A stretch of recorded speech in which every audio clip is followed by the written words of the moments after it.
Sweat. We have the theme music queued up here. I sweat, Mr. Crack Spider.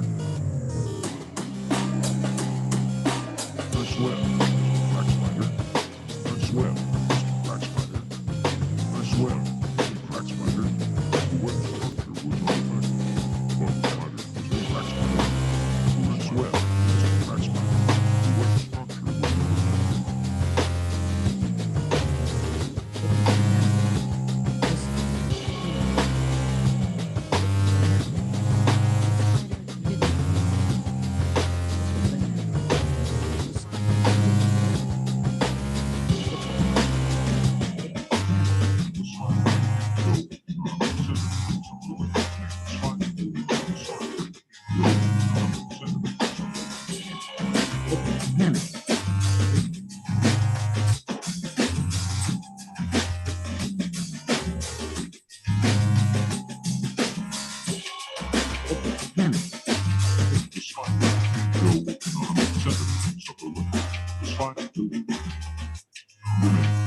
Raised over 100 young. The mate daughter was female. Now the spider and go within 100 centimeters of the web. The spider built a web, found it, and raised over.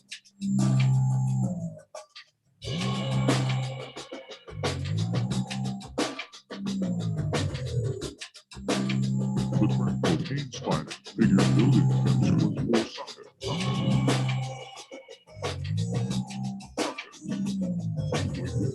The spider built a nest.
Hello, hello. Greetings.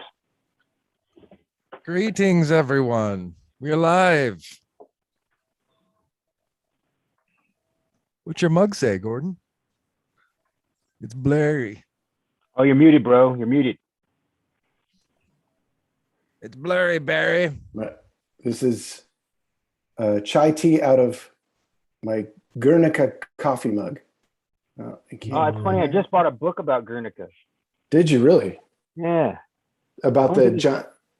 It's a whole book about Picasso's Guernica, or really? Well, I got to go back, man. This guy had a bookstore went out of business, and this guy's got a storage unit full of books, and he's selling them for $1 each. And so I was just swooping, man. Wow. I probably spent $50 or $60, but I got his number saved. I'm gonna go back. It's like that one guy you find at Comic-Con that has all the garbage left over, and you're like, wait, let me look. And on the last Sunday of the last hour, they're trying to get rid of junk. Yeah, that's the guy you want, right there. Yeah, I mean I was joking with him how much for the whole thing. Yeah, I bet if I offered him $6,000, he'd give me all those books, even though it's probably worth more than that for sure. Doesn't hurt to offer. Kind of like your shirt, Mr. Alger. Yeah, this is my favorite short sleeve button down shirt. This This is actually a Pendleton shirt. But yeah, this is my favorite find. The little old lady who was running the thrift store in Pendleton wasn't in her right mind. My girl is really hypersensitive to that kind of stuff. And you could just tell that little old lady had some, I don't know if she had some attachments with some spirits or what, but you could just feel it on her in her shop. And so I bought this shirt and we got out of there because my girl was like, we got to bail on this one. But the whole, just the FYI for everybody listening, the whole town of Pendleton, Oregon is kind of that way. I'm not going to say to avoid Pendleton, but be aware that they've kind of like nailed the hands of the clock down so they can't move. There's still like wooden sidewalks in some spots, and it's an old cowboy town, and they have a great big rodeo every year, and it's not really developed past, what would you say, Jim, about 1945 or something? Kind of stuck about that year. Yeah, that's pretty fair. There's an old saloon with the like whorehouse paintings in the men's room. Yeah, Hamley's, yeah. Fancy whorehouse is what I call it. What town is this? Pendleton, Oregon. Oh, yeah. See, I'm pretty close to. I bought the Pendleton shirt in Pendleton. Pendleton is a world famous brand coming out of Pendleton, Oregon, the Pendleton Woolen Mills, and they make they ripped off all the natives and used their patterns on their blankets and their wool. They're famous for wool, and it's really expensive high end stuff.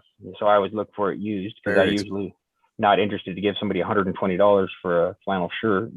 Those blankets are like $450, $500. Yeah, they're top quality. But the beautiful thing is, the natives actually recently bought Hamley's, so I thought that was oh, really? Cool. Yeah.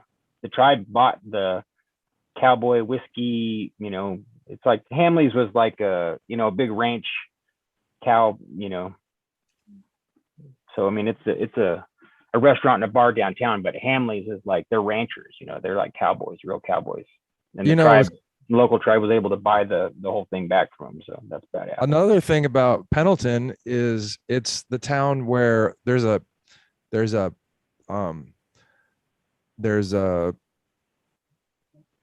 mental illness house there. What's it called? It's a asylum. It's an asylum. Yeah, it's a big famous asylum, and it's where they filmed the outdoor portions of One Flew Over the Cuckoo's Nest. Oh, I didn't know that. I've been inside that asylum. That's too bad that our guest that we expected didn't make it, because this would have been perfect.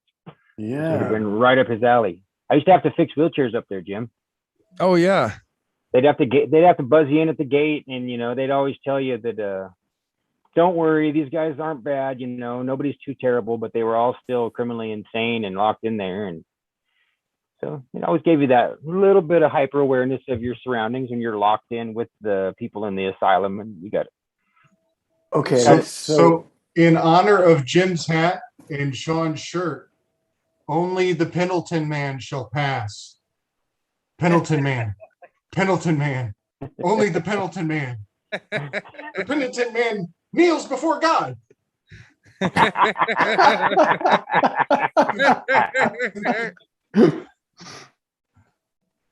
Thanks. I needed that. That's funny. So we have Alan is here, SB Alger is here, Slick Dissonant, and Jim Maiden, the Yellow Mango Man. Was it Yellow Mango? Was that the word? Yellow Mango. That's on my shirt. That's somebody's Wi-Fi password, I believe. Yeah. Oh yeah, that's right. It's a weird sync. Now it's out there. So, but I'll never tell. The yellow mango is a Haitian mango, and there's a circle back to that Haiti. Oh, the champagne, they call them. Those are the ones, man. Those are my favorite ones. I'm a mango addict. I'll buy crates of mangoes and just eat it. I love mango. It's my favorite. Yeah. Got some dehydrated mangoes. They're so good. And just in case anybody caught some of my announcements or some of the rumors during the week, we were anticipating Jerry Marzinsky as a guest, and something's come up short or fallen through. Just in case you were tuning in for that specifically, It's not over till the fat lady sings. If he pops in, that's great. But just a FYI for anybody that thought that might be the specifics. So far, no input from Mr. Marzinsky, but we wish him well and hope that he can make it now or some other time. What? You hate somebody in the chat says they hate mango. I didn't like it Wow. when I was a kid. You know, that's interesting though. Like as I get older, your tastes change. I hated pickled beets when I was a kid. Hated them. And I love them now. Yeah, I I love pickled beets too. I don't want to eat them with mango at the same time, but I will if I have to. I'll try it. I'll try it once. I used to never like mangoes when I was a kid either, but Didn't you? There's something about them when I was young. They tasted like metally or chemically to me. too sharp. the trippiest thing to me was the beginning of me starting to really love mangoes was when I went to Australia. And in Australia, they call the mangoes that we get stateside, they call them turpentine mangoes, which made a lot of sense to me because that's how they taste. They tasted like chemically or something. But the ones they had over there are like this big, and they're so indescribably delicious and fresh and good. I can't even think of any words that could. It's so fresh, man. I don't know. I there's no words to describe that taste. I crave it. And I've never seen them anywhere in North America. It's because they have a little bit of meth in them. Oh, is that it? Yeah. It doesn't surprise me. It's Australia. Yeah. They got really good at smuggling contraband over there, as you could imagine. Yeah, I bet. Trained the mango trees to actually grow a little bit of organic meth. Right. Yeah. Like the what is it? The spirit honey stuff in the Middle East, where there's the honey that has to be. It's not in the Middle East. It's in Asia subcontinent somewhere. But at any rate, the natives will find this honey that is taken from a specific flower, and it's people trip balls. Oh yeah. I can't remember what it's called. I'm sure Snake Jones probably knows because there's like a Viking honey also that is like that. But the bees will get the nectar from this specific psychoactive plant. And I think I saw that myself. Yeah, like a Vice News or something about it. Maybe that's where I've seen it too. Yeah. Trip plus they were balls plus Snake sampling Jones equals. Trip balls and Snake Jones. You're already working, Alan? Is it working? I'm putting Coming it up? together. Nothing Okay, yet? here we go. It'll happen. Don't worry. Grayanotoxin in Nepal, type of honey is used by the Gurung people for both its perceived hallucinogenic properties and supposed medicinal benefits. That might be it. Yeah. Grayanotoxin, or mad honey. Mad honey, that's it. When the bees feed on the pollen of rhododendron flowers, the resulting honey can pack a hallucinogenic punch. It's called mad honey. Interesting. Jones, I never knew that. Mad honey. I've bought some honey with some pretty amazing flavors because if you get the small local batch stuff, sometimes they know for sure that the bees are hitting up specific flowers, so you can get lavender honey or, Yeah, the clover honey is really good. Yeah, there we go, clover honey. Yeah. Yeah, and the sage, the cactus honey here is really good. Oh, that sounds good. I never thought of that. So I worked in produce for Whole Foods for like 12 years or something. And I've picked up a bazillion little foodie factoids, but one is that mango is the most prolific fruit producer in the world, and that tons and tons and tons of unharvested mango goes to waste every year because it grows in the wild. And mango tree puts out so much that it's like a full-time job for a person just to maintain one tree. But when the hurricane took out Haiti, all of a sudden Whole Foods made this big initiative to start selling the Haitian mango and proliferating it. Wow. Yeah. so that's why the golden mango is back on the map. Oh, that's too has a bad that lot- we had to have natural disaster to bring it up the charts, but I do appreciate it. You're right. Yeah. Right. Man, see, that kind of stuff makes me mad. Like, all we got to do is put the resources together to get people who are willing to work to harvest mangoes and move them around the world. That's it. That's the, And then that's the, people are covered. You know, it's so stupid to be in a world where people don't just do that. Like, Yeah. it's not going to affect your industrial war machine or anything. You know, people will just be fed. You know, God forbid. yeah. Unfortunately. I'm glad that you had that factoid, because that makes me love it even more, man. Feeding people in the Banana Republic. Oh man, Can we allow that? I mean, I understand. They really can't, because if they just take their foot off the neck and let us all feel full as a people across the whole map, then that's just going to undermine their position in a huge way. If we all just take a deep breath and relax and be like, oh, as a cumulative, human race, we feel like a piece of ease and contentedness, that might be enough power for us to just shake them off like a stinky coat. We were talking earlier about the harvest moon, and if you harvest your garden and you have extra tomatoes to give to your neighbor, then your neighbor doesn't have to go to the Whole Foods to buy the tomatoes. It'd be a real shame for Whole Foods to not get your service or your business that week because your neighbors gave you food. Yeah, I quit that job right before Whole Foods turned into Amazon Santo. Really? Yeah, things got weird. Things got real weird in that whole scene. Now wait, are you putting the Amazon and Monsanto into one word? Amazon Santo. That's scary. Yeah, man. Yeah, You got to say it like this: Amazon Santo. Yeah. Yeah, the owner of Whole Foods, he kind of jumped ship maybe 2 years before the merger happened, and all of a sudden the administrators were kind of, it's almost like that. If I would have known what I was seeing now with 2020 hindsight, that was kind of the beginning of like really bad business modeling. And it was no longer about what you knew or what skill sets you could bring to the table. It was all about keeping it in the family. And the axes were swinging left and right because all the incentives were getting too expensive to maintain.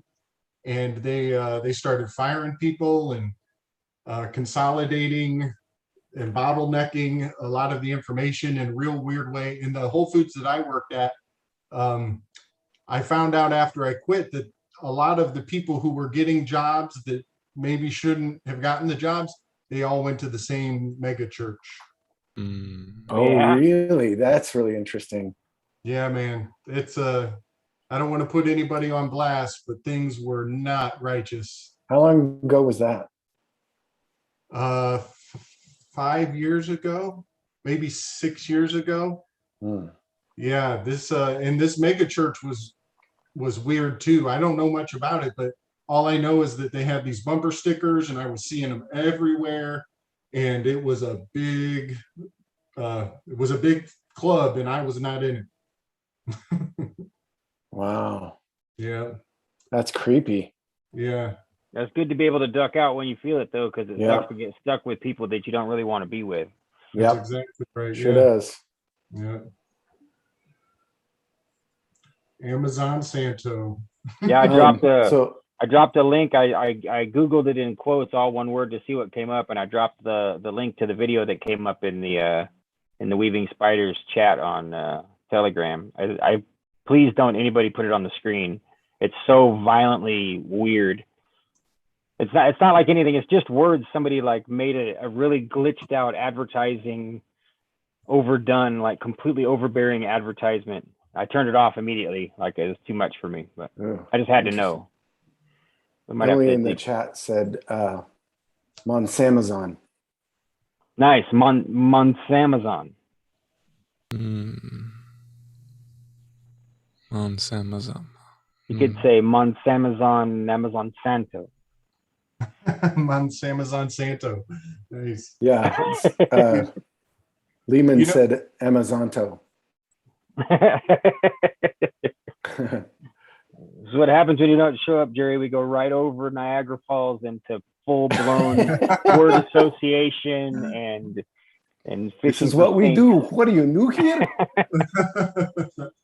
I'm still So- thinking about the day that Al Gore flipped the switch to turn the internet on. We were talking about that Oh, thank earlier. God. Thank God for Al Gore doing that, right?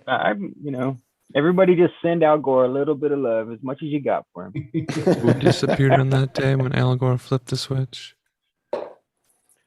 Oh, the messenger. They killed the messenger. The Herald and Grace, Jerry Garcia. So The yeah, tell us tie-dye Beanie about Baby. Say again? The tie-dye Beanie Baby Garcia edition oh yeah. just disappeared from everyone's collections. It's like it was raptured away in the. I used to have a couple of his ties. Maybe I should check and see if they're still there. This guy? Yeah, that guy. Oh yeah, There's a whole book of his art. I've got Yeah, I've some got of the the ties too. anglerfish tie. They're cool. Yeah? Yeah, somewhere. Yeah, I always considered cutting this book up, even though it's sacrilege and framing a bunch of them. Mhm. Even though I'm not a huge Dead fan or anything, but I try not to be completely like a jerk about, like what you know how it is. You find out things, details about people. Like I can't like Great White anymore. Ever since they let that nightclub burn down when they were playing and people died because the doors were locked. Like I can't listen to you anymore, And I feel That's that way interesting. somewhat about the Dead, Like you guys call yourselves the Warlocks. You're all Freemasonic and weird and part of this whole little psyop distribute all the LSD to all the poor hippies and stuff. But I still dig them. I probably know 2 or 3 of their songs on the guitar. Now, so you brought up the Great White thing. Do you feel like that was a setup? Yeah, I haven't never looked back at it when when it happened. I never thought of it that way, so it wouldn't surprise me if it was some kind of ritual or sacrifice, or that the outsiders, people did it above the band's head without them knowing, or any of that stuff. Yeah. So I've I never have gone back and looked at it. one of my really good friends, his cousin was in that fire. Oh man, That in Rhode Island. Yeah. He was in the bar when it happened. He got out, but it was really traumatic. that sucks. That's scary, man. Yeah. Wow. Yeah, I'd be curious to ask him some questions, because Yeah. I don't know. It's in a way, it's not good to do that because it takes people back there, and I don't want to do that. If he got out with his life, it's okay to let it lie. Yeah. I wouldn't want to bring that shit up.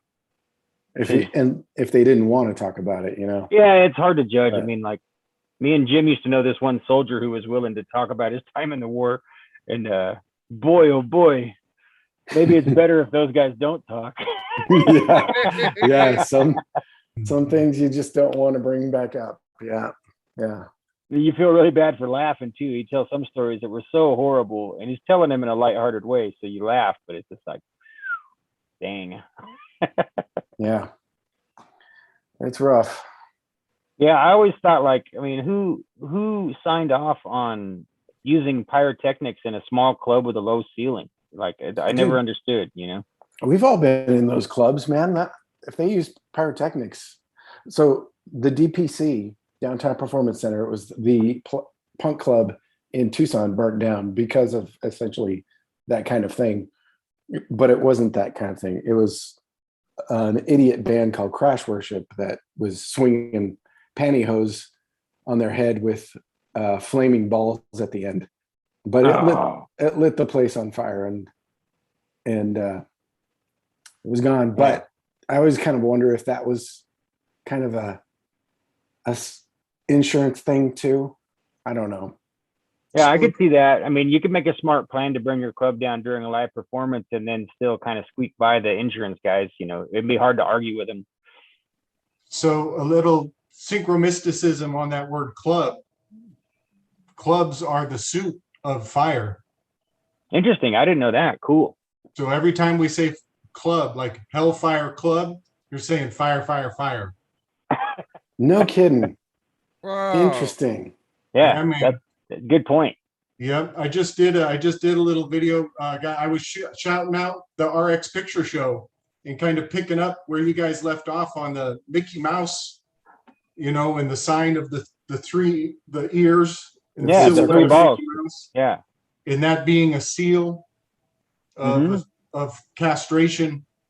And we know about the Mickey Mouse Club. Yeah. And The so club. that castration seal in the mark, the scar that's left with the 3 lobes, it's cauterized. So every time we say club, we're invoking fire mystically. Yeah. Wow. So Thanks for saying that, man. I did not know that. That's really good insight. Clubs are wands, are matchsticks. Oh, that makes sense. I was going to offer before we went live to pull a card out of my Dali deck. You guys want to do it? Yes. You have a Dali deck? Oh, you'll have to shuffle it for a while Oh, first. man. wow. All shuffled up. I'll shuffle it for you, Alan. Okay. So here's the book, big, beautiful book. All I've been doing is occasionally, when the feeling really seems right, occasionally drawing a single card. Because I got a person who's going to help me to learn. It's a Romanian witch I know. She's going to help me to learn this, and I'm going to trade her for ukulele lessons. Even though I really don't play the ukulele, I figure I can just figure it out. But that's the plan. So this is the very beginning of a mild practice. I love that it's in this gold box. Wow. Wow. How cool. It's pretty cool. And it was like on sale somewhere. So you know how it is. Dude. So Now you got me I'll just looking. I didn't shuffle. know I'll that was shuffle a thing. until either Alan or somebody. So make sure they're all facing. 78 cards in the deck, and the number 79 is the atomic number for gold. Interesting. Yeah, I've always thought that some people have one extra card in some elite circles. They probably do. The Golden Dawn, they do have an extra card, so you can swap out one of the cards in your deck. Yeah, the 0 card, ritual. sometimes it comes with an extra 0 card, right? Interesting. The Magician or Really? blank. Yeah. Well, Yeah, because there's amazing. It's a different card in the Golden Dawn deck because there's a ritual, and then you can change the card out in your deck. Oh, Oh, interesting. interesting. Card you Okay, want. yeah, I have to look into that. So I there's highly also recommend this book called Meditations on the Tarot. Wherever it is, usually it's sitting right here too. I don't know where my copy is. That's weird because it's always right here. What Yeah, you there got, Gordy? So there's a Klimt.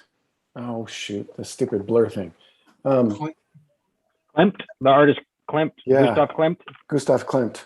There's a tarot deck also. I Wow, didn't I even didn't know know these that. things exist. Isn't Clint the name of Hawkeye? It's Klimt, K-L-I-M-T, Klimt. Oh, Klimt, okay. yeah. The lady in gold artist. Oh, the most famous one for sure is The Kiss. The Kiss, yeah. Mhm. Where there's a picture of a man leaning kind of flat and weird in their posture, and he's kissing her on top of the head, and the blanket's all red and woven and quilted. And I'm sure there's no way you haven't seen it, man. It would be almost impossible. It's such a famous picture. I really like Klimt. I integrated him into one of my pieces of art once. I do too. I really love Klimt. Here, this is. Oh yeah. Come on. Yeah. I do Most love of the that you time. keep the blur on and just try to make it work. That's actually to me, that's like a shtick, you know. Yeah. So I've always thought about Pompeii and the eruption of Vesuvius, and according to Anatoly Flamenco, that that on his timeline they're making that shit up. It didn't happen in 79 AD, and I find it profound. That 79 is the atomic number for gold, allegedly. I'm starting to question the whole periodic table, by the way. Absolutely. And I'm working on decoding the whole thing, because Awesome. the signs and the symbols have more value than if it is what they say it is. You know, it's like one big decoder box, really. But they say that Pompeii happened in 79 AD, and 79 is the atomic number for gold. And that celebration was up on Vesuvius. They were giving honors to Vulcan, and Vulcan is the divine metallurgist. Yeah. And technically, Vulcan, if he is the divine metallurgist, he was the angel who, after the Garden of Eden, after Adam and Eve were cast out, God turned to his divine metallurgist and said, "Forge for me the sword of fire." And so Vulcan would have been that angel. And so what I interpret from all this correspondence is that whoever's writing history, the Vatican, is trying to convince us that history is forged by the sword of fire. That's my interpretation of it. Yeah, now you can say it's a secret club. Yeah. And didn't we say that Tracy passed away on 7-9? I think that's correct. Yeah. Wow. Full circle. That's pretty far out. Wasn't the metallurgist in the Greek mythologies the Cyclops, or was it the? He changes form from like, and his name From myth to myth. Yeah, it's the same Yeah. guy, like the dwarf in the Norse myths. Yes. Ambidexter is one of his names. And it's both hand. yeah. Both-handed. Two-handed, which is really kind of poetic, if you're dealing with metallurgy and smithing, you don't do shit one-handed. Yeah. But it's also, maybe the sword was so damn big that it needed two hands. Now, didn't Vulcan come up for us last time too? Or maybe it was a couple of weeks ago. Yeah. Vulcanalia is August 27th. And August 27th, this is crazy, guys. This is crazy. Mount Vesuvius erupted, Mount Etna erupted, and Mount Krakatoa all erupted within a day, 24 hours of August 27th, which is Vulcanalia. And if you look on the Analema, Vulcanalia is the crossing point on the Analema. Let me I didn't bring my dry erase board today. Let's see. So this is the Analema, that the sun, if you put a sticker on the noonday sun every day for 365 days, it'll trace a figure 8 on your pane of glass. And up here is the solstice, 3 days, the soul stays. Down here, 3 days, the soul stays. Well, this X marks the spot on the incline. Let's see, on the way up, if you can see that arrow going up, right when it crosses over, that's tax day. T, A, X marks the spot. Tax day is right here. Also, that's the day Abraham Lincoln got shot. April 15th is when Abraham, Yep. A lot of stuff happens on April 15th. Yeah. The Titanic, that's when that's the harvesting of the season of sacrifice. It happens right on the crossover. And then it goes over through the summer, and on the drop down is August 27th, Vulcanalia. And that's when Krakatoa, Mount Etna, Vesuvius all erupted on that crazy ass day, Vulcanalia. Also, Wow. John the Baptist was beheaded a couple days right after, and that's like, oh, and also I see, this is, to me, I see well, that's a really poor version of it. In fact, I should do a better job just to say this, but that's like the Virgin Mary carrying the Son of Man. Yeah, it's very, that shape is always had that feminine Oh, Jerry's here. eclipse Oh, thing. nice. Oh, wonderful. Yay.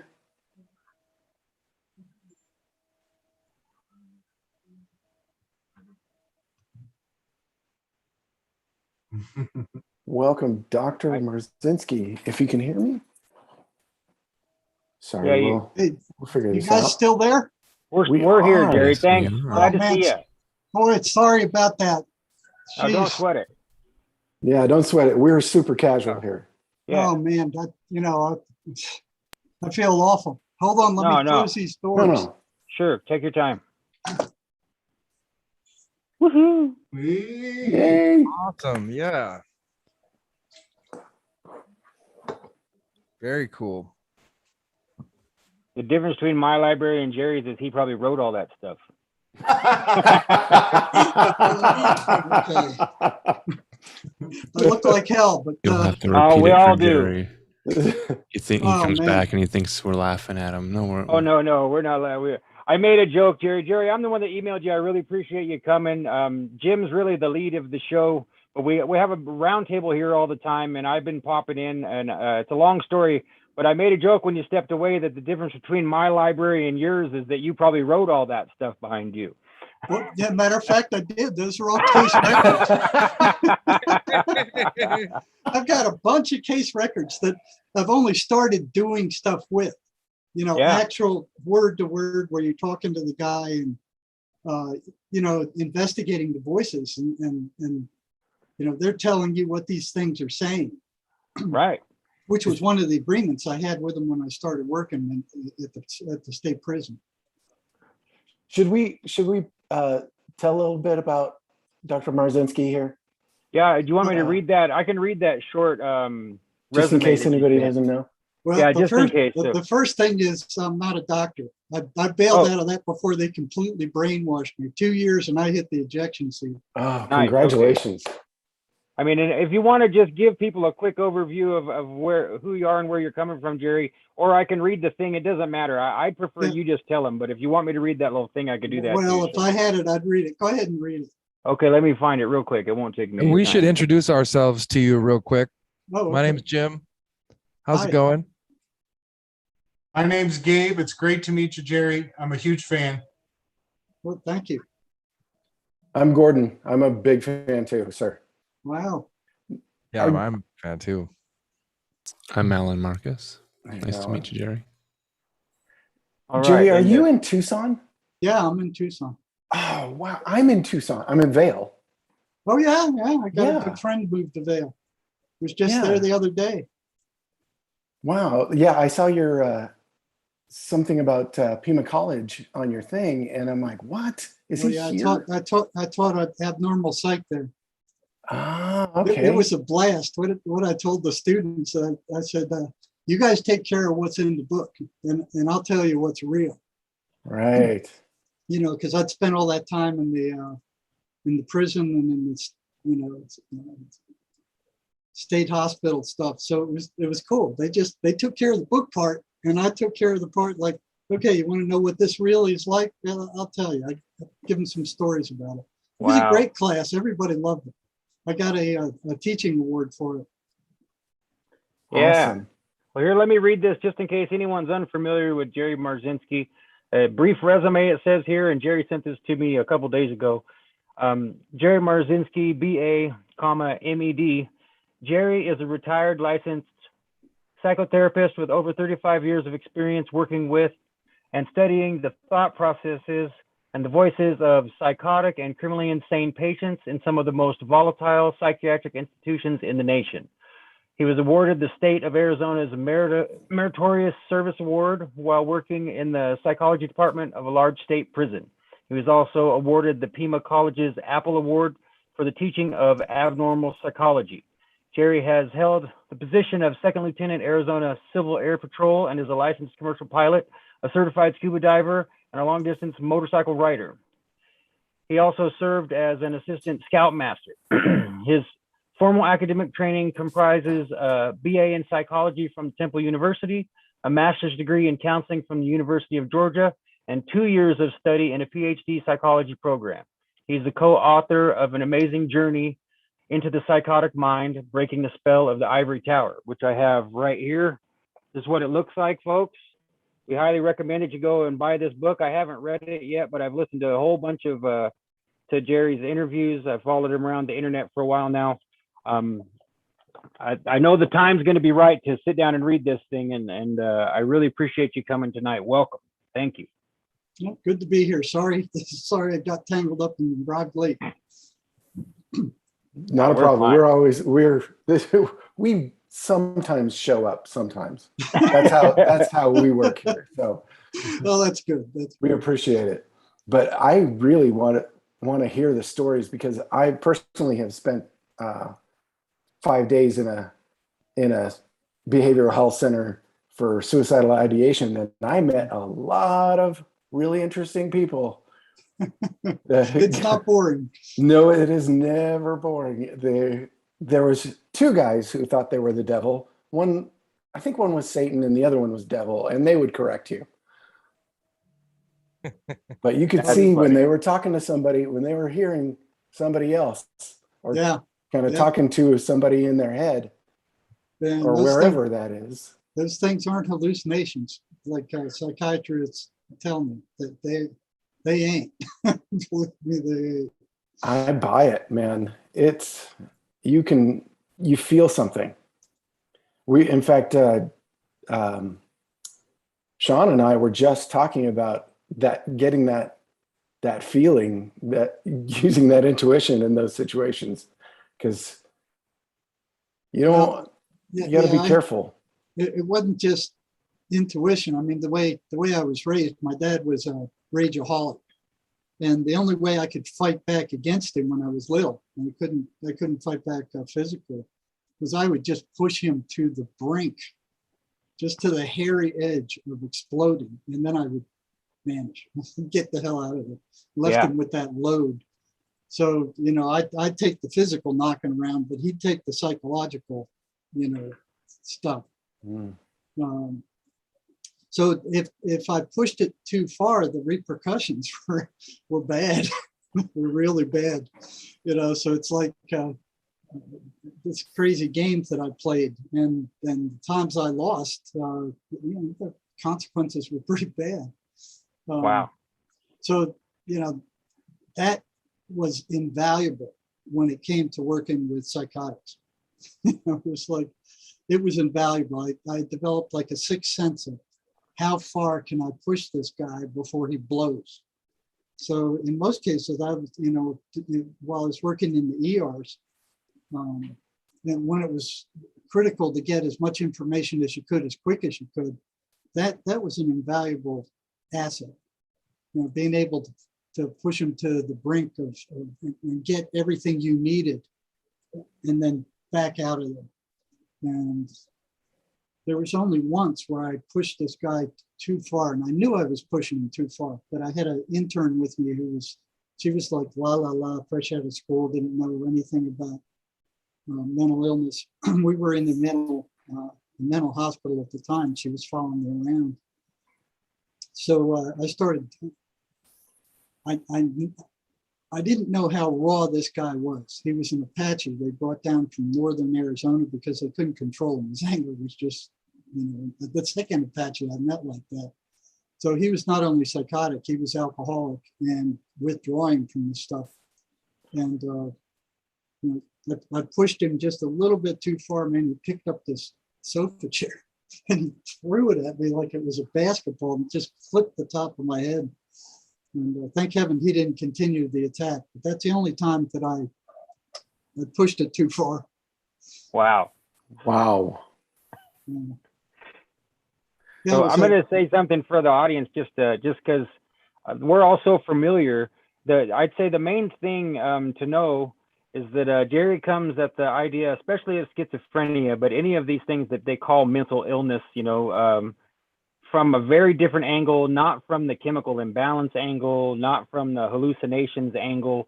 And just so people know that's the real insight that I've gained. And I grew up with a manic depressive schizophrenic stepfather, and I've been around other schizophrenic people and other insane people in my life. And your work, it it just gelled everything together for me, Jerry. It changed my life forever because I was like, oh, that makes sense. You know, this is it. This guy's right. He's been there. He knows, you know, because it's so different than all the crap that you read or, you know, all the stuff that they push with pharmacology and all the typical stuff. It's just not even close, in my opinion, to the way you approach it. And you've got so much history that it's just obvious to me that you're dead right on target. You know? Yeah, I really wanted to pick your brain about the psych meds too, like your thoughts on what they're doing to us as the Adderall nation kind of thing. Yeah, I can tell you what they're doing to you. Well, the story, the psych meds starts back in probably around the 30s with the Flexner report, where the rich guy's a Standard Oil guy, and you know, these multimillionaires at the time, they made it illegal for medical schools to teach anything but pharmacology. So naturopathy, Tesla's electric energy healing, all these other disciplines that were developing at the time were outlawed. That they couldn't be taught, and you couldn't get a license for them. So if you wanted to be a doctor, you had to go to one of these medical schools that were approved by the Rockefellers and the Carnegies. So if those medical schools didn't teach pharmacology, they didn't get any money from these multi-millionaires. So there were only a few that survived, McGill and some of these other big ones.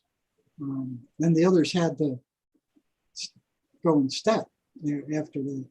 So you couldn't be licensed as a doctor unless you went to one of these particular schools. So here the pharmacology industry and the AMA have taken control right there and then. They threw everything else out. It's all pills, buddy. It's all pills and surgery. But psychiatry they were like the stepchild, because back in the 1800s, they were like, you know, all they had was talk therapy, and they really didn't know what they were doing at the time. Then in the dye labs in Europe, they discovered that some of the workers in there, when they worked with certain dyes, would start getting loopy. You know, they'd start working on machines. And they discovered, what is it? I forgot the name of it, but it's the precursor to antipsychotic drugs, Thorazine and Mellaril and all those. It was Does that discovered relate to the Mad Hatter from Alice in Wonderland? No, Mad as a Hatter? No, that's due to mercury poisoning. They used mercury in those hats, and that destroyed the brain. But what was that? We're talking about the dye factories. Yeah, the dye factories. So when these pharmaceutical industries go, yeah, we got to charge 10 times more than any other industrialized nation for the meds we sell in the US, because all the research that we have to put into it. All these antipsychotic drugs, the root of all of them were found by accident. So when they went to try to test these drugs in Europe, they didn't like it. So they took them to the United States. And they started out with a insane asylum out west. They found that these guys, I mean, they could knock them out with those meds. They became, some of them became sane. They calmed down. What they are really are major tranquilizers. But they do so much damage to the nervous system. They rot out your peripheral nervous system. They shrink your brain. But boy, because they could control these massive psychiatric populations with these drugs cheaply, they didn't have to fight them and tie them up in straitjackets. There were still attendants talking about some of the wars they had with psych patients before I got there, years before I got there, where they did have to wrestle them down and tie them up in a straitjacket just to control them. Now they had these drugs the major tranquilizers that they can knock them out with and basically administer a chemical lobotomy. So that was great for controlling psychiatric populations. What they found decades down the road is that when they did autopsies on these people, their brains had shrunk. So right away, the big pharma and psychiatry go, well, that's due to schizophrenia. That's a schizophrenia germ, whatever schizophrenia is, that's doing that. But some of the more reputable labs found that when they started feeding these psych drugs, I forgot, phenothiazines, I think it is, to rats and monkeys over long periods of time, their brains shrunk also. So there was long-term use of these drugs kills the brain, it rots out the nervous system, and it causes permanent neurological damage. And you could see that in the psych hospital where they had the tongue garters, where the tongue went out and out, and they couldn't control it, you know. And then there was a shaking, they walked down just shaking. And the Thorazine shuffle, I mean, you could see the neurological damage. And that's what these drugs are doing to people. But here's psychiatry and big pharma saying, hey, these are the only legitimate treatments for, you know, psychosis ever. Anything else, you know, is just quackery. And they've convinced the entire world population of this. There are other treatments for schizophrenia, and the voices are not hallucinations. Matter of fact, they are the driving force behind psychosis. That you get rid of the voices, and the person returns to normal. Now, and you've had success with that. I have, over and over and over again. Matter of fact, I got in trouble at the state prison for that. Well, first they got suspicious because I was spending, you know, sometimes 2, 3, 4 hours with some of these psychotic prisoners that I found fascinating. None of the other psych staff could take them for more than 20 minutes. They didn't know anything about them. They got bored with them. They're broken people. That's all it is. But I got interested in what the voices were telling them back at the state hospital. But at the state hospital, I couldn't really question them as much as I wanted to, because I ended up one time, one of them ran to the chief psychiatrist, the medical director of the psych hospital I was working in at the time, and told the psychiatrist that he was irritated because I was asking him about his voices, and that I upset him. And I ended up in front of the medical director going, what are you asking him about hallucinations for? You're just reinforcing his hallucinations. You're making them worse. You know, I'm like, you know, he goes, those are hallucinations. I don't want you asking patients anymore about them. I've got enough problems without you irritating these guys. Now, I learned earlier that the psychiatrists at the state prison were being attacked at a rate several times higher than any of the other staff except the attendant staff that were with psych patients 24 hours a day. And that was really odd. So they had reason to fear upsetting these guys. I think they were somewhat afraid of them because there's one of them getting popped, you know, periodically on a regular basis. So I couldn't ask too many questions. You know, I got hauled up twice. I got reprimanded twice, and I was really pushing it. So I had to really lay low in the state hospital. But when I got to the state prison, after I left the PhD program, that was perfect. Because any prisoner, psychotic prisoner, goes to the warden and goes, hey, the psych is asking me questions about my voices. He's going to get the hell out of here. Get out of my face. So I had virtually unparalleled freedom to work with, you know, what they call the criminally insane or psychotic prisoners. Matter of fact, they were closing down the state hospitals, and the prisons were being filled with psychotics, with schizophrenics, because they couldn't survive any other way in a lot of cases than to rob and steal, and you know, they couldn't hold down a job. They weren't productive citizens. So they ended up in the state prison, and then they torture them there for however many years. You know, they're subjected to gangs, and then, you know, when they're furious enough, they turn them loose on society. It's crazy. You know, but when I got there, what I did is I collected up a group of, you know, maybe 12 to 17 prisoners who were willing to tell me when their voices were active when I was working with them. And not all of them would be willing to do that. I mean, just that was a fairly high proportion. A lot of the schizophrenics didn't want to say anything about their voices. They didn't want to talk about them.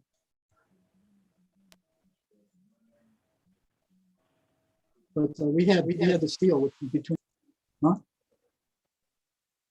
So that got a little hairy at times because they had to trust me and I had to trust them.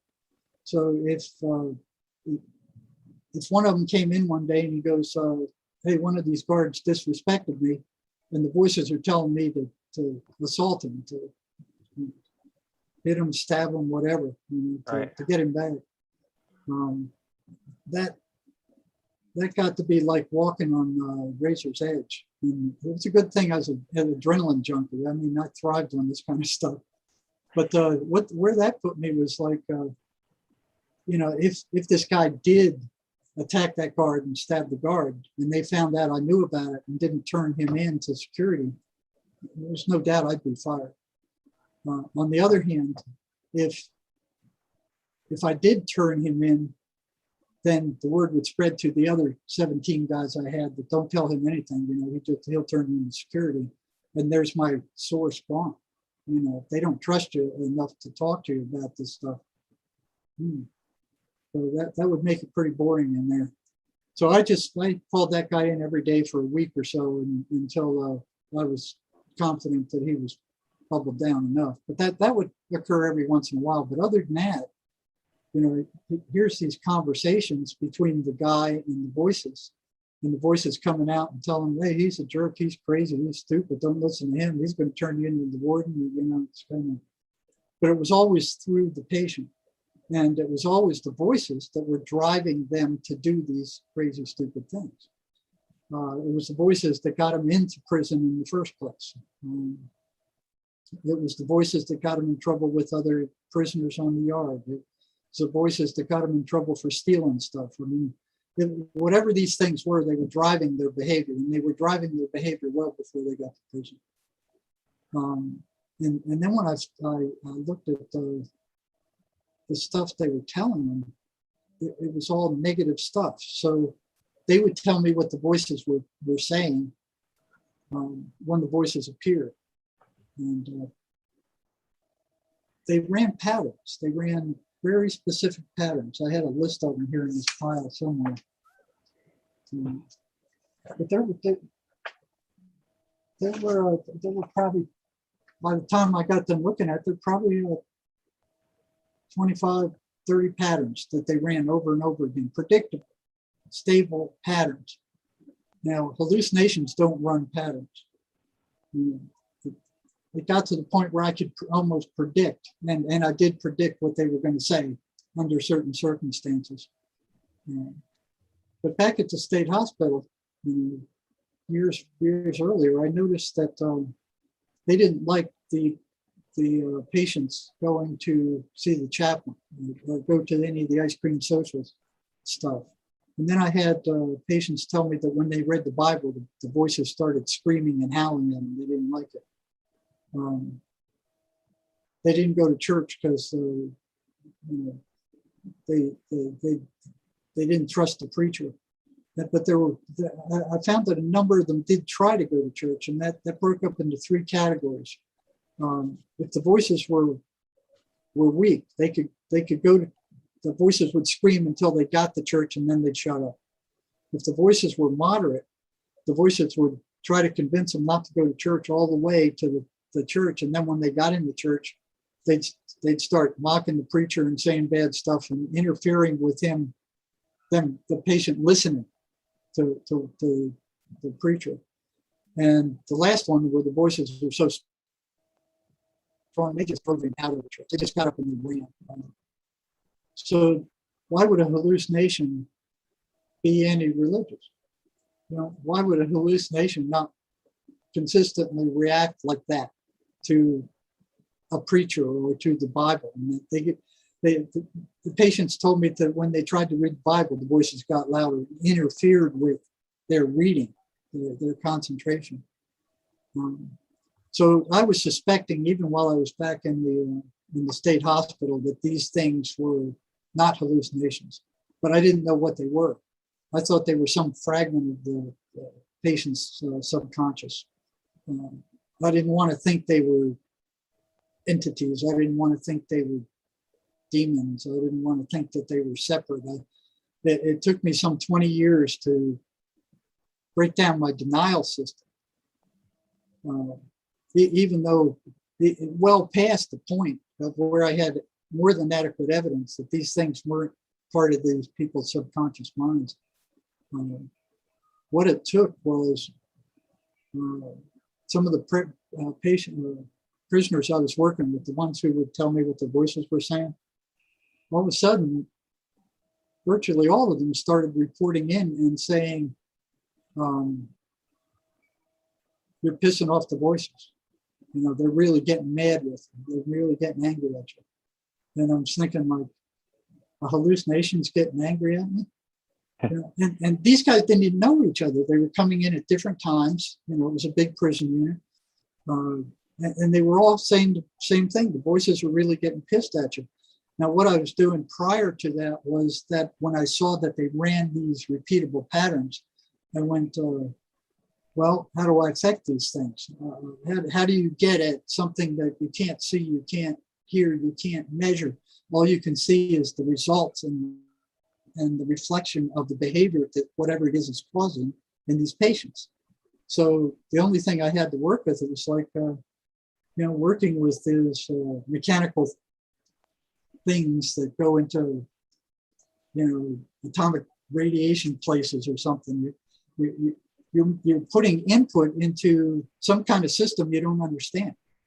You see it has certain patterns, and now I'm looking to disrupt those patterns, because whatever those patterns are, they're destroying these guys. So the more ways I figured out to tell them to how to disrupt these things. So I just experimented with a bunch of different stuff. I wonder if this would work. I knew they were anti-religious, so I'd start giving these guys, not particularly religious, but spiritual books or spiritual readings. I would give them the opposite of what the voices were telling them to do. Right. So that's when the voices started getting pissed off. When the patterns were being interrupted by the things we were experimenting with. And it had gotten to the point where it was such a serious threat to them that they started, really acting up with those guys, those inmates, trying to stop them from coming to their appointments or to their groups. But I was the only one that really understood them out of all the psych staff that ever ran into in their life. And I didn't really understood them. I understood them better than most of the others. But now I was trying to understand the voices. And they were very similar among all these different inmates, hundreds of different inmates. The voices are very similar. They ran the same patterns. So after several warnings, like, oh, the voices are getting pissed off with you, they don't like what you're doing, they don't want us to come. And I basically tell the voices to stick their heads in the toilet. And I'm thinking, that I never heard them. To me, they're kind of mental construct, but they're running patterns. So I'm like, what is this? And what is this construct that all these guys are interacting with that runs these same patterns? And so the next thing was, one of the guys I've been working with for a long time, as he's leaving the office at the prison, he turns around, he looks at me, and he goes, you know what you're doing is dangerous, don't you? And I just look at him like, it never crossed my mind. I'm like, and then he turns around and he leaves. And I'm like, well, what's with that? And I didn't think what I was doing was dangerous. I'm going, well, the voices are in their heads, not mine. I mean, they can't get out of their heads and get to me. I mean, they're stuck with it. Why is what I'm doing is dangerous? And I didn't even think to ask him. I just dismissed it. Like, well, I'm good at measuring when these guys are going to go off, and I haven't felt that. I'm real good about measuring when somebody's going to go off. And that experience, I hadn't had it with any of these guys that I was working with. So I'm Right. like, you know, my alarm system hasn't gone off, and it's been pretty reliable. So I'm like, you know, what's he talking about? You know, and then I just kind of brushed it aside. The next warning I got was several weeks down the line. The same guy shows up in the psychology office without an appointment. Asked if he could see me, so I brought him in, and he said, "Hey, what's up?" He goes, "The voices want to talk to you." And I'm like, "What? That never happened before." Yeah. Wow. You know, it was like it was always through the patient. You know, hey, the voices are saying this. You know, and I'm like, well, tell them to go stick their heads in up the butts or something. You know, so it was always through the patient. They never spoke directly to me, ever. And this is like 25 years. And here comes this inmate, and he goes, "The voices want to speak to you." And so they want to speak to me personally? He goes, "Yeah, they want to speak to you." So I said, "Okay, come on in." Closed the door. I'm looking at him, and I said, I'm weirded out, you know, because this is a new thing. This is a new development in the whole Right. process. I mean, it's like, this is an interesting wrinkle. And I said, "Okay, what do they have to say?" And these words came out of his mouth. "You have no right to interfere with our way of life, Wow. period." And I'm like, whoo, you know, just blew me away. That wasn't him, you know. And I'm looking at him like, you know, you messing with me, you know? And he goes, "No," you know, he could feel it. He goes, no, that wasn't me, that was them. You know, and I said, well, tell them, and he said, "They can hear you. They can hear everything you say. They can see you."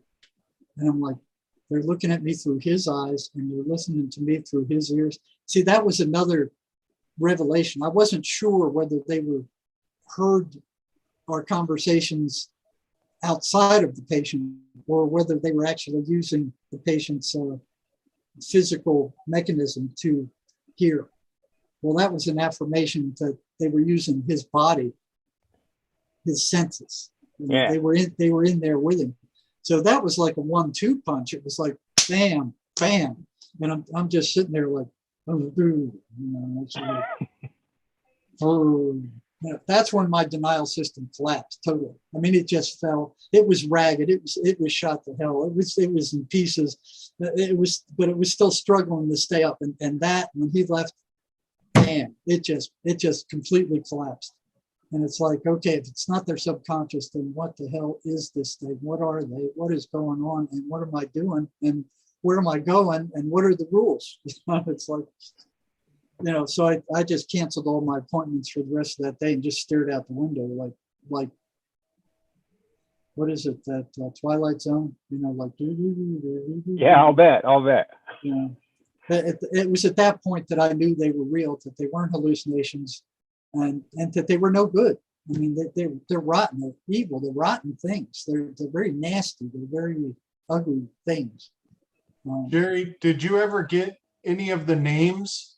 Did the voices ever associate to a name? Sometime, a lot of times they wouldn't say the name. I remember one time I asked them, it was just like in the Bible. It blew me away. I said, "Who are you?" And they said, "We are Legion." Wow. That's what I was Oh my thinking. Yeah, God.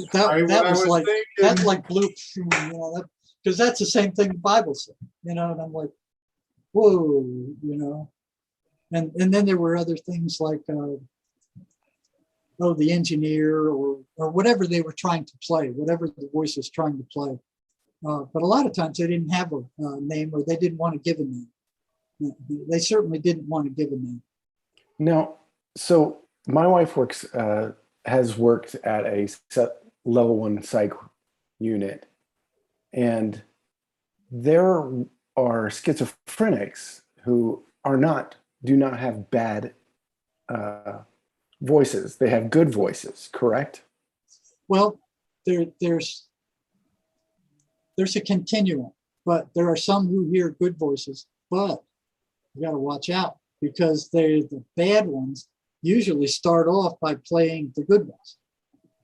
And there are some, and I know some, they're rare, that hear good voices all the time. Now Christians do, the real solid Christians, they will hear, the voice of, they know that is God. And there's no doubt in their mind that it is. That they'll give them, but at the everyday level, the good spirits speak in feeling and intuition. They'll give you a feeling like this is wrong or something's wrong or this, I got to get out of here. That's them speaking. They won't interfere with your free will like these dark ones will. The voices will. They will take over, and they will completely take the patient over if they're allowed to do that. And I've seen some. There was one guy I worked with. It took me an hour to talk to the original person who used to be there. That the voices had totally overwhelmed, and I knew he'd never be coming out of that. There's some that are so far gone. There's nothing you could do with them except juice them up with these phenothiazines and turn them into zombies. But there's others that, you break up these voices and you teach them how to do that, they will recover. And that's happened over and over again. And I got into serious trouble at the prison for that. When I learned enough how to break up these patterns, here's these inmates telling the prison psychiatrist, I don't need those drugs anymore. And they were acting completely normal. And that wasn't supposed to happen. Schizophrenia was supposed to be a lifelong mental Right. illness. They call it incurable. Exactly. Incurable. But that's not true. That's a lie. Right. It's not true. They just don't know how to cure it. There was one, then they noticed another one and then another one. So they started getting suspicious. So they kind of put me under investigation out there, and the chief psychologist was thinking that I was experimenting with prisoners, which I was. I was experimenting with these methods to help them. And he sent a stooge down there to investigate, and he started talking to all these, my group of 17, that I was working with. And they didn't tell them squat. They didn't tell him anything. One of them said, when he pulled him in and started questioning him, he said, he's helping us, not like you, asshole. And that really pissed him off. Yeah. So that was, that psychologist saw in this patient's record that he had a valid MMPI showing that when he entered prison, he was psychotic. He was a schizophrenic. It was a valid profile. It was as solid as you can get as far as psychology is concerned. So this psychologist, he asked him, are you willing to take another MMPI? And the prisoner said, yeah, sure, I'll take another. So he took it, scored it up. It was a valid profile, and it showed he was no longer psychotic. He was no longer schizophrenic. Awesome. Yeah. And they knew I'd been working with him. And Awesome. you think they'd be happy about that? No, they were panting up and down like they were demons. It was like it was like they were afraid. So then they charged me with experimenting with inmates, and they were pulling me up into this inquisition before the medical director. But none of the inmates I worked with had told them anything. They were frustrated because they came back with nothing after their investigation. Which was one of the greatest compliments I ever had, was a bunch of psychotics protecting me. That's awesome. That's incredible. That'd be It makes great. you wonder if I was more honored by that than I was the state of Arizona's Meritorious Service Award. That meant more to me than for that. sure. So here I was in the Inquisition, and it was really interesting because I was scared. They were after my job. And then all these Christians came out of nowhere, and some of them were supervisors, and they said, well, when you go in there, don't tell them anything. Don't tell them anything you don't have to. Just answer their questions, yes or no. Don't offer any information at all. You just don't give them anything whatsoever. So that's what I did. I went in there. What are you doing with your clients? And well, I'm talking to them like everybody else. What are you talking about? I did stuff, that happened with their background, that stuff you talk about. So they didn't have anything. And the chief psychologist looked like a fool in front of the medical director.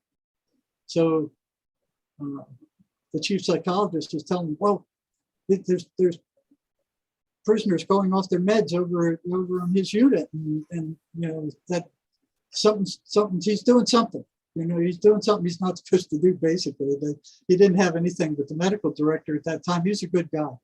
He said, well, if what he's doing is saving us money on medicines, let him do it.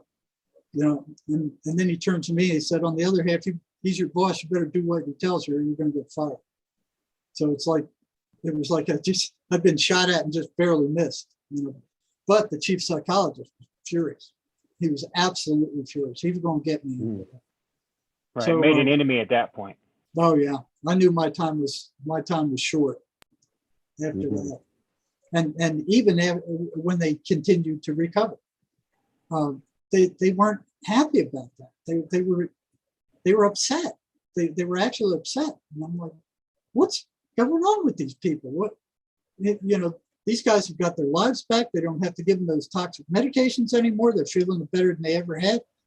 Why are these people acting like this? It's like, well, the prison was the devil's palace. I eventually learned that's his stomping grounds, man. He runs that place and he wants no interference. No good deed went unpunished there.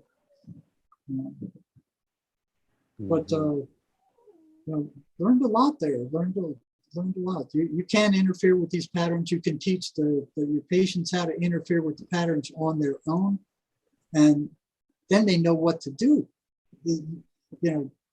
I can remove them temporarily. Shamans can remove them for longer periods of time, but to teach the patient how to get rid of them himself and how to maintain that and to keep on a positive spiritual path after that, with the warning that if you don't, they'll be back, and they'll be back with reinforcements. That's the way it works. That's the reality of the situation, irrespective of what these bozos in psychiatry are saying about, it can't be cured, the voices are hallucinations. And notice how they got it tied up.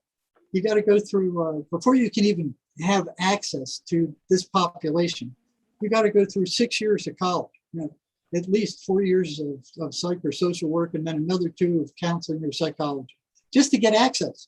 So it's like, okay, we're going to make sure you're very well brainwashed before we ever let you in with these people.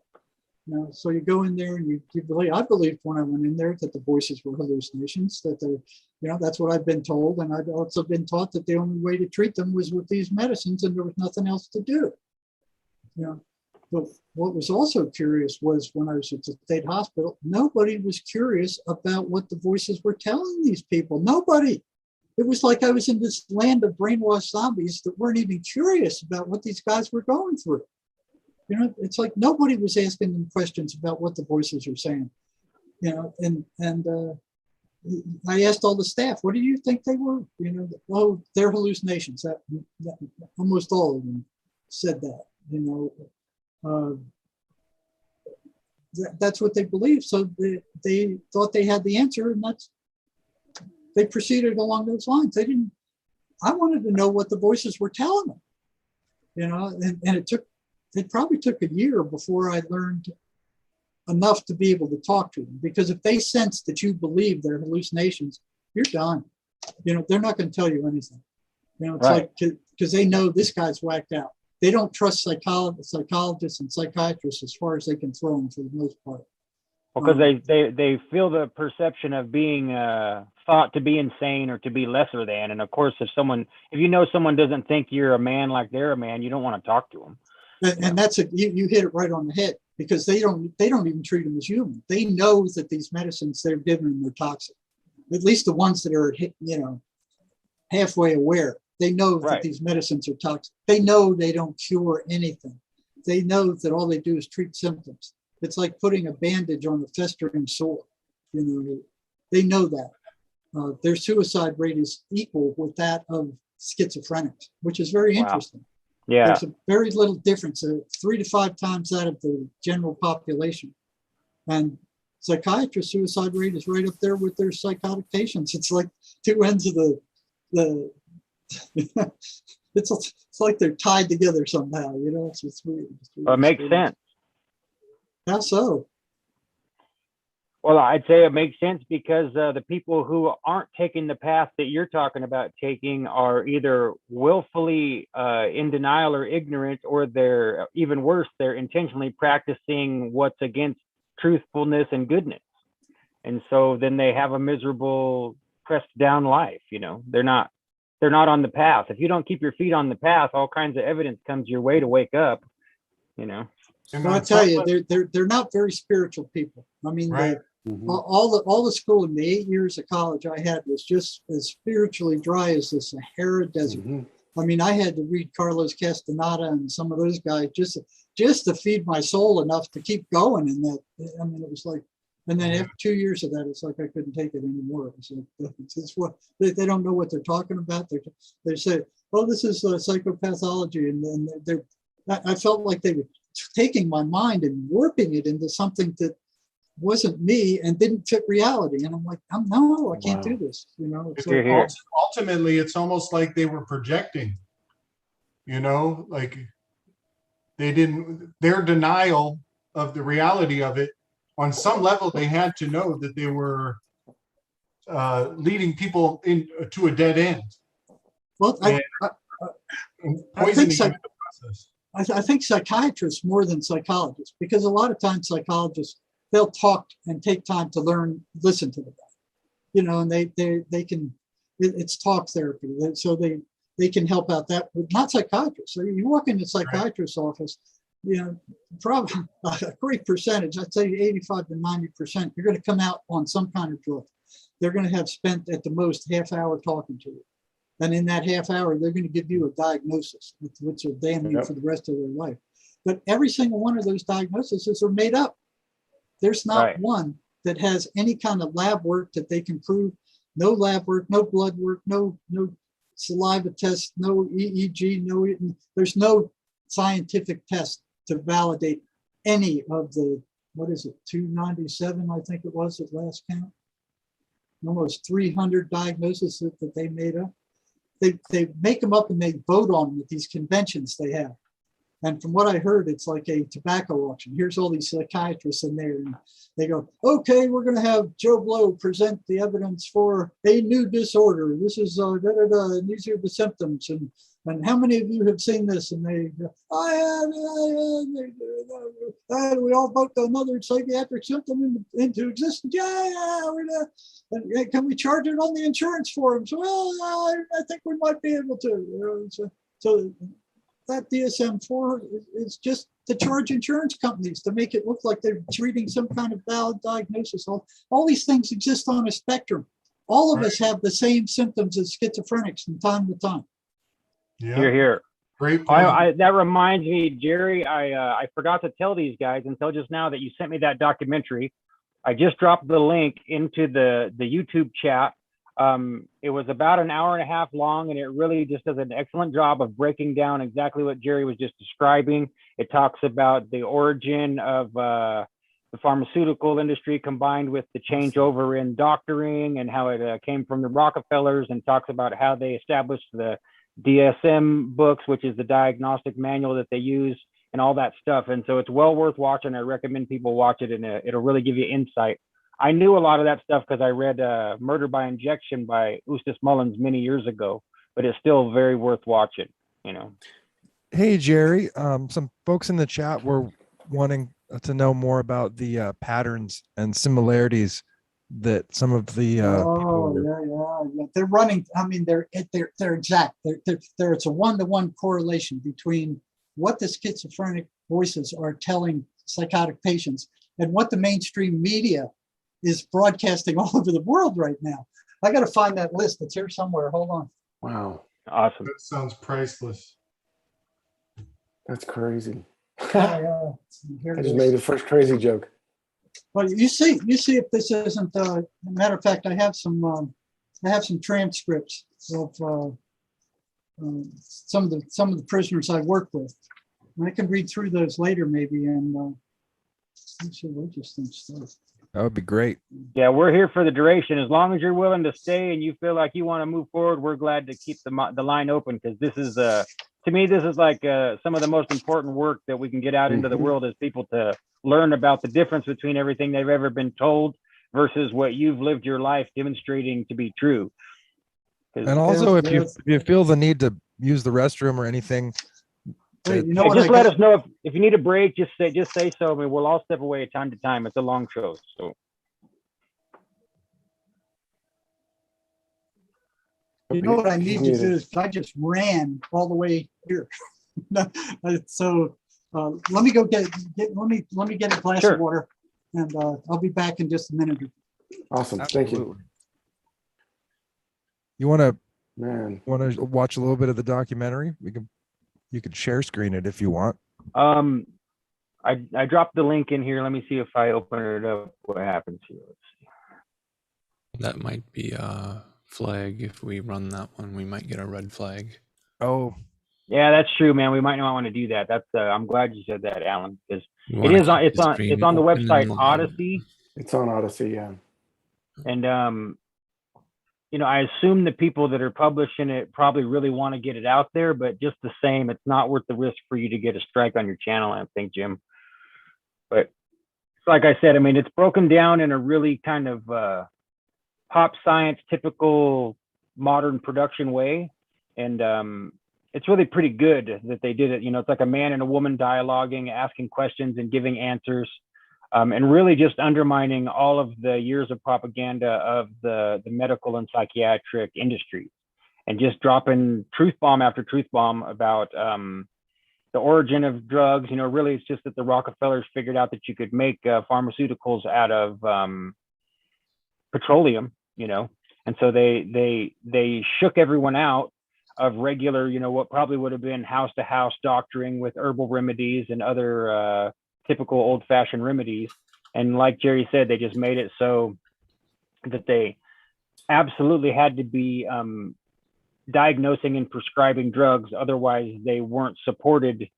You know, they just monopolized the game. They created orthodoxy and dogma Exactly. In the worst possible way. in the very worst possible way. Exactly. Well, me personally, and I mean, this is just me talking, but I believe that they're following the ancient pattern, or redundant pattern of the pharmakia. You know, they know that if they reduce things down far enough, they get this level of control. Yep. Yeah, and that's what it is. It's about control. I like Jerry was just saying, that's why they medicate them, to control them. Yeah, that's true. You know, it's now, you know, I have seen, now this is rare, where they medicate these guys and they'd come down from crawling off the walls to virtually looking almost normal with the voices gone. But that's very, very rare.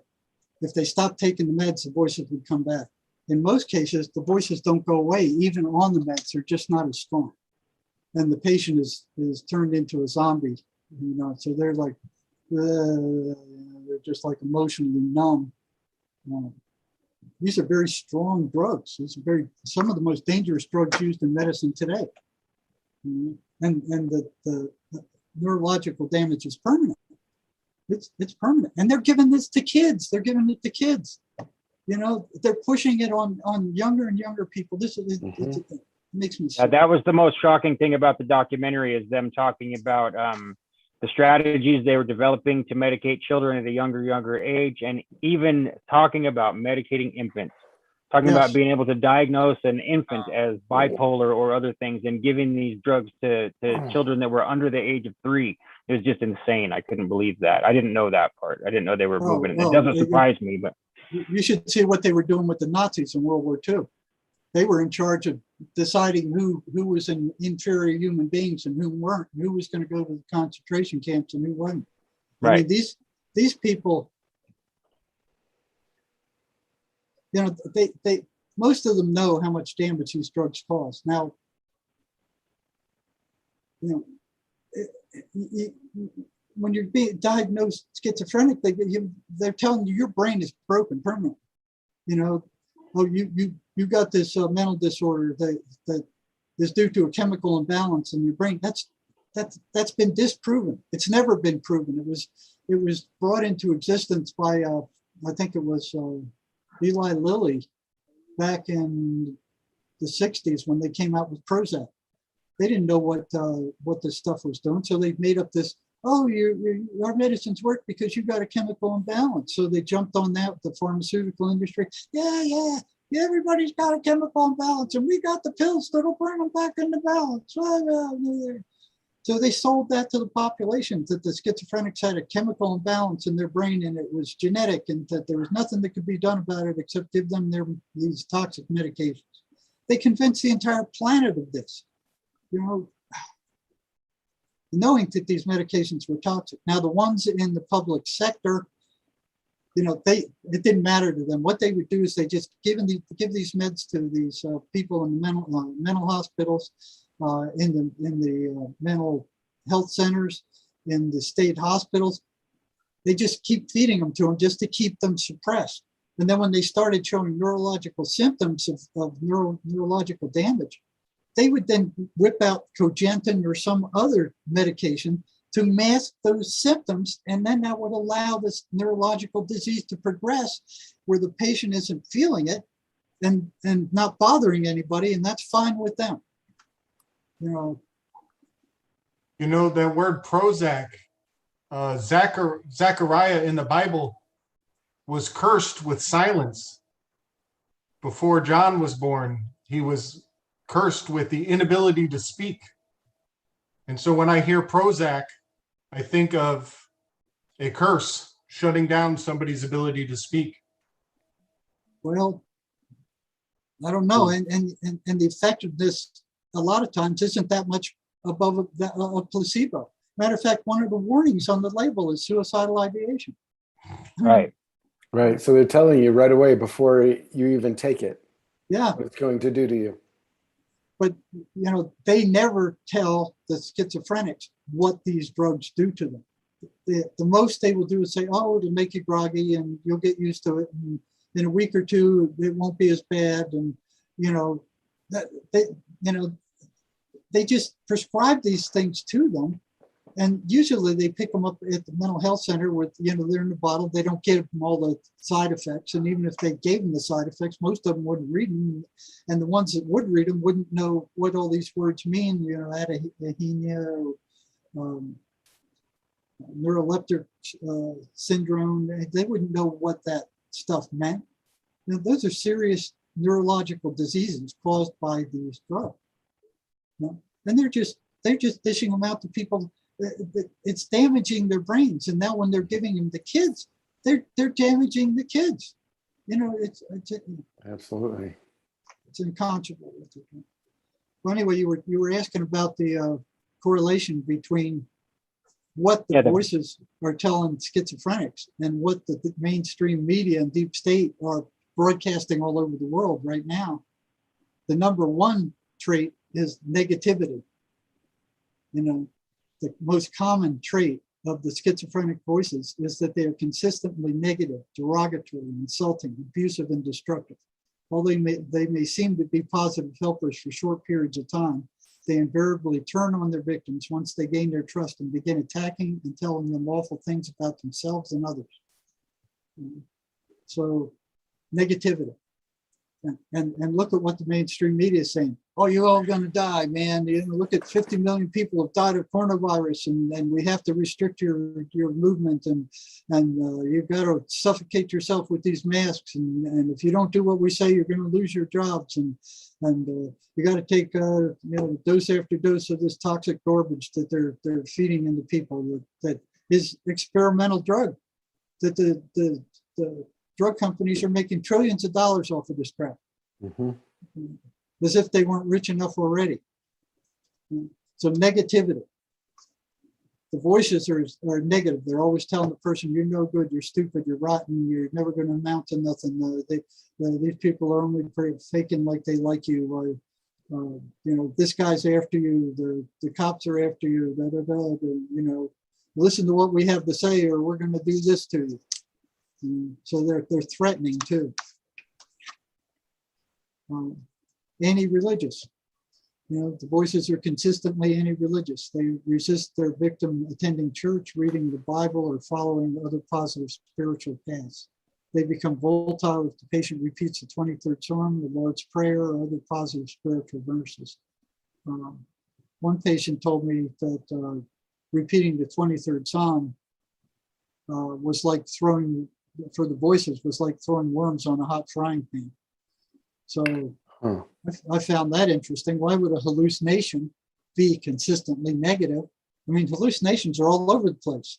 You know, they're good, bad, neutral. They're just, there's no pattern running to them. Why would they be consistently negative, and why would they be anti-religious? These are two big patterns. They foster and create negative emotions. The voices consistently work toward the creation of a prolonged negative emotional state in their victims, including anger, anxiety, paranoia, guilt, and shame. They do this through the insertion of negative thoughts about the self and others into the thought stream of the victims, or telling them to do things that will get them in trouble with others. They tell them to do irrational things, but everything they tell them is to generate negative emotional energy. And then when the voices come and attack them, that energy vanishes, which was really strange when I saw that happen. It was like, you know, I kept getting these complaints. Well, you know, the voices attacked me bad last night and I almost couldn't get out of bed, or I missed the appointment because the voices attacked real hard last night and I couldn't move. And it was clear that whatever these things were, that they were draining their energy. All right, they're feeding. I didn't know that at first, and that was dumb.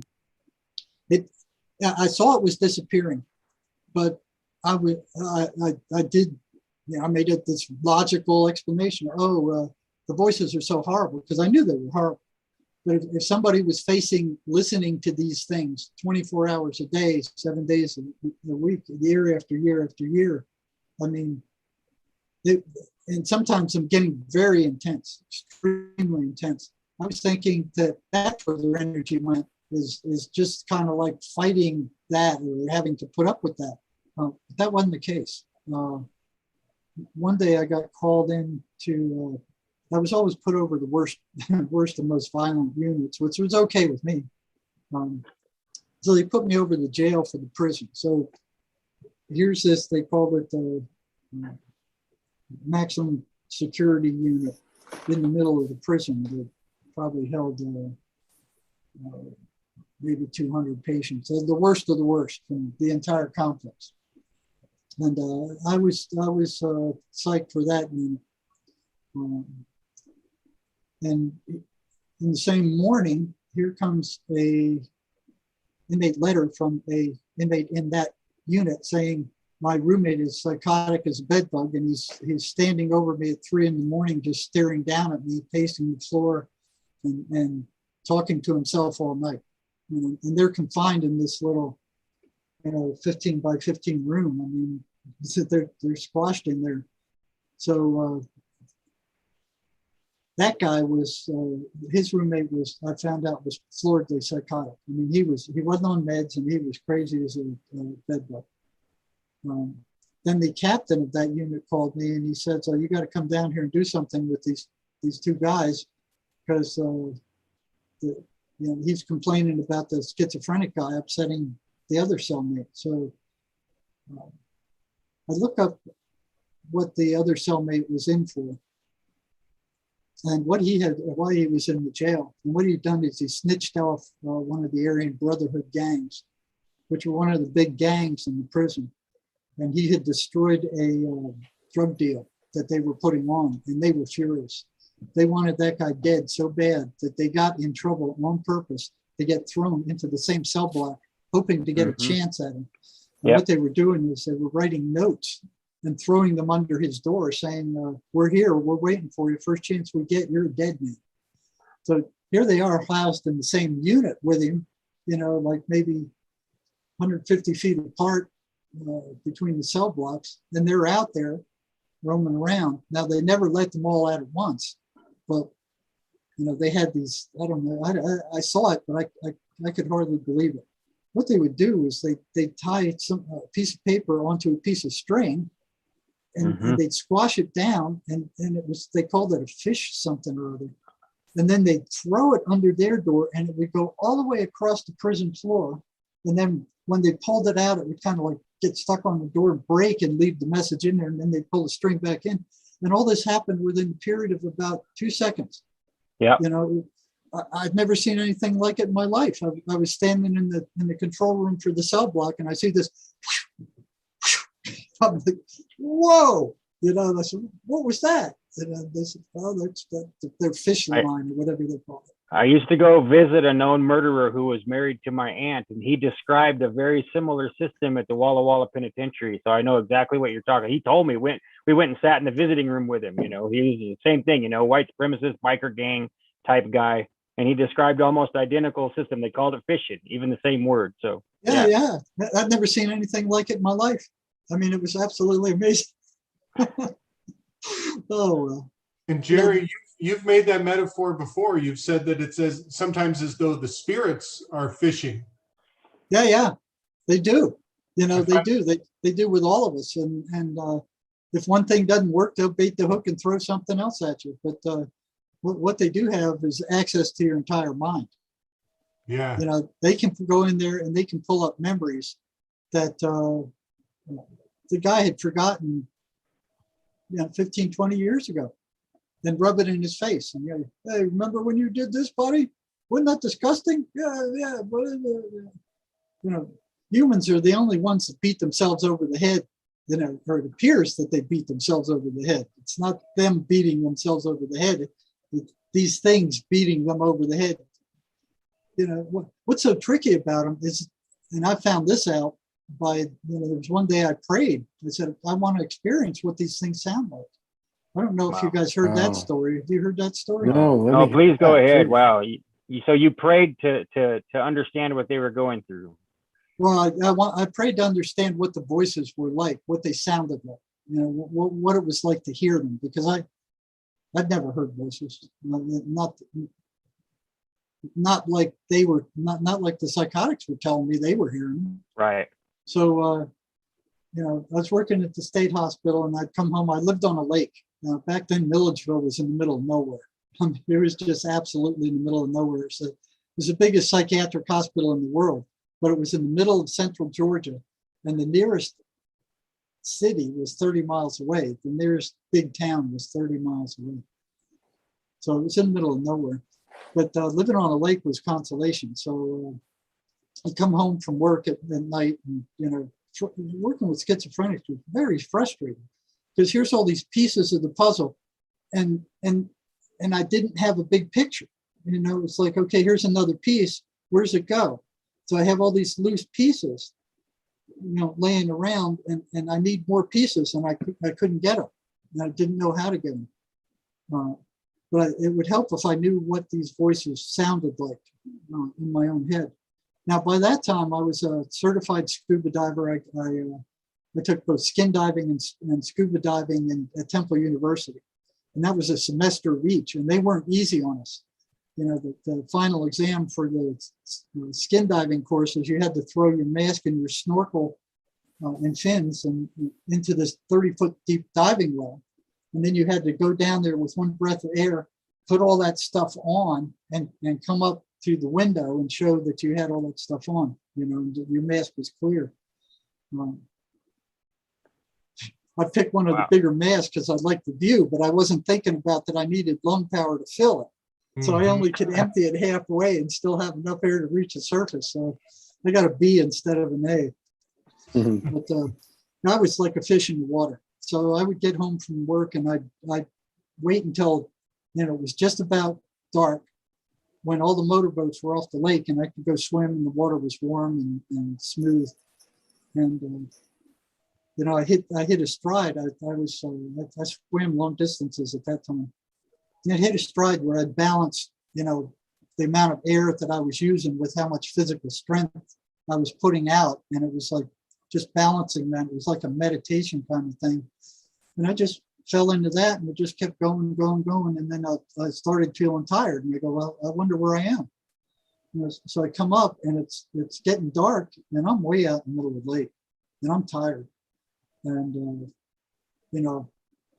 I didn't have enough energy to get back, but it didn't bother me at all because they taught us in scuba class that, the dead man's emergency float. You put your hands behind your back and then you just take a breath and you kind of fall over like a dead man. You just float like a dead man. So your face is underwater, your back's up, your legs are dangling down, your arms are behind your back. And then when you run out of air, you bring your head up real fast, blow out all the air you got in your lungs, and you start sinking right away. And before you go below the surface, suck another big breath in. So you can do that forever. It takes very little energy. So you're moving your head back and forth like that. So when you let the air out, you begin to sink. And then you bob back up again. And then you float on your back and with your face in the water until you need air again, you repeat the process.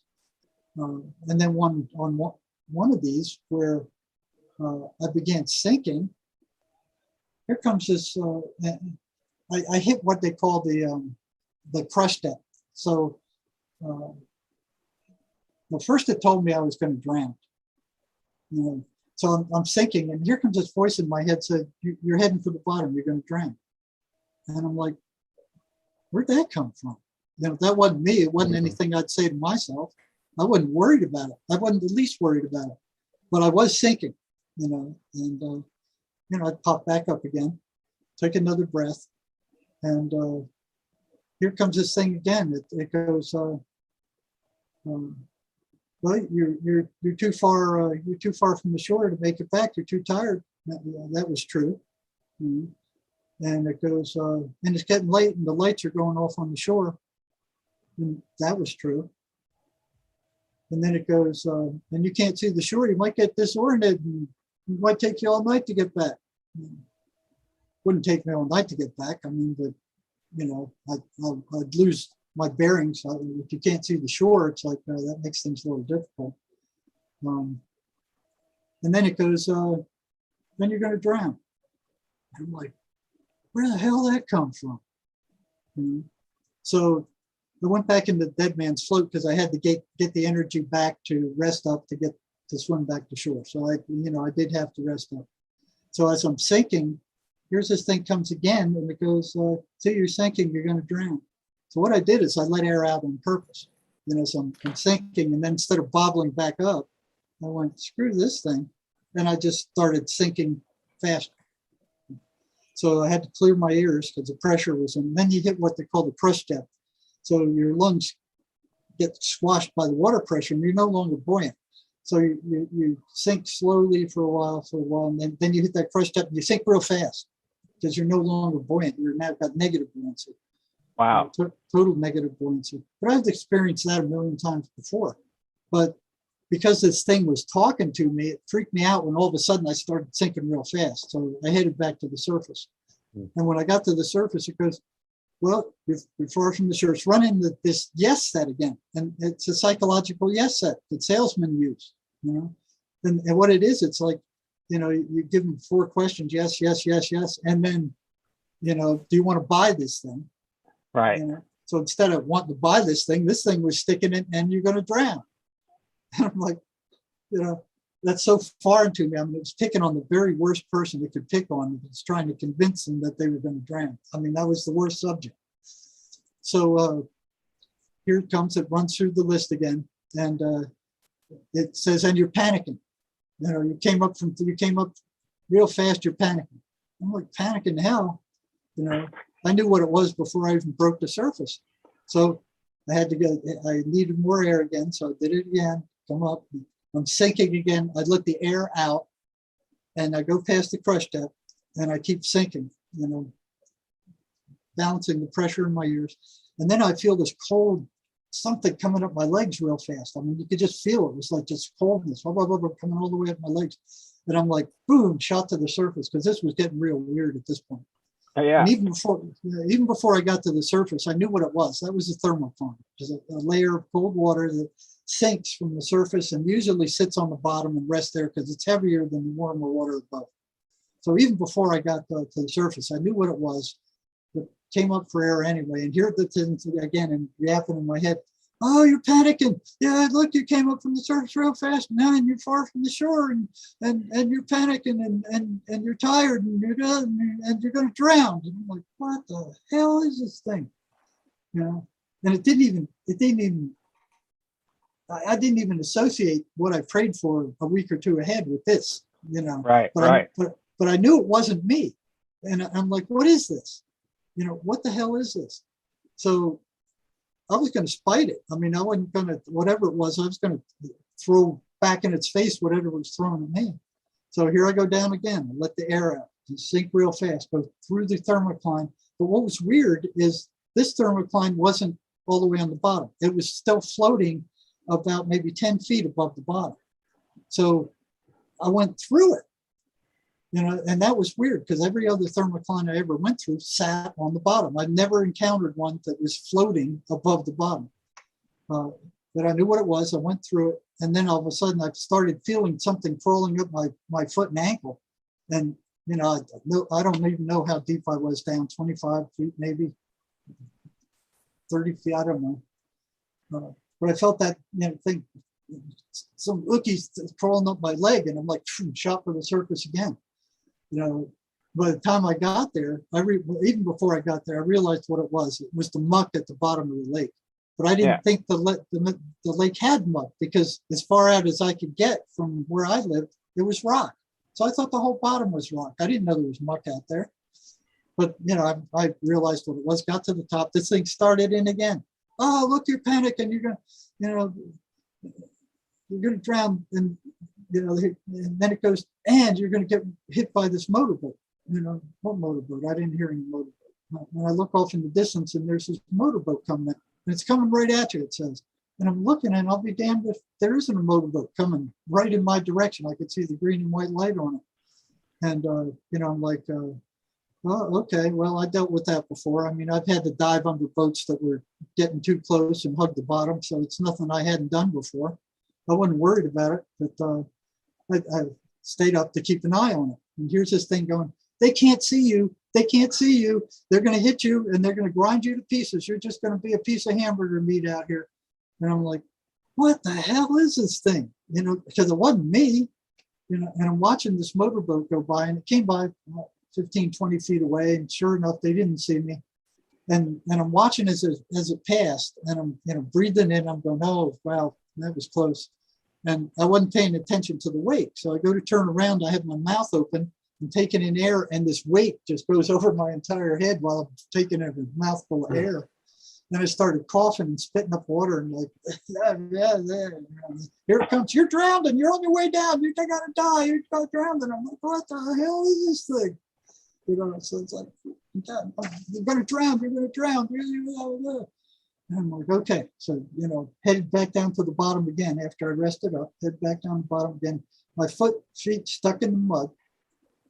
It was bath boiler warm, you know, so I couldn't feel anything. I couldn't hear anything. I mean, it was pitch black down there. It was like there was no light getting in down there. I mean, it was pitch black. My feet were stuck in this warm, ooky mud, and I was floating above the bottom like I was dead, you know. And it was one of the peak experiences of my life, because I was scared. So I wasn't thinking anything. I wasn't hearing anything. I wasn't feeling anything. All input was off. You know, the sight, the sound, the smell, the movement, everything was off. It was turned off. And all there was, I am what I am. I am. That's it. I am. Mm-hmm. You know, that's it. That's all that's there. I am. The consciousness, you know, and that's like, wow, that's what's below. That's what's inside, behind all of these senses and all this sensory input and all this garbage it's this silent I am. And it only lasted for as long as I could hold my breath, which was maybe another 15 or 20 seconds, but I'll never forget it, because that's what's there. That's what's underneath all this crap that we're being bombarded with. That's what's underneath all the sight and the sound and the constant bombardment. It's a silent I am, just an awareness that is aware that it's aware. It was a really interesting experience. And that's what the drugs are keeping us from doing is Yeah. connecting with our I am. It's keeping that distance that we can't get control of ourselves enough to even of our souls, because we don't even like people don't even think they have them. They don't think they're spiritual beings. They don't think they're souls. Well, So that's the beef I have with psychology and psychiatry. Exactly what you're saying. mhm. Yes. Yeah, this is what you are.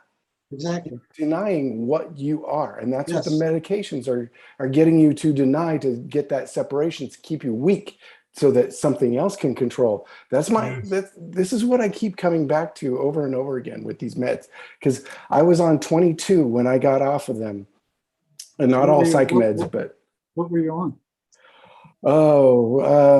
I was diagnosed with a pituitary adenoma, but I was on benzos and a whole myriad of things for migraines and opiates and all sorts of things. I honestly I have to go back and check of which kinds Don't they worry were. about it. They just dumb you down, But, especially yeah. those benzos. They just dumb you down. You're not fully alive. Yeah, I wasn't on those for very long, but that's exactly what it did. It made you zombified, so you couldn't react. You couldn't defend. Yeah, you couldn't defend, and also you're not relying on your own coping skills. You're relying on the medications to just cover up what's brewing underneath, and it just makes things worse. That is exactly those meds. They don't cure anything. They're just treating symptoms, and they got people believing that that's the only way to do stuff.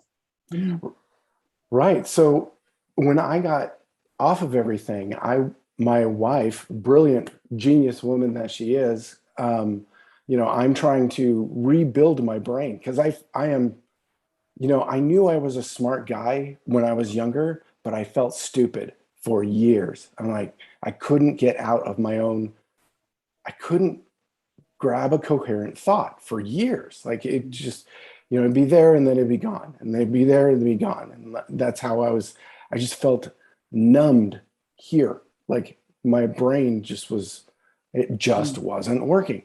So I had heard this Canadian doctor talking about how your brain is made of fats and cholesterols. So she goes and digs into the ketogenic, high fat, clean diet. And I did that for maybe 2 months, and it was amazing. It was just like the lights went back on after only a few months of that. And then low carbs and high fat.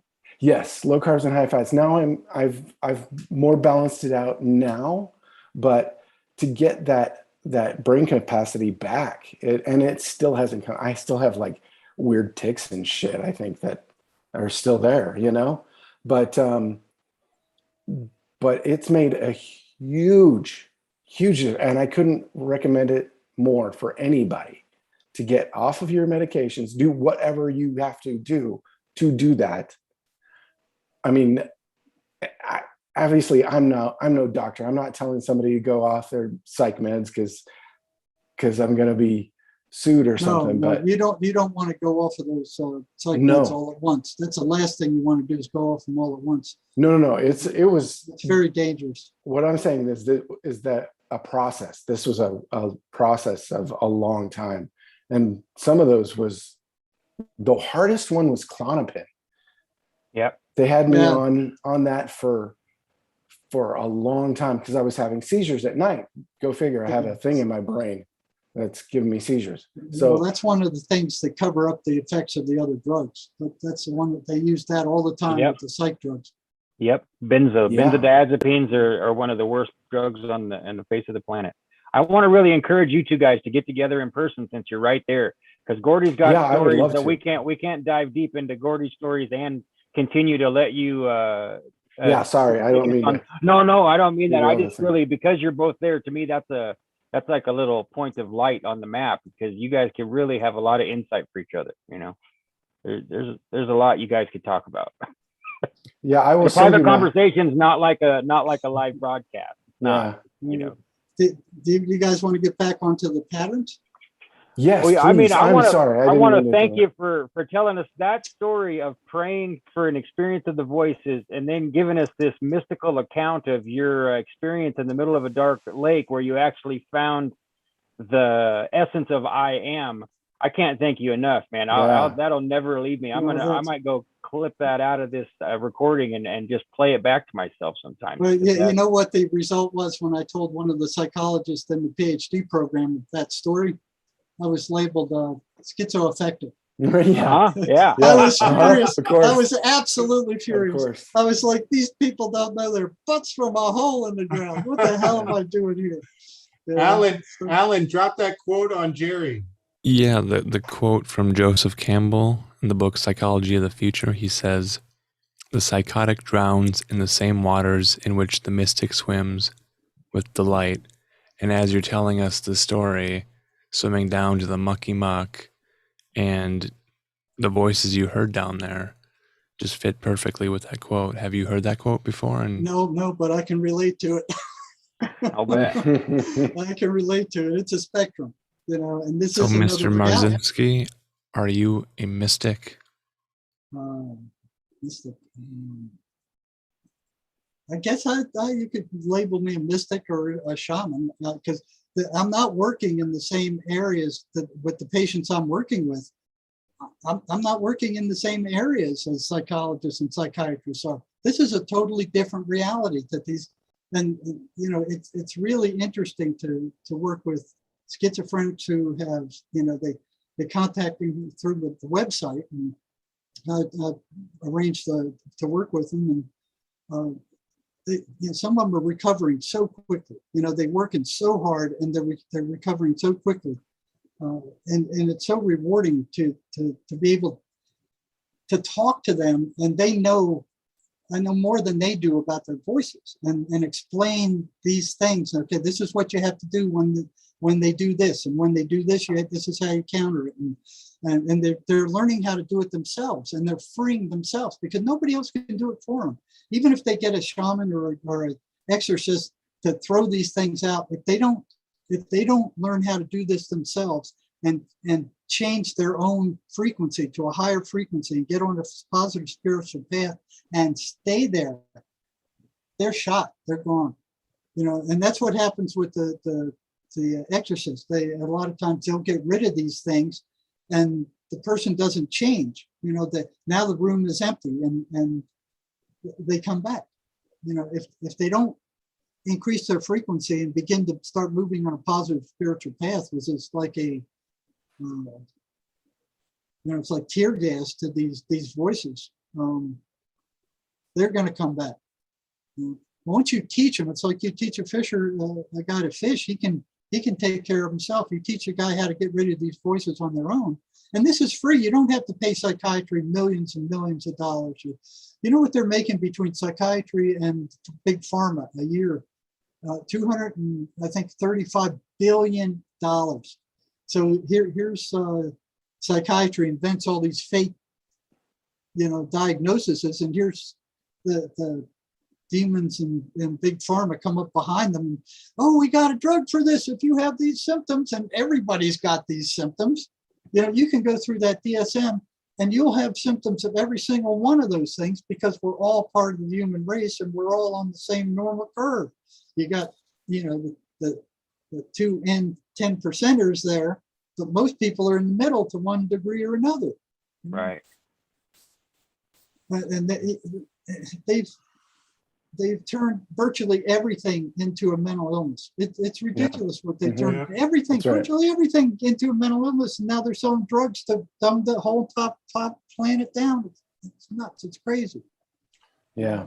Jerry, are you familiar with Dr. Andrew Kaufman? Yeah, I know him personally. Really? Yeah. Oh, We've talked a few times. That's awesome. Have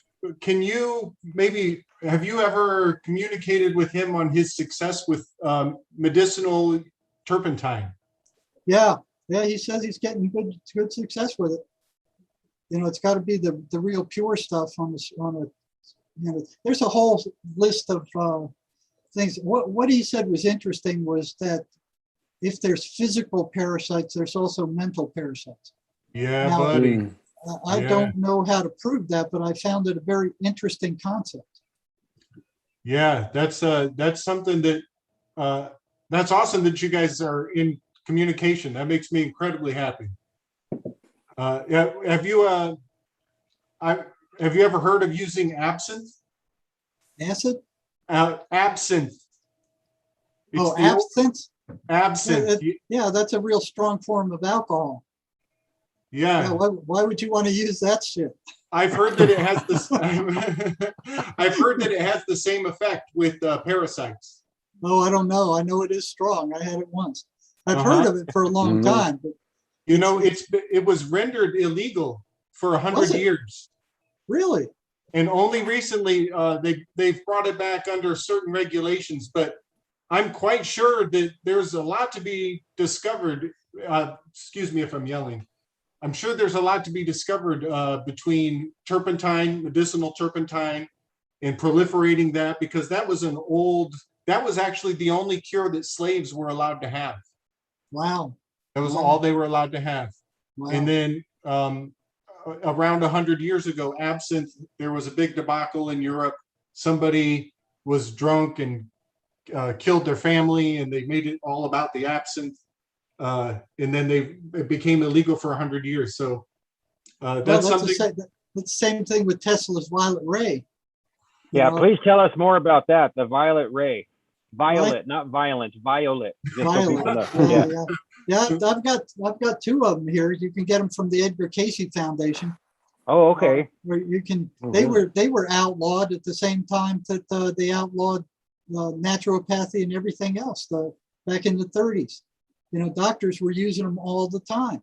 And you can feel them charge you up. I mean, you can feel it. So they cured a lot of different things, but they made them illegal. The FDA made them illegal. The FDA is in a fortress with shoot to kill orders all around it. It's weird. Why would they need to be in a fort with shoot to kill orders around them? Wow. They're all in cahoots. They're all in friggin' cahoots. The friggin' drug companies run them all. Pfizer runs the FDA. They run the CDC. They run all of those. They paid off 2/3 of Congress and 2/3 of the Senate. They've taken significant amounts of money from the pharmaceutical industry. That's why we have the highest priced drugs virtually in the world. Thanks to our good friends in Big Pharma and the corrupt politicians. Yeah, if you say that out loud, you're a conspiracy theorist. Yeah. Like, come on, it's out in the open. Oh, it's plain as day. It's just plain as day. What's it going to take for people to wake up? I don't know. I don't get it. I just don't know. Right now, I'm seeing people wake up and fall asleep at a higher rate. Both. I see people going deeper under the subconscious delusion, and people coming out of it at the same time. Ever since all this. Well, we all know what's going on. We don't say it out loud, the specific pandemic that we're in, because YouTube's algorithms kind of pick on shows that take a focus on it. But I already got thrown off of Facebook. Yeah? Yeah, they threw me off. Well, I mean, these are their platforms. That's what a lot of us are developing our own platforms so that we have some place to be when these places become too restrictive, The times that rogueways get kicked off is when they're doing healing stuff, health and wellness stuff, like gets axed immediately. Wow! Wow! I didn't know that. Yeah. Because I wanted to say, Jerry, I thought from other interviews I'd heard that I remembered that you'd had success to help people with their voices with the violet ray, and also with using a rubber band to slap on the wrist. And also I remember the no system, or no, that's not true. The woman you were working with, I've used that myself, because sometimes I get what they call intrusive thoughts, and that's not true really works. You're just kind of pedaling your bicycle, or you're riding on the bus, and you get this completely intrusive, unbelievably graphic and horrible thought, And sometimes I would just kind of have to deal with it, or just kind of wait, or try to rationalize my way out of it. But if you just say, especially I'll say it out loud if there's no one around, say, that's not true. And it really gives this moment of peace. It's a pattern interrupt. It really works. Yeah. See, that was developed by Sherry. It was weird how we met. Both of us were into prison reform for different reasons. And I developed this computer-assisted program for the state of Arizona that I got the Meritorious Service Award for. But they threw the thing down the trash. It took me years to develop it. My wife's a computer programmer, so it was a computer-assisted program where we had all these different programs on drug abuse, alcohol, codependency, parenting, all these things.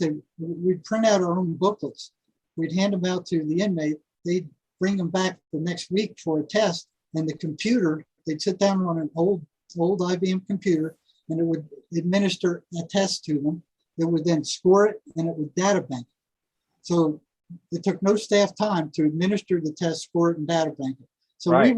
we were teaching hundreds of inmates about substance abuse and alcoholism and codependency and how to control their tempers and And they'd come in and they just, took them 10 or 15 minutes to take the test. They couldn't cheat on it because they cheated on everything else we tried to measure on them. But we had 2 encrypted passwords. And when we got it bulletproof and we proved it could work, it started spreading all over the state, in all the prisons all over the state. Next thing I found out, the lazy counselors were turning over the encrypted passwords and the running of the programs to the prisoners.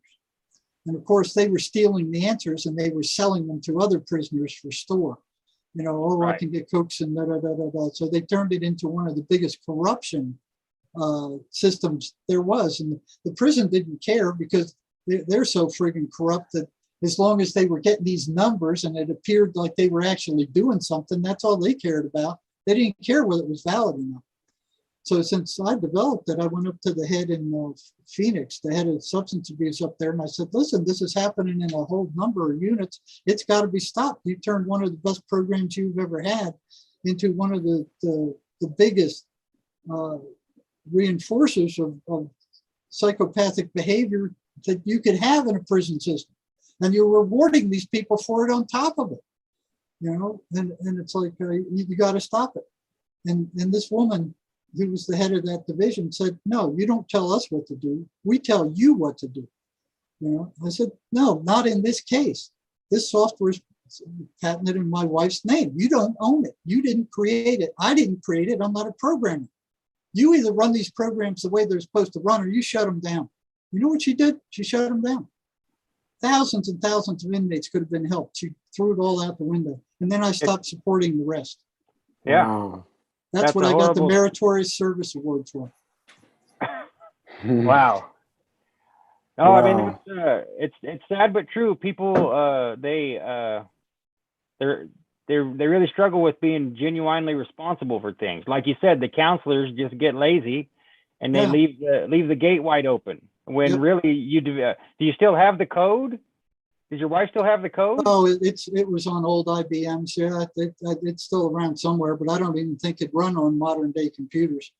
This was back when the old IBMs were out and there weren't even color monitors. Right. But it worked fine. I mean, I'd come home and I go, well, they're beating it this way. We need to put in some code that'll stop this thing. So we had it bulletproof. They could not cheat on it because they were good at cheating on stuff. I'll tell you. You should see before that when we had the paper and pencil test. Oh man, they had answers written on their hands. They had answers written inside of their clear ballpoint pens. They had, signals that they'd give each other. I mean, it was incredible. They cheated on everything, but they couldn't beat this thing. And when you made them learn it, they actually got something out of it and they appreciated it. They started stealing the booklets to take home to their wives and go, hey, look what I learned. No, you know. So, that's good. I thought it was good they were stealing the booklets. Yeah. Yeah. That means they were worth something to them. So what are the other things on the list that you've got that they were talking about? The energetic draining of the victims. Every time the voices come, their energy level drops. Then it drops significantly after the voices attack them. And there was one point where I got graphs around here somewhere where it was a 1 to 10 scale of how much energy did you have in the scale of 1 to 10 before the voices came, and how much did you have after the voices came. And consistently, it was a major drop after the voices came. So at some point, schizophrenics are going to feel drained. Their energy is going to be gone. Another pattern. You know, it's just like the deep state. You know, they keep hitting us. It keeps hitting us. Keep hitting us, and you know, it's like after a while, you're just saying your energy is just drained. Oh, you got to wear a mask now. Now you can't go to restaurants, and now you got to stay in your house, and now you got to get a passport. You know, you're just drained after that. You know? Another thing that's interesting is they get louder after sunset. Consistently. Yeah, I've heard that too. And full moons, correct? Yeah, full moons. You know, I worked in the emergency room the last 10 years that I worked doing psych crisis. And yeah, when there was a full moon, we knew we were in for it. And sure enough, you know, the full moon does have something to do with it. Yeah, for sure. And, you know, I first encountered this when I was doing psych work at an old folks home. We were dealing with older people, which, you know, those drugs really, really do damage to them. It really does damage to those older people. You know, they're already demented, and these psych drugs finish them off, but it keeps them calm and under control. And they had something they called the sundowner syndrome, where when the sun would go down, all these old folks in these old folks homes would start acting out. So they douse them down with antipsychotic drugs and give them a chemical lobotomy, which even destroyed their nervous system worse. Number 6 is they get louder when they're ignored. So just like the deep state. You know, the psychiatrist, I heard them over and over again. They tell these patients, oh, just ignore the voices. They're hallucinations, just ignore them. No, they won't be ignored, and they get louder if they're ignored, consistently get louder. They refuse to be ignored. They foster self-destructive behavior in all different kinds of ways. You know, you name it. They're telling the person to do something that's destructive to his own end. They foster isolation. You know, they tell them, don't tell anybody about us. They'll think you're crazy. They'll lock you up, which is unfortunately true. Don't trust anybody. They're after you. They're out to get you. People are talking behind your back. So they don't want the schizophrenic to have any positive relationship at all with anybody. Not their parents, not their wife, not their girlfriend, not their friends. They want to completely isolate them and to themselves. And that's exactly what the deep state is doing to us right now. You know, oh, you can't meet, you got to have masks, you can't talk, you know, don't dare stand up to them.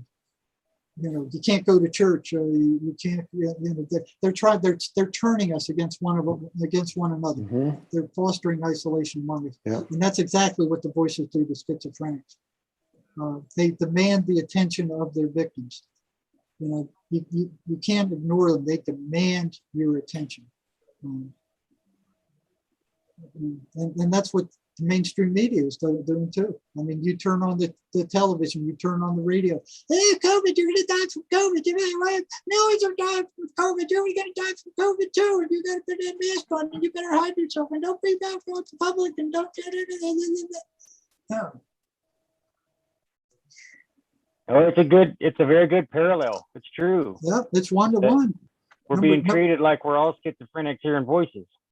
Yeah, like less than human beings. You know, we gotta control you. We gotta bring you under control. Take these drugs. Take these drugs. We'll control you with these drugs. It's global gaslighting. Yeah, it's worse than that. They say these things are really toxic. You know, this graphene oxide stuff they're putting in there. They maneuver for increased control over the victims. That the voices are constantly doing that. And what's the deep state doing over with us in the mainstream media? Control. The same exact thing, maneuvering for increased control. Let's see if they'll tolerate this. If they tolerate that, let's see what else we can do. You know, the gaslighting, you know, the constant gaslighting. The voices do that all the time. The deep state is doing that all the time. You know, they manipulate perception. You know, they tell you what you're seeing is not what you're seeing, or what you think is not what you think, or up is down or down is up, or you know, right is wrong and wrong is right. I mean, they're constantly manipulating perception, and that's what the voices are doing. That's what the mainstream media is doing. They have complete access to the schizophrenic's memory, you know, and what the deep state's doing is they have complete access to history. So they rewrite history. You know, look what they're doing. They're tearing down Robert E. Lee's statue.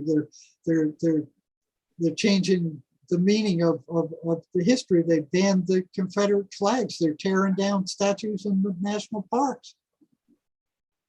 And they know all our searches on our phones.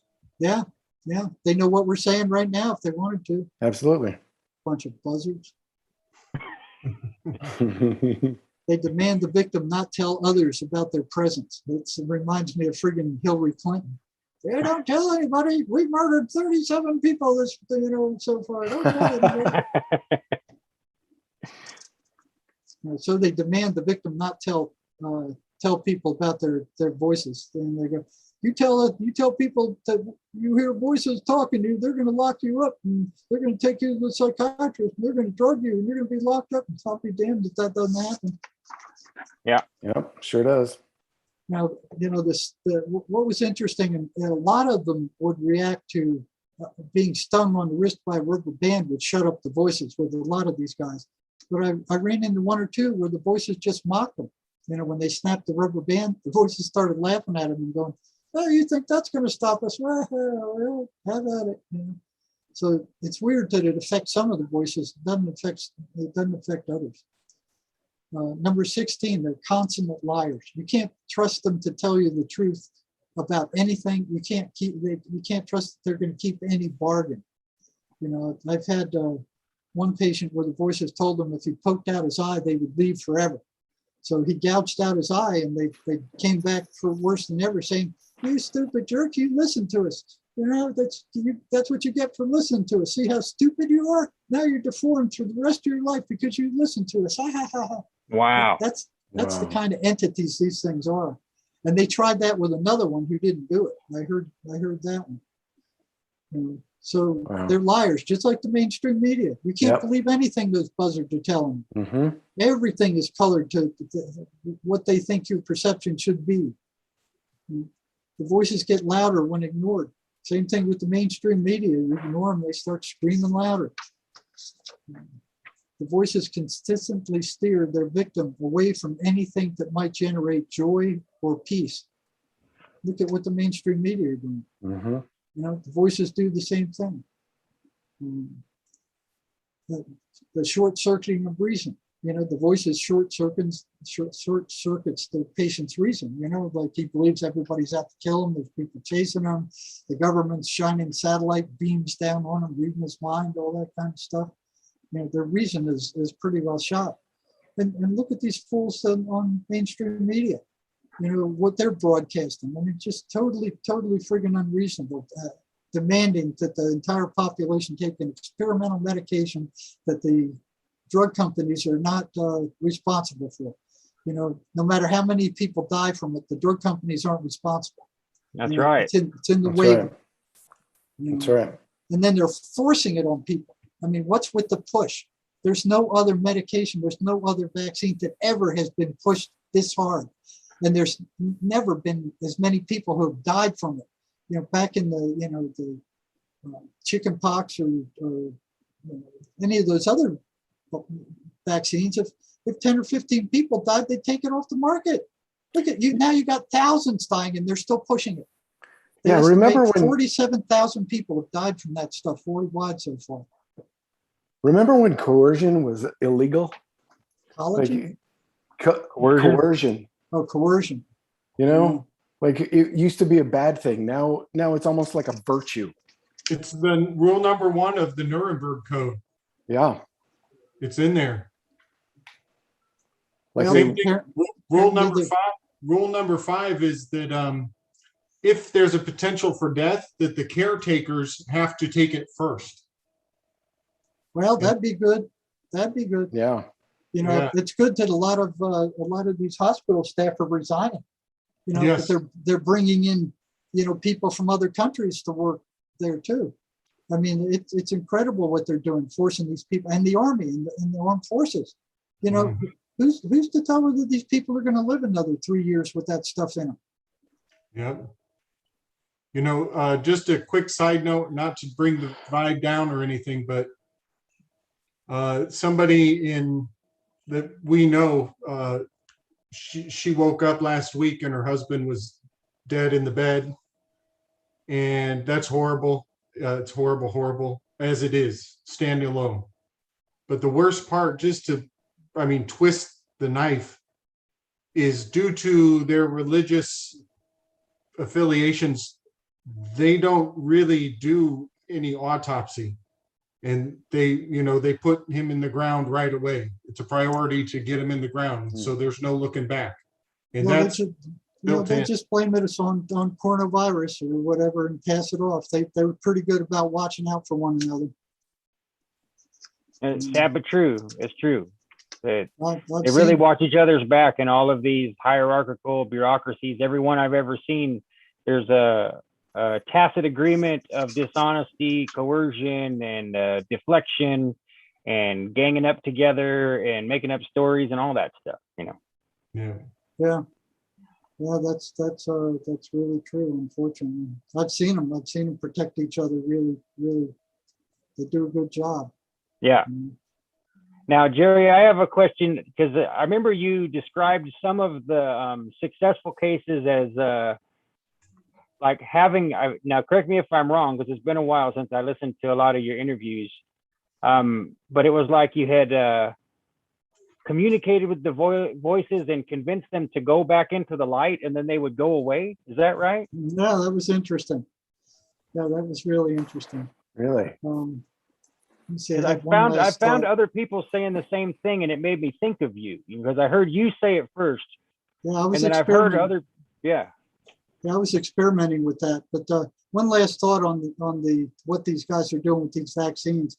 If your boss threatens you, anybody who's listening, if they threaten you, you make them fire you. Mhm. You make them fire you. You make them give you a letter as to why you're being fired, and you take that with you. Don't just quit. Make them fire you. You know, Yep. there's one nurse. She showed up and they said, "What are you doing here?" She said, "Well, you didn't fire me, and I didn't quit, so I'm still here." You know, make them fire you and That's get right. a written letter as to why they're firing you, because sooner or later this is going to come back and bite them. And if you have that written document, somebody's going to pay for that eventually. Oh, it is. There's a lot of people working behind the scenes to preserve the integrity of what we do have on the affirmative side of our society. It's not everybody's just rolling over and playing dead here.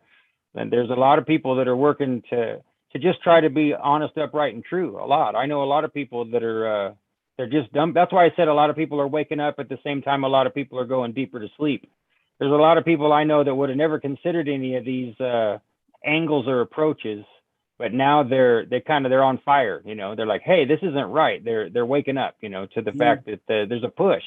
They're trying to bribe people with free donuts and booze and lottery systems and Lottery prostitution tickets, and yeah. everything. I mean, Juice. yeah, There it's was just one crazy. school that was offering $100 for every shot they took. That's I mean, crazy. That's coercion. Yeah, Bribe, bribes are coercion. yeah, they're flying in the face of the Nuremberg Code. That's for sure. It doesn't seem to faze them. But you asked a question about the Well, I was thing. just curious about, because I mean, the idea the main thing, I guess, from anybody listening, if you suffer with any of these problems or know people that are, this gentleman here, Jerry Marzinsky, and the people he's working with are having success in permanently changing the condition. Okay, so that's, to me, that's the most important takeaway from your work, is that you're having success, allowing people to gain freedom. The one gentleman, I'm friends with him on Facebook. He had, I don't remember his name, but he had induced schizophrenia by methamphetamine abuse. He was a homosexual man, and he's still having some voices, he said, but he's having a successful life again. And I came from North Sacramento, where there was lots of people on methamphetamines, and I know lots and lots of people who drove themselves crazy the same way with that drug. So the idea that there's hope, not just for people who are diagnosed, but also people who have maybe run themselves off a cliff with chemical abuse, that there's hope is a really big deal. It's a big deal. I mean, I've not found anyone else, Jerry. You're the only one I've found saying, hey, we have success. And so to me, that's important, you know. Yeah, Absolutely. That's God's work, man. Yeah, there is a cure. What I did start doing was working with patients again, but prior to maybe 6 months ago, I was more invested with getting this information out, you know, and then people started contacting me and saying, hey, you know, do you still take patients? And I hadn't thought about it, so, you know, I did. And what was interesting is, you know, back to your question, is working with the light and the voices. What's interesting is what you can imagine vividly in the voices of the world actually appears in their world. You know, I was reading some stuff about somebody who was doing something like that. So in the ER, what I had to do was get rid of those voices and shut them up, because otherwise I couldn't get any information out of the patient, because they were coming in raw. They were coming in on drugs. They were coming in drugged up. They were coming in with alcohol. They were coming in psychotic. I mean, they were as dangerous as they could be. You know, they're coming into the ER fully drugged up and hearing voices. You know, so in order to find out exactly what was going on and whether they needed to be hospitalized or not, I had to shut up the voices temporarily. And I saw that if I imagined that duct tape was being wrapped around the voices' heads and their lips were sealed shut, if I imagined that vividly enough, the voices shut up and I could now reach the patient and get some information from him. But it was funny, then one time I did that and I asked the patient, okay, are the voices shut up? And he goes, and I didn't tell him what I was doing in my head. You know, I just kind of closed my eyes, imagined this. And then when I was done imagining, I said, okay, they shut up. And in almost all cases, they say, yeah, they shut up. But in one case, the guy went, no, they didn't shut up. They're going, yeah, and I'm wow. like, ain't that interesting? You know, because he didn't know what I was doing. Right. You know, and they stopped talking at that point. But yeah, what you imagine, and I was working with a patient last week where I told him that's one of the exercises he could do to kind of shut them up. And what he did was he told me he imagined a big cotton ball in their mouth. And he said that they couldn't talk with the big cotton ball in their mouth. Nice. So it's interesting that what we think and what we experience, we can project into that world and it becomes real in that world. Wow. So what I was doing back then was, again, experimenting with prisoners, and we'd get the voice and talk them and you know, the voice is basically, I would speak to them for a period of time. There was maybe 6 months or so where I was speaking to them and carrying on conversations with them in the patient's head. And then I got this strong feeling that I shouldn't be doing that anymore. And I don't know where that came from, but it was like, okay, you know what they are, you've spoken to them. It's like, don't be doing that anymore. And there was just this strong feeling that I shouldn't do it. And then I stopped it. But while the time I was doing that, I would ask the voice, I said, the voices told me they were assigned to destroy the patient. And if they didn't destroy the patient, then they would go down to some place called the pit. And whatever that was, it must have been horrible because they all knew about the pit. So if they didn't succeed in destroying the patient, or if they got caught as voices and not the person's thoughts, then they were punished. So they were actually punished if one of us found that they were not the patient's thoughts, but a separate entity. The voice that got caught would be punished and thrown into the pit. So once I knew that, it would be like I had some form of coercion over them. I would tell them, well, you know, you've been told you don't have any light. So whoever their bosses are, told them they have no light inside, that they're completely dark inside. And they believe that. And I would meet with the voices and say, okay, well, let's go. Let's go inside you and look. And then I imagined that we were going down into this darkness. And I would ask the voice, I said, do you see any light yet? And they go, no. Okay, let's go further. Do you see any light yet? No. Okay, let's go further. See any light? And he goes, yeah, I see this dim orange light. I said, okay, let's go down to the dim orange light. And this is all happening mentally. And they go down to the dim orange light. And I said, I thought your boss told you didn't have any light. And what was interesting is he got furious. They all got furious when they found out that they had that dim light inside and that they were lied to about having light inside. They got furious at whoever their boss was. And I found that very strange. It's like, why would they do that? I mean, these things were scumbags. You know, why would they be furious about being lied to when they were liars themselves? I mean, they were all in there together. So what I would do is encourage the voice, like say, stick your hand in there. And they go, no, it'll burn me. I said, no, it won't burn you. Stick your hand in there. So they'd stick their hand in there and it didn't burn them. And then I said, okay, go in the light. And they'd go into the light. And I said, well, okay, now do you have any deceased relatives or anybody on the other side that can come and get you?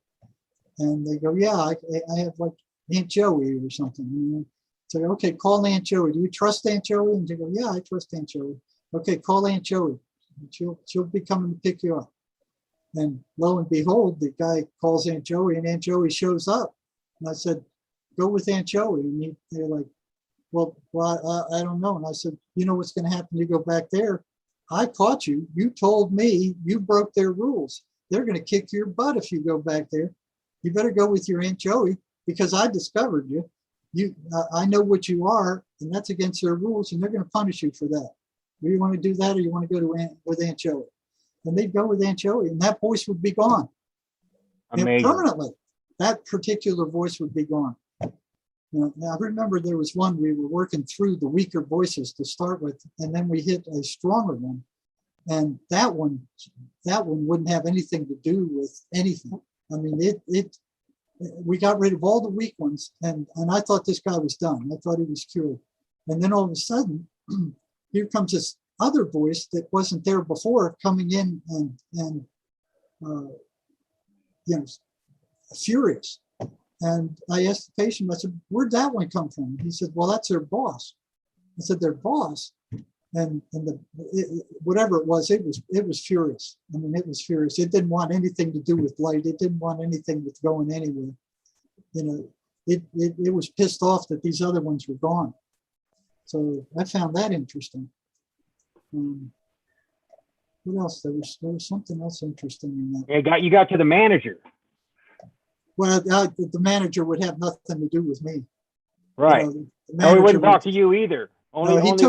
He was in control now. Since the other ones were gone, now it's the manager who was left there. I don't ever remember what happened with that case, where that one ended up. But I do remember one where we cleared the guy, and he was so lonely, he went and he looked for him back. Wow. Oh, And, wow. You know, we cleared him, and I remember the day we cleared him, they screamed when they left. And then it was just total silence. And I was looking at him sitting in the chair, and he was looking woozy. And I remember his words. He said, the silence is deafening, because he'd been hearing those things for decades. Wow. That says so much about the human condition that if we're suffering for an extended period of time, removing the suffering is torture. You know, and so it's true about people with voices, but that's true with people in general. You know, like if you take somebody out of a really abusive situation, it takes a lot of support to get them to recover, you know? Yeah. Mm-hmm. And that's what these things feed off of. They feed off of that negative emotional energy. So they're doing to us what we do to cows. You know, the farmer puts the cow out in the field and they eat the grass, and then they get them and they isolate them like they're trying to isolate us. And then they milk them like they've been milking us. And then they turn them loose again. You know, so that's what they're doing. It's this perpetual cycle. Only the schizophrenics are deeper into that cycle. We're all hit by it. I mean, there's not a single one of us that hadn't been walking around one day and then all of a sudden this horrible thought just comes to your head out of nowhere. And you're like, it's so horrible. You just go, where did that come from? That's not my thought. You're even embarrassed that you had it. It's like, and it shakes you up. It actually shakes you up, and you're upset because of this thought that barged into your head. That didn't come from you. Well, that's why they call it intrusive thinking. Right. That comes from them. They're throwing those thoughts in your head. So Sherry is the one that came up with this. Every negative thought that comes into your head about somebody else or yourself is coming from them. She's the one that came up with the That's a Lie program. So I was working, like I started off before, I was working in the prison, and Sherry had the biggest prison reform website in the country. So I wrote to her, I said, Sherry, I got this program we put up. I'd like you to put it out there and let other prisons know about it. So other states found out about it, started going in other states too, but the same thing happened. They turned over the operation of the system to the inmates. In every other prison system, it was like, oh my God, they're shot. There's nothing can be done for these people. So here I was, we became good friends, and we were talking as we were fighting the prison system, and I was helping her fight the Alabama system because I couldn't fight the Arizona system because I worked for them. So I was saying, well, if you do this, you use this terminology, that's going to drive them crazy. This is how they think. This is how they operate. So I was giving her that information from the inside to fight in Alabama. And we became pretty good friends. Then she flew me down for a conference one time. And I went, wow, she actually flew me to Alabama for this conference she was putting on.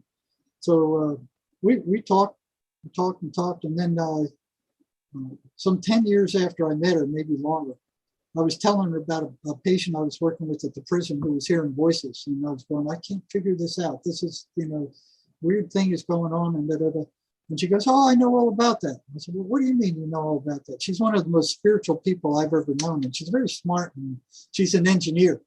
So she's on the other end of the spectrum from me in a lot of ways, but she's also an engineer. So she's balanced off in both areas. She's got the rational stuff and she's got the spiritual stuff. And I don't know very many people who are that combination. So for me, it was fascinating. And what she told me, she said, I know all about that stuff. I said, well, how could you know about that stuff? Oh, I heard voices when I was a younger girl. And I was like, what? I knew you for 10 years and this is the first time you told me that? She goes, yeah, I know all about the voices. And I'm like, I was blown away. I was just blown away. So every time I found something new about the voices, I'd call her up or write her and say, well, what about this? What do you think about this? And she goes, oh, da, da, da. So, she taught me a lot. The prisoners were teaching me an awful lot. So Sherry had her particular set of voices, but she figured it out on her own. She figured out that they were liars and that they ran a lot of these patterns. And she came up with the That's a Lie program. So she knew that virtually everything they were telling her was a lie. Just like I knew when I heard the voice that everything it was telling me was a lie. I mean, she knew it. She felt it. But still, they were tormenting her, and they had her so far, because she was abused badly as a kid. They had her so far where they were telling her, all you got to do is just give in and just come to the other side of the fence, and you'll be taken care of. People will put you in the mental hospital, and they'll take care of you, and you won't have to worry about anything again. So here they were trying to convince her to give up and just live her life in the mental hospital. That's how close it came. And she basically went, screw you, I'm not living in no mental hospital. I ain't going to no psychiatrist. So she came up with the That's a Lie program. So when they started feeding her all this crap that they were putting in her head, she'd go, that's a lie. Get out of here. That's a lie. That's a lie. Here.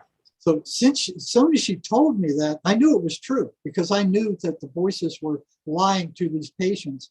And it didn't matter what they told them, as long as it created some upset, as long as it created anger or fear or resentment, they were happy with it. Whether it was the truth or a lie, it didn't matter. So instantly I knew that Sherry was on to something with that. So I took her program, tried it in the prison, and it worked, and it's on our website, and it's free. And it's the single most important program of all of them that we have. Matter of fact, some people have freed themselves just using that single program. Awesome. Others needed some help. Is that Yeah, on? I'm sorry. I've is been that putting the on- links in the chat so that people have Yeah. access directly to it, so they can just click and get right to it. You know. Yeah, so Keyhole there is Journey a blog? cure for schizophrenia. They don't want you to have it because they're making $235 billion a year poisoning people with their toxic medications and convincing people there is no cure. That's right. Yeah, another thing that I wanted to bring up, just because it popped into my head, was I remember you also describing the voices giving people divinatory information about where to commit a robbery, where to get drugs for free, and these kinds of things. And I thought that was fascinating evidence of what you said earlier stuck in my head. You know, you don't have any right to interfere with our way of life. So this gives the implication of a society, you know. Yeah. And then we start talking about managers and lower people, and then they have access to information so they can tell you where to commit a robbery or where to score drugs. I mean, if you have any memories about that, I'd love to hear it, Jerry. Oh, It's just shocking. Um, That makes me think of Dante and how he needed a guide. Virgil. Yeah, Virgil. that reminded me, you know, that's what they should put on the doors to all psychiatrists' offices. You know, all who enter here, you know, give up all hope. That's right. Take our drugs, numb your brains. So We got a every chemical lobotomy for you. Give up any hope of recovering. There is no hope. All you can do is take our toxic, expensive drugs. You know, it's just amazing what they're doing. It's just amazing what they're doing. They were real active in Nazi Germany, you know, picking out which prisoners were defective and should be executed. And then in the UN, here they are, you know, trying to cut a chunk of the pie out in the UN. Oh yeah, everybody needs to be psychologically tested, and we need to be in charge of that. I mean, it's like, yeah, the eugenics programs never went away. They just modified them so that they were more subtle, you know. yeah. So what were you were asking about? Well, The just divinatory practice. These things, knowing things that they Yeah. shouldn't know. right, because the hallucination wouldn't know anything either, and neither would a chemical imbalance, right? Only a entity that has, it might not have a body, but it has selfhood. You know, that's the most fascinating thing to me about the whole story, is it confirms this invisible realm, and Yeah. that there's, you know. See, and that's everything that they're not denying. Look how they have it sewed up. They brainwash you in graduate school, you know, and then you get onto the front lines and they demand that you think the way they think. And if you fit in, you're in with the medical model where they drug everybody, you know, and if you don't believe that, you don't fit in. It's nuts. So yeah, the voices knew stuff that the patient didn't. You know, especially with methamphetamine is one of the most dangerous drugs out there. That just opens up the spiritual protection you have, and these things just rush in. I mean, I've seen more prisoners go psychotic on meth than they have any other drug, by far. And then they start seeing the shadow people, and then the voices come on. And the way the voices come on when they're using drugs is, you know, all of a sudden they'll start hearing voices after using meth, and then they come down and the voices aren't there. So they go, oh yeah, that was just a hallucination. It was a harmless hallucination. So they keep using the meth. The voices come back. You know, they go, oh, that's just a hallucination. They'll go away when I come down. You know, because they feel like Superman on meth. They really get off on that. They just go for days and then they crash for days. And then one day they take the meth, they start hearing the voices, and they thinking that the voices are going to go away, and they come down and they don't. And they're just as psychotic as anybody in the state hospital, and they stay that way. Yeah. So meth will do that. So these guys, when they ran out of meth, the voices would tell them where and when to be to get more meth. And they would show up at that spot. And this isn't just one that I talked to that this happened to. This is several. When they ran out of meth, the voices go, oh, don't worry about it. Go to this corner at 5:30 and just wait around. Somebody will show up with some meth. And they said they did. Yeah. Jim, That's do you have a insane. story about that? Yeah, I've got this. There's a homeless camp just down the like a block and a half away from my shop where I work, and I've got some pet goats that I keep out there, and one night I was working a couple of weeks ago, and I was getting ready to leave, and I went outside the door, and there was a guy, looked like he just shot up meth or something. He was speed walking down the street, swinging a stick, and just having this argument, like Yep. That's loud one of 'em. argument in There the you air. go. And I watched him like go up and down the street, back and forth. He had his shirt off. He was just fighting and Yeah, fighting. he was arguing with the voices. I would see that all the time in the state hospital, where they would fight with the voices because the voices were telling them something they didn't want to do, or calling them rotten names, or running them down. And they were yelling and screaming at the voices. It looks Absolutely. crazy. I mean, it looks like they're insane, but they're actually fighting with those voices. And if And you then- listen to them, it's like listening to a telephone conversation. You know, you only can hear part of the conversation. Yeah, he went he went like a block away, and he was walking up this alley, and I could hear both sides of the conversation of the fight. I thought there were two people. Like I saw two people over there at one point, but he came back out and he was by himself.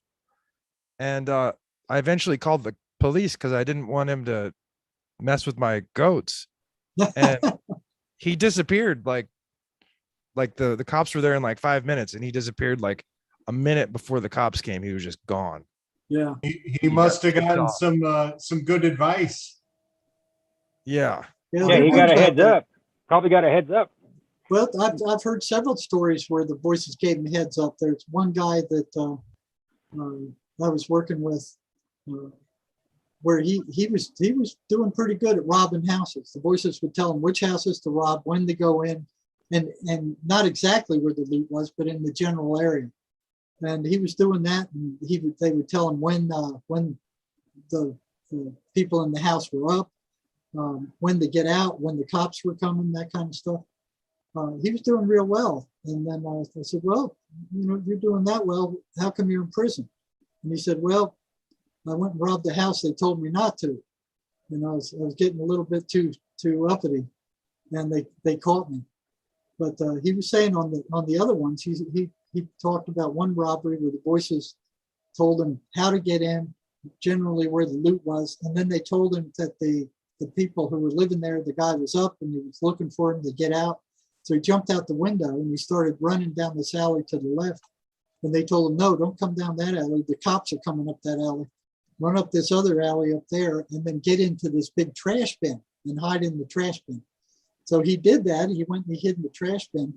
And the cops came around. The guy could come out with a gun and he's got a flashlight and he walks by the trash bin. And as soon as he passes by the trash bin, the voices said, okay, now get up, let the lid down quiet and get out of it. And he goes, no, he's right there. I can't get out right yet. And they said, no, go now.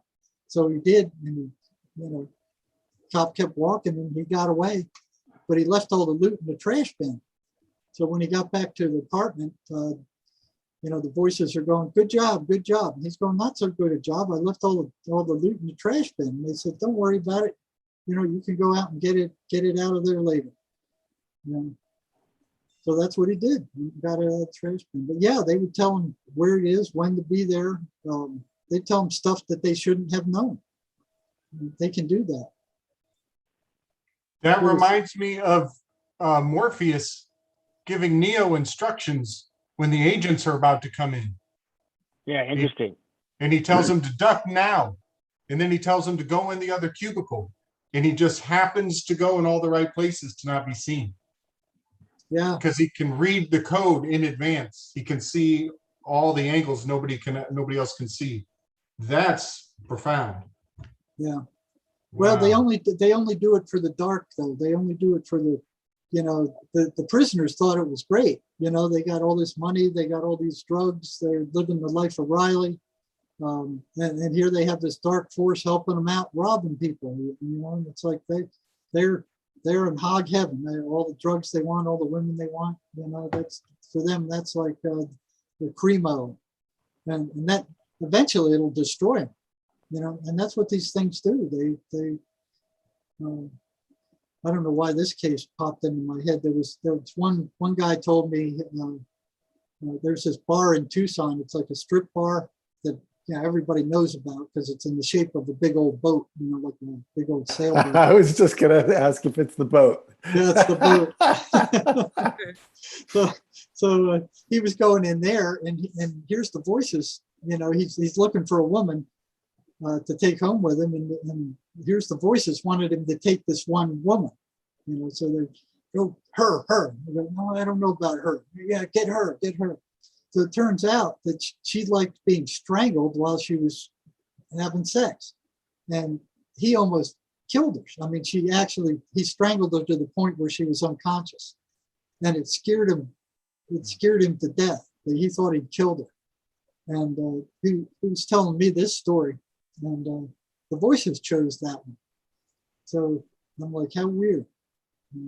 How weird. They pick out the women. They like spreading the pain around. I guess.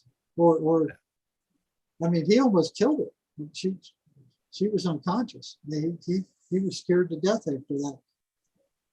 He said he never listened to the voice's choices again. Wow. Well, it sounds like the voice would want the man to kill the woman to go to the prison and become literally imprisoned. I think that's a big part of it, because if they can get them in prison, then that's an extremely negative, fearful, hostile environment. And that just it's like a hog's trough for them. And that's why isolation. Yeah, there's no good deed goes unpunished in the prison by almost anybody. I mean, look at the programs I developed for them. They just threw them in my face and then trashed them.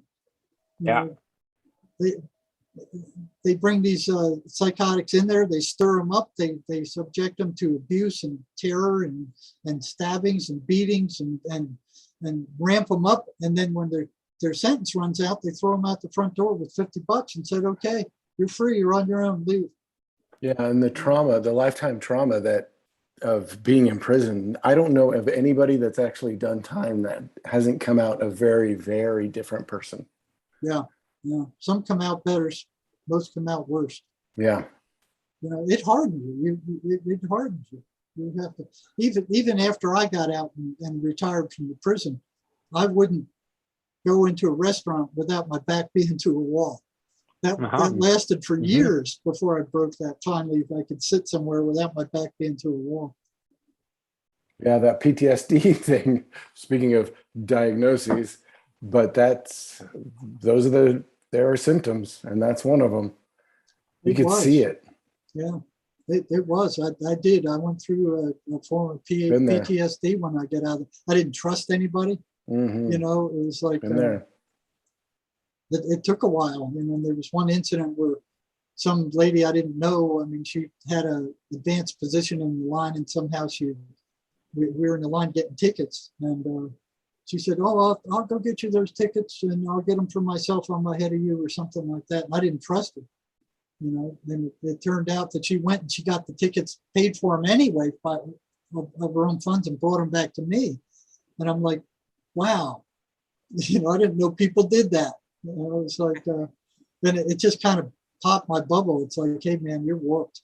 That place did you some damage. You don't trust anybody anymore, to a certain extent anyway. So that took a while to wear off.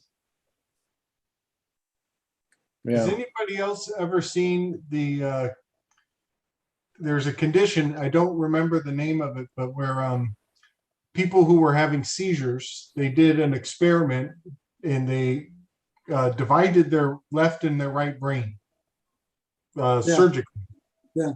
And then there was a phenomenon where they would be told to pick something up with their right hand, and their left hand would try to steal it from their right hand. Yeah, they were operating independently. Yes. Like all of a sudden the hand would do something on its own without the guy telling him to do it. Right. It would, or even knock it out of his hand, and then the left hand would try to pick it up. Yeah. What they were doing to schizophrenics for a long time back in the 30s, they even had a lobotomy mobile. Oh my God. What a lobotomy is they take it like an ice pick, and they take it and they jam it through your eye right here, and they scramble your brain. and it turns you into an instant zombie. You Kind of know, like the nasal swab they're doing today. yeah, I had to Low take one of grade. those friggin' things. But yeah, they Wow. pushed it all the way up into the prefrontal cortex and then scrambled your brain. Then you turned into a zombie. You know, you were just. I met one of those guys at the state hospital, and my impression immediately was like, this guy just isn't quite human. You know, he just wasn't quite human. It was strange. He was kind of like a zombie kind of guy. And they did 35,000 of them. This guy went around, the psychiatrist went around with he called it the lobotomy mobile. Drove all around the country performing lobotomies on patients that they were having trouble with. Like behavior problems. Yeah, well, they even did it schizophrenia, schizophrenics with behavior problems. yeah, even Rose Kennedy had that done by that doctor. I can't remember his name, but he was the guy with the lobotomy mobile, and he thought he was doing God's work. He was going around he was acting like it, and they were essentially giving him that power, encouraging him. The whole system was encouraging him that for thousands of people. Well, it was like probably before the time the drugs were, before they came on, they needed some way to control these guys. I mean, right. Yeah, because you can't hold them down. If anyone's ever had the experience of being with a person who's truly out of their mind, you can pile 20 people on top of them, and you're just going to be in a fight for hours and hours. It's they are supernaturally strong. Matter of fact, there's one tale I tell in some of my other things. This happened in a maximum security prison in Florence, Arizona. That's the major prison in the state. There was a big 3-tiered tier block, prison block, and the guards are kind of like Nazis in there. A lot of them. It takes a certain mentality to work there, and a lot of these guys are like bullies, and they throw around their power and that kind of stuff. And the inmates know which ones to respect, which ones don't. But here they're in the maximum security block, and they go up to this one schizophrenic who's big. I mean, he's big and he's strong. And he's crazy as bedbug. And they knock on his door and they say, hey, Jake, cuff up. We're moving you to another cell. He goes, I ain't going nowhere. Take your movements and screw yourselves. And they go, hey, stick your hands out, cuff up. We're going to go get the pepper spray. He goes, no, go get your pepper spray. And a bunch of weenies, and he started cussing them and calling them all kinds of names. And so they went and get the pepper spray, and they had these quart cans of these things. I mean, it's like a whole quart.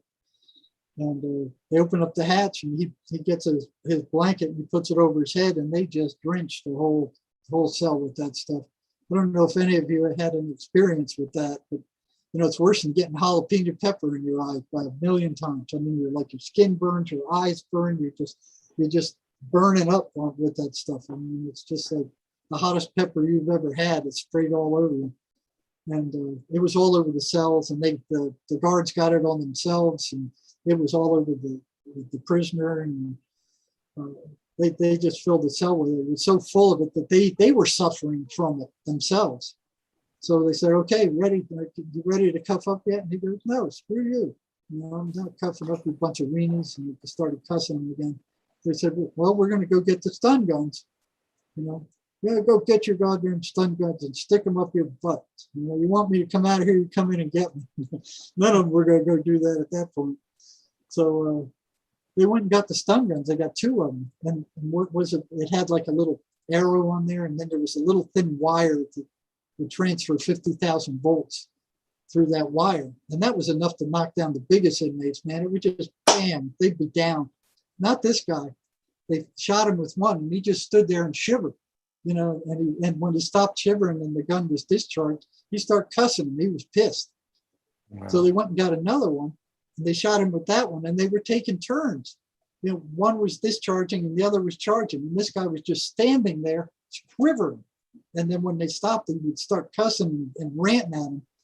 And then finally, the more guards came. There was a whole, like a circus of guards there. And then the warden came down. And after, I think it was 13 times they did that to him, the warden said, "Hey, stop. They're going to get me for cruel and unusual punishment." So Wow. he stopped that. But now here's these 3 tiers of prisoners looking at this show down there, and the guards couldn't lose it. They couldn't Right. lose it. Now all the prisoners were cheering for the inmate, and, and they were being beat so far. So here their pepper spray failed, here their stun guns failed, and I'm sure they were all fascinated by then. Like, how did this guy put up with 2 stun guns when they knew that any one of them would be taken down by 1 shot with it? So here's this real interesting show going down there. So they said, "You don't come out of there, cuff up. We're going to go get the dogs." So he said, "Yeah, go get your dogs. And like, take them, screw your dog. And come in and get me. You want me out of here? Come in and get me." So prisoners were terrified of the dog. The dogs would just tear them to pieces. I mean, the stun gun, you'd come out of there just stunned, but the dog, you'd come out of there mauled. You'd have pieces hanging off you. They had these specially trained attack dogs. So they went and got the dog, and the dog's barking in front of his cell, and said, "Now come on out of there. We're going to stick the dog on you." And he goes, you want me to come out? You come in and get me, you bunch of motherfuckers. And so they cracked the door on the cell, sent the dog in, and he's sitting on his bed, and the dog jumps up at him, and he throws his arm up in front of his face like this, and the dog chomps onto his arm, and he drags the dog right to his face, and the dog's teeth are already all to the bone, and he's gushing blood, and he drags the dog to his face, and he goes, "Sit," and the dog sits, but it doesn't let go of his arm.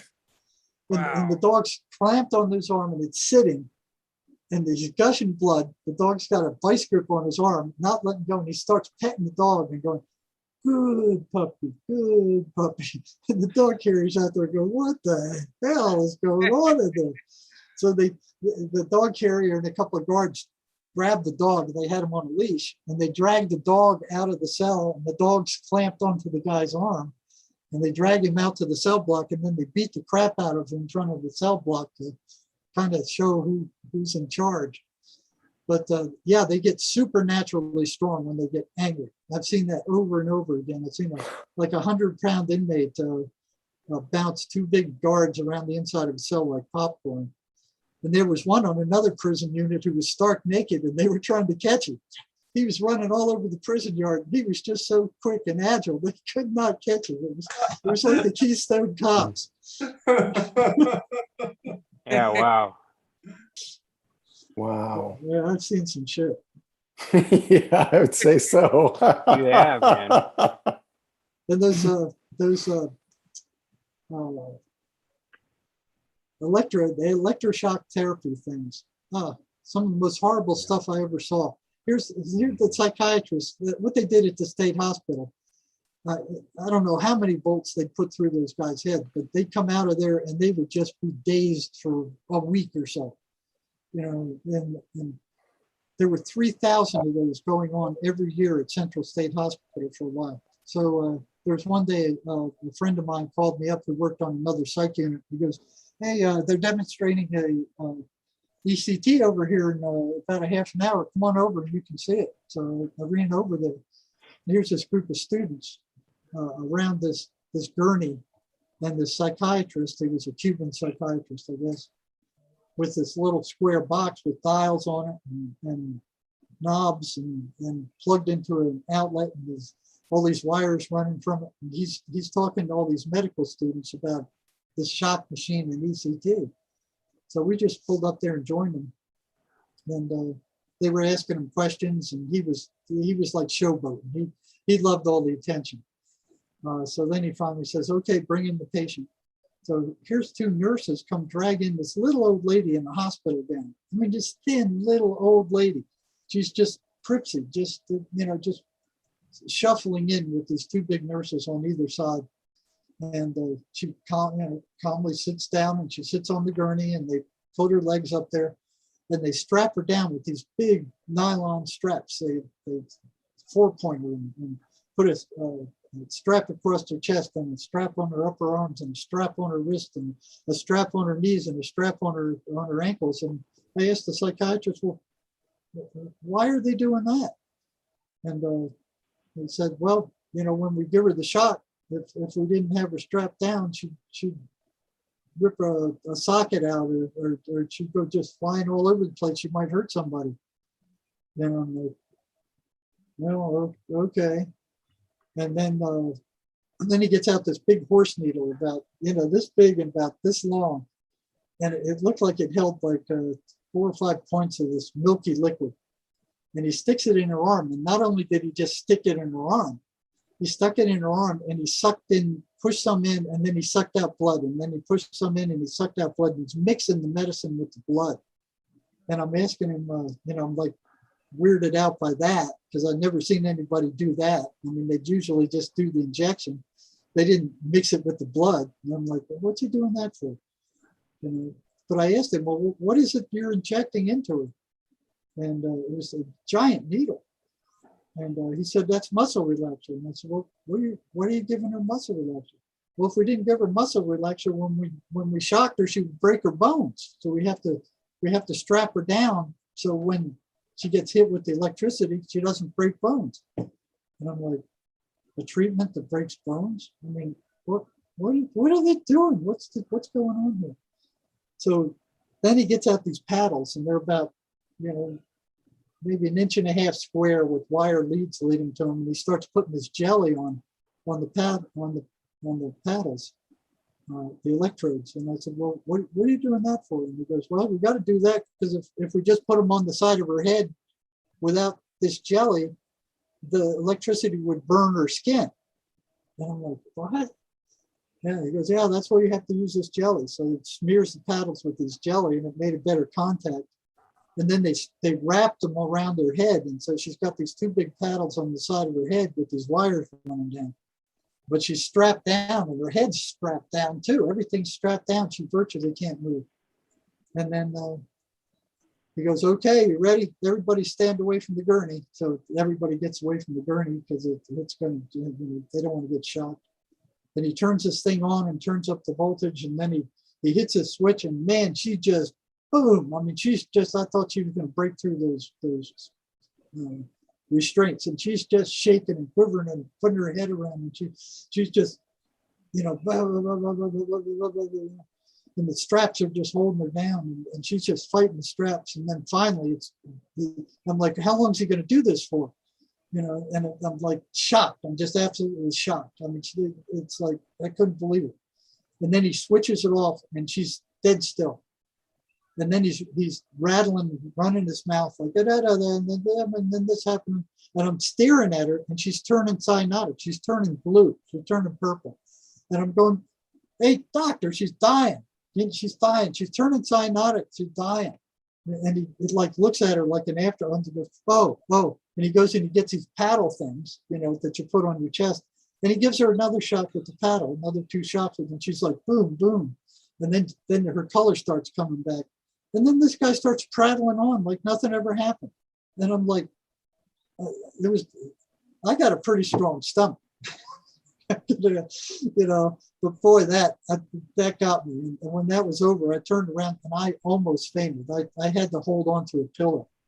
I was so shocked that wow. I just walked out of there just like, and they were doing 3,000 of these a year. And the way they were chosen was by the attendants. It was like if a certain patient gave them a lot of trouble during the week, they'd go, hey, we need Sammy to, they need treatment. So they'd run them through that and they'd shock them. They'd be zombie for 2 weeks. They didn't remember who they were. They didn't remember anything, and then if they started acting out again, they needed another treatment. So for the most part, it was the attendants who were choosing which ones needed the shock treatment. Good. Wow. That's I didn't know that. Wow. Oh, yeah, that's how they kept them under control. Oh, you're going to give us crap? Well, we got this little hair shock machine kind of slow you down for a week or 2. Makes me think of Kanye West when he had that Yep. little meltdown and then he came back and he couldn't remember. He had memory loss. And blonde hair too. And blonde hair too. Yeah. Yeah. Yeah, it's all, I want to make a case that that it's actually you that's doing God's work, Jerry, because what you're doing is the same thing that Jesus was doing in the Bible, is going around and finding a way to send these demons out of people so that they regain themselves. Well, I don't do it. I teach them what they are and how to do it themselves. Well, Here. I think that's what Jesus was trying to do. That's what he was trying to tell us to that we have the power within ourselves to That's do right. these things. Not to lean on him. That's right. I think you're right. It makes me a little uncomfortable that you guys are even comparing me with Jesus, because I certainly ain't no Jesus. Well, no, I didn't mean it that way. Or we all Can we are. compare you to the Beatles instead? That's Hey, pretty Jerry funny. Marzinsky is bigger than John Lennon. I said it right here. That's good. That's funny. Yeah, that's funny. So, Jerry, I've got a question. Do you often see patients, or have you seen patients with toxoplasmosis? No. I've had people ask me whether people can get schizophrenic from cats, and Right. I think they carry it, but as far as I know, I haven't seen that. The biggest correlation that I have seen, it's not genetic.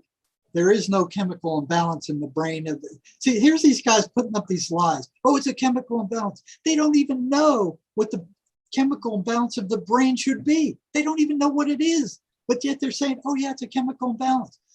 That's one of the first things I spotted at the state hospital. Oh, it's a chemical imbalance. We got to give you these shots and we got to give you these medicines because your brain is unbalanced and it's broken.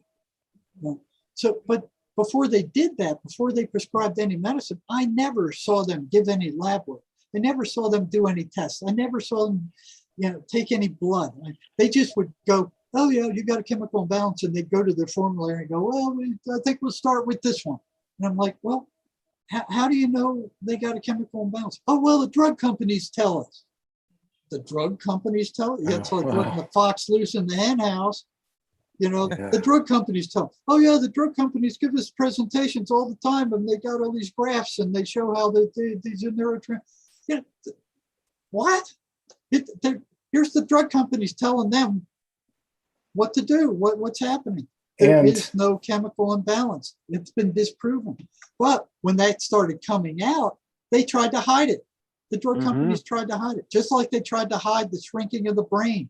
They said, oh, it's due to the schizophrenia. It's not due to our drugs. Yeah. It's amazing they're not sued more often by people that are suffering the damage from these drugs. And they're not sued because people don't know what these drugs do and what they're doing to them. And psychiatrists aren't explaining it. They'll say, oh, it'll make you groggy and it'll last a few weeks and you might feel a little nervous and and that's it. The rest of the 9/10 of the nasty toxic symptoms, they don't even mention them to the patient. And then when the patient mentions it to them, oh yeah, we'll give you some Cogentin and you won't feel them anymore while the neurotic deterioration continues. It's sick what they're doing. It's sick. They don't know anything else though. They don't know how to do anything else. Hey, what about traumatic brain injury? CTE? They'll go after those people. I've seen them go after people with traumatic brain injuries because they're easy to control, especially if they're abused. So the number one correlation, well, there's two major correlations. Meth will make you psychotic faster than any other way you can do it. You take enough meth, you will go psychotic and you will stay there. The second thing is horrific mental, psychological, or sexual abuse, physical abuse. Those two are the highest correlation. It's almost like these entities are in the environment, and when they find somebody who's generating negative emotional energy, they just jump in there and they go, oh, feeding time. So those people who are set to a negative frequency and are generating negative emotional energy, these things go after them. Like chum in the water. Chum in the water, like blood for sharks.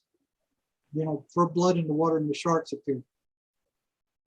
But they don't like churchgoers. They don't like positive people. They don't like spiritual people, but they still get you.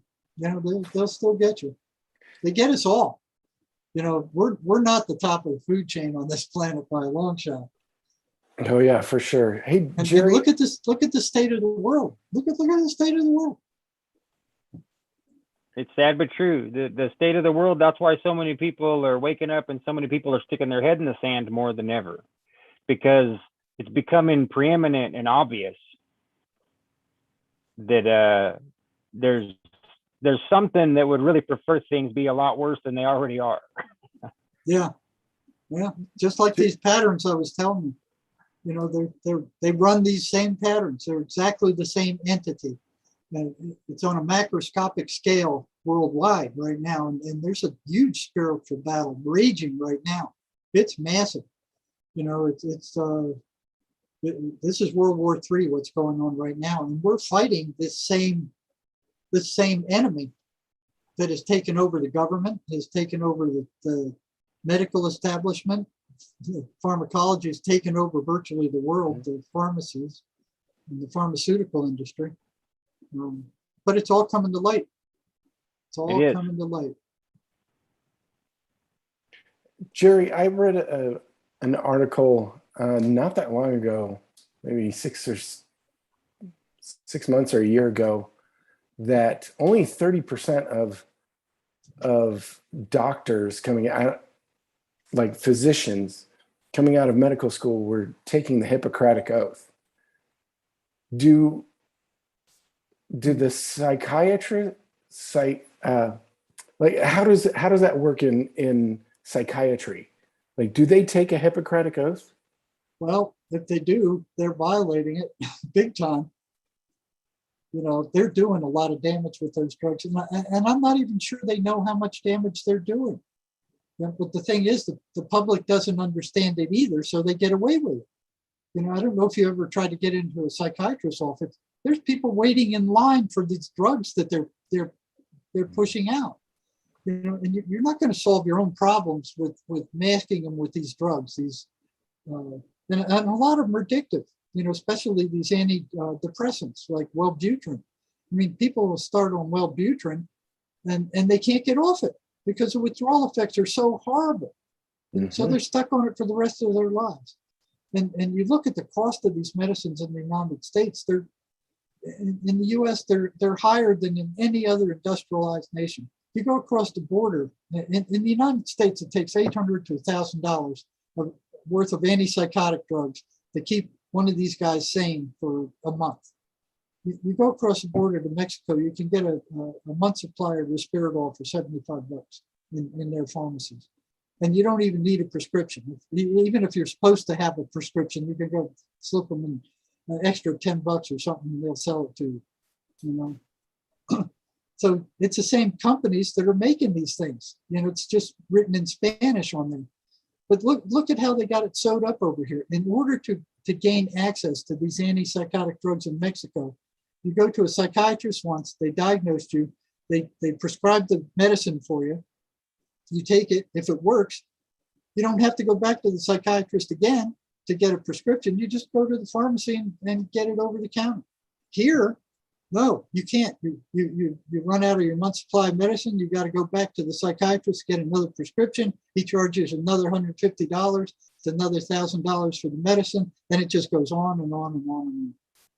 And you have to go back to the doctor to get a new prescription now because they got control. Yep, over and over. They got control of those meds, and they're not letting go of them. That's all they got, really. That's all they got is those medicines. And if it proves that those medicines don't cure anything, they don't, and that there is no chemical imbalance, which they proved there isn't. But you look at their advertisements, even today. What was it? One of the big hospitals in Phoenix, the real big fancy one, real famous one. The Mayo Clinic. Mayo Clinic. Yeah, I saw one of their advertisements just the other day. Oh, well, nobody knows what causes schizophrenics for sure, or schizophrenia for sure, but research indicates that it may be a chemical imbalance in their brain. So they're still pushing this. even though they know it's a lie, they're still Yeah, pushing. they're hedging. Yeah, they're All those. insinuating. I never watch television, but when I go to other people's houses and it's on, especially more elderly people, every popular show is interspersed with nothing but drug ads, and all of the drug ads are chock full of legal language that's hedging, and it's not direct. It's none of it's straightforward language, and it's really like the advertisements are they're the beginning of the legal case for the drug company. What they Yep. say in the ad is actually like, if you read it and listen to it carefully, and if you have a thinking brain, it's obvious that they're warning you at the end of the ads with all that fast talk at the end. Yeah. Mhm. It might, cause certain death and Right. have you poop oil or whatever, Yeah. all And this yet, kind of stuff. the person that is on the screen smiling and dancing in a field with little kids, and Oh, they're flying know, a kite on the beach yeah, with a yeah, dog yeah. running, and so they've Yeah. brainwashed us. I mean, they're in charge of this massive machine that have brainwashed all of society that the way to handle your problems is by taking drugs. Yep. Yep. And And it that's what starts they with were- our food. Yeah. Yeah. Yeah. Especially All the- fluoride. Boy, don't use Yeah. toothpaste with fluoride, man. It really messes up your pituitary gland. And if you have city water in it, if you're in any urban area that has city water, that stuff's got shit in it, man. Yeah. It's terrible.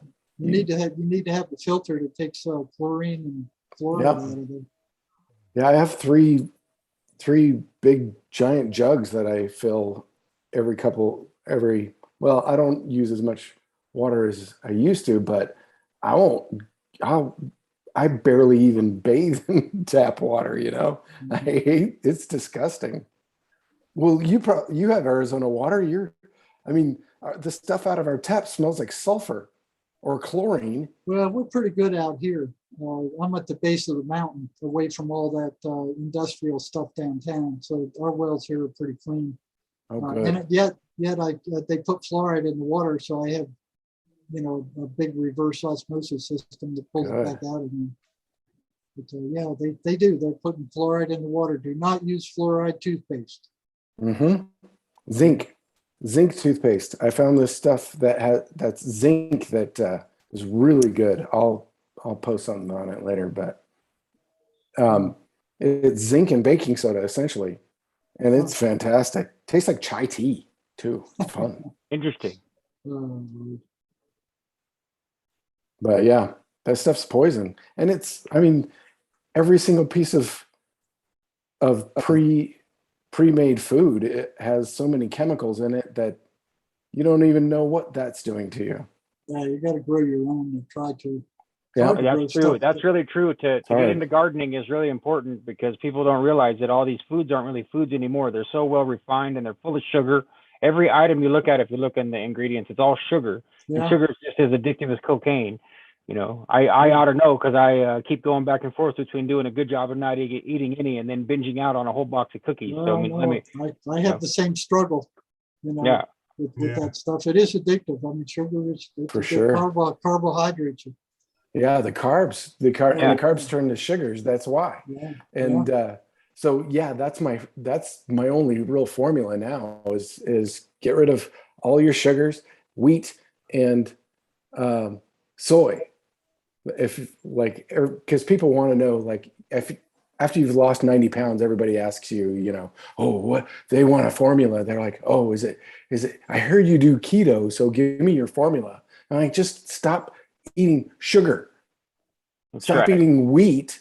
That's also poisoned from all the chemicals that they put in it. And that's all that, every single piece of commercial bread is poisoning you. Yeah. It's messing up your GI system. You got Monsanto out there putting their poisons on everything, and then having enough money to weasel out of a lot of lawsuits. They've hammered them a few times. The content, what I heard is the contents of their Roundup is the same stuff as Agent Orange minus one chemical. Right. I believe it. That's true. And we saw what Agent Orange did a lot to a lot of veterans, and that's in our food. Mm-hmm. Well, there's a silent war going on right now, and it's against us. It is. Yeah. Somebody had posted a meme that said, "It's not you against me; it's us versus them." That's right. Jerry, Kind of encapsulates everything. I've got a line of reasoning I wanted to bounce off of you. I've got a list of historical people who have claimed openly that they're in touch with their higher genius and that they are in communication with a higher self, a daemon. Have you heard the term a daemon? Yeah. Mm-hmm. And the list just keeps growing. The more I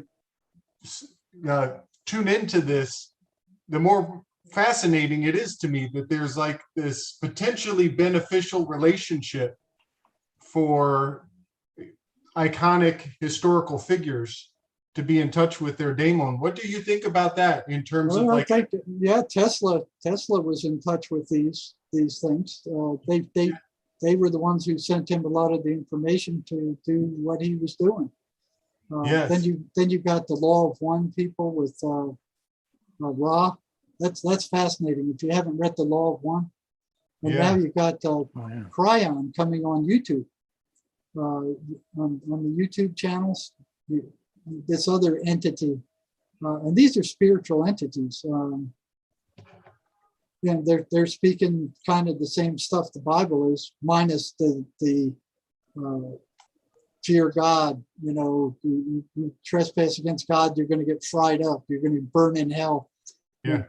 All that stuff is missing. That seems to have been added by earlier deep state people that were in charge of the Bible.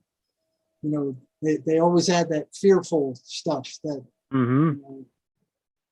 that guilt stuff. So they've kind of colored it. So the Law of One with Ra is very interesting stuff, and that this Cryon stuff is. So the vibration of the planet is speeding up and it's changing. I mean, you can feel the energy. I mean, there's a different energy now, and it's much more intense than it ever has been before. I mean, I can just feel it. I can just sit here and feel it. Mm-hmm. And then you look at what's going on around and all the stuff that's happening on the planet, the earthquakes, the flooding, the fires. I mean, there's big changes happening right now, huge changes. The vibration of the planet is speeding up, and these things don't like it. They know their time is limited. So they're doing as much damage as they could right now. Just like Biden, he's doing as much damage as he could, as he possibly can, before they take him down. Yeah, he seems like he's more under the influence of voices than he is a person to me, and it has been through this whole thing. It's been one of the most shocking and horrible things I've ever experienced politically in my life, is to see them go from Trump, who I don't consider to be any terrific savior, but he at least seemed cogent.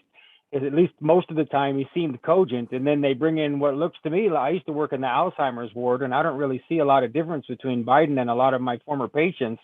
And then they plop him down in the captain's seat and say that he's running the show. And it just is, it's a mind-blowing trip. I don't know how else to say it. I've never seen anything like it. Yeah, I hear you. And then they cut him off if he tries to go off script. All of a sudden, Real it just fast. disappears real fast. Yeah, he's just a puppet. He's just a puppet. You got people way above him and Obama that are controlling this. You got the whole banking system, and then you got the Rothschilds above them, and the.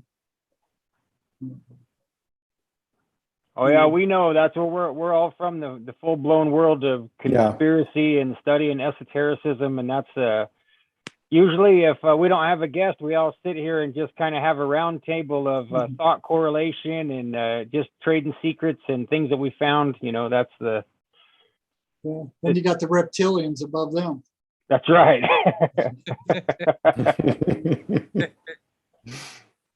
So yeah, there's a lot of warring going on right now. I find it interesting, that their names are almost prophetic. Biden, we all know he's just he's biding time, and everybody knows he's going to get pulled out of the, pulled out eventually. Out of his body, yeah. Right. And then, Harris, her name is, she's the heiress. She's going to inherit the throne. And you can even flip her that phonetically, the name Harris, you can flip it and you get Sarah, which is princess in Hebrew.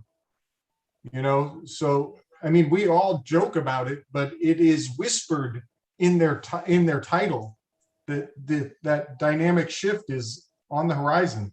Oh man, because she's another one. And then behind her is Pelosi waiting in line. Now you talk about a nightmare. She would be a nightmare. That's a vampire. Yeah, well, now I've heard rumors that Pelosi is directly affiliated with the mafiosos in the state of Arizona. I went down that rabbit hole one day that she's directly tied to those people. Well, I wouldn't be the least bit surprised. Look at what that board of directors did up there in Phoenix. I mean, they have just shut down everything they could shut down. And then that, who was it, that corrupt Secretary of State that just did everything they could to block the election? That board of supervisors should be thrown in prison, every single one of them. They ignored the subpoena. They did everything they could to block that audit. And that Secretary of State is still doing it. Yeah, I haven't followed it real close because it's not easy to keep track of information because the censorship is so through the roof. Oh, you have to really chase the threads. You have to, and there's so many groups claiming to have the correct answers and the right leads, and you find so many gatekeepers and weirdness with all of it that it's almost not worth it to try to, I got better things to do with my life than to find out that the people are corrupt through and through, but they certainly are. Yeah, and this has been going on for a long time. So I heard that somebody put in a lawsuit saying that the current politicians are in there illegally because they cheated on everything, just like they did on the recall election with Newsom in California. Yeah. You could actually see on CNN where you got these two streams of numbers running together, and then all of a sudden 44,000 votes disappear from the people who want Newsom out of there. They just vanish right off the screen of the TV. Just like that. Boom, gone. Yep. Where'd they go?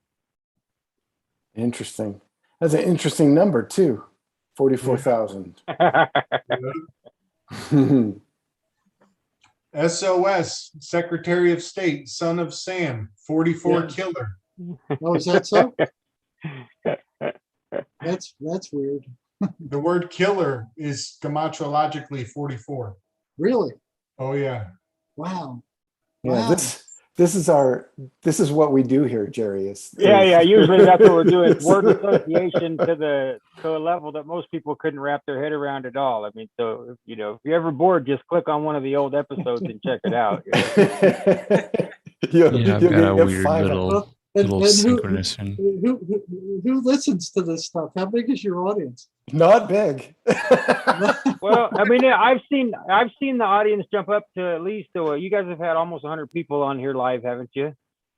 Yeah, last week we had probably 140 or something like that. Watched. Did we really? Popped in while we were live. Yeah. Oh. What you got, Alan?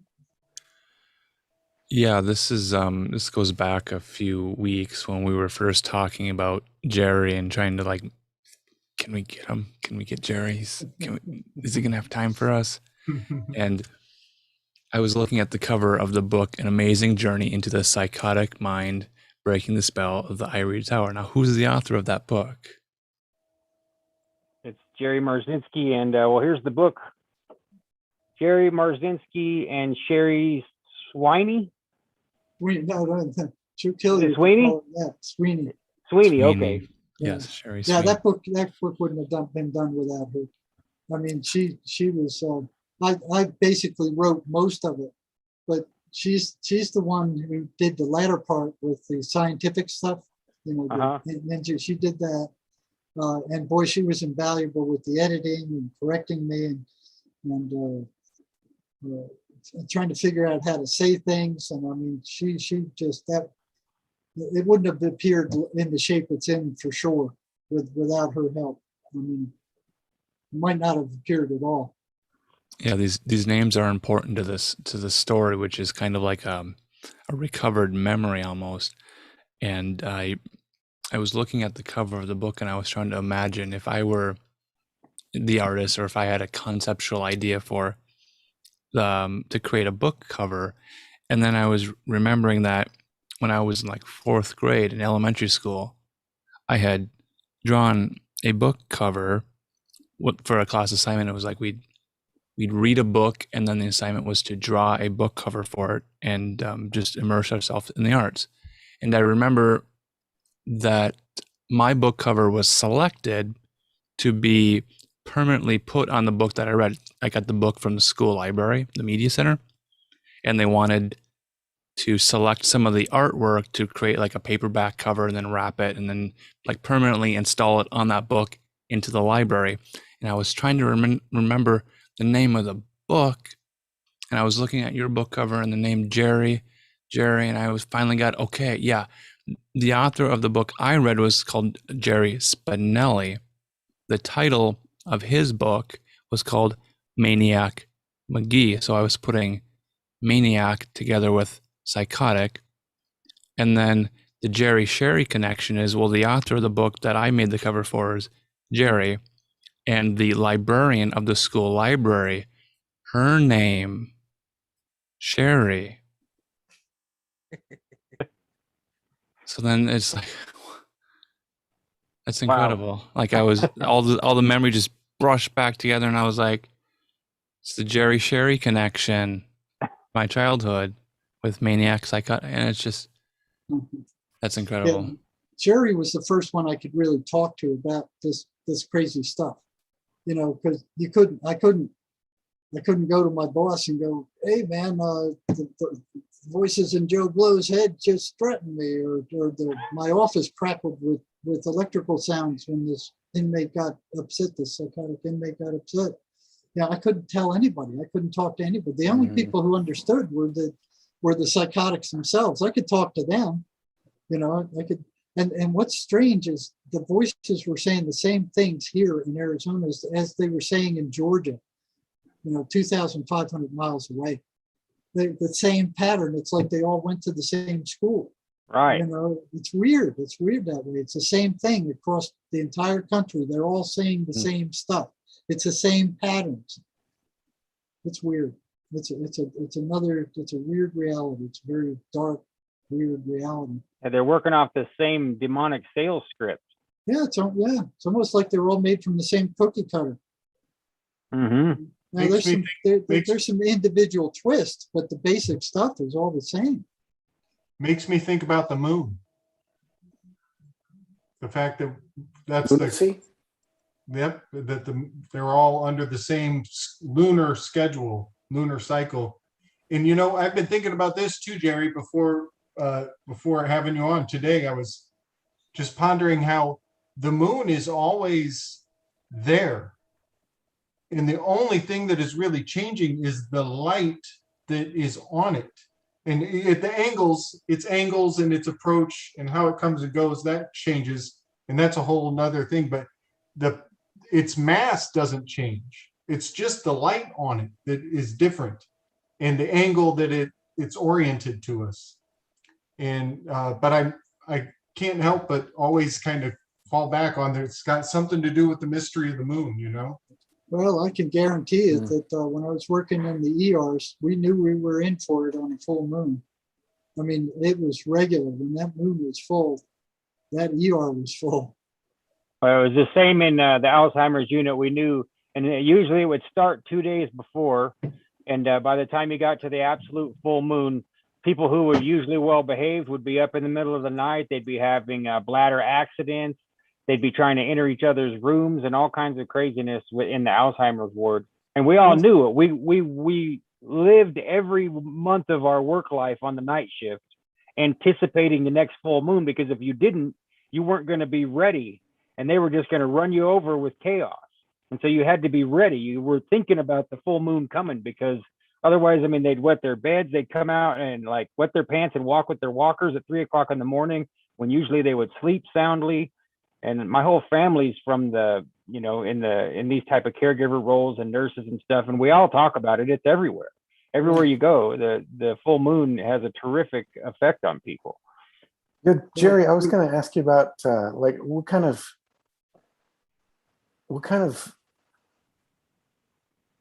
how does the rest of the establishment see you and Sherry? Like how do they, do you get Well, many? I'm sure they see us as wackos. You know, one thing interesting, I haven't been threatened by any of them yet. I know if I was working and I was doing this, they'd fire me, no doubt. Yeah, for sure. But they're not getting any results. You know, they're not curing anybody. Right, They're making a lot of money.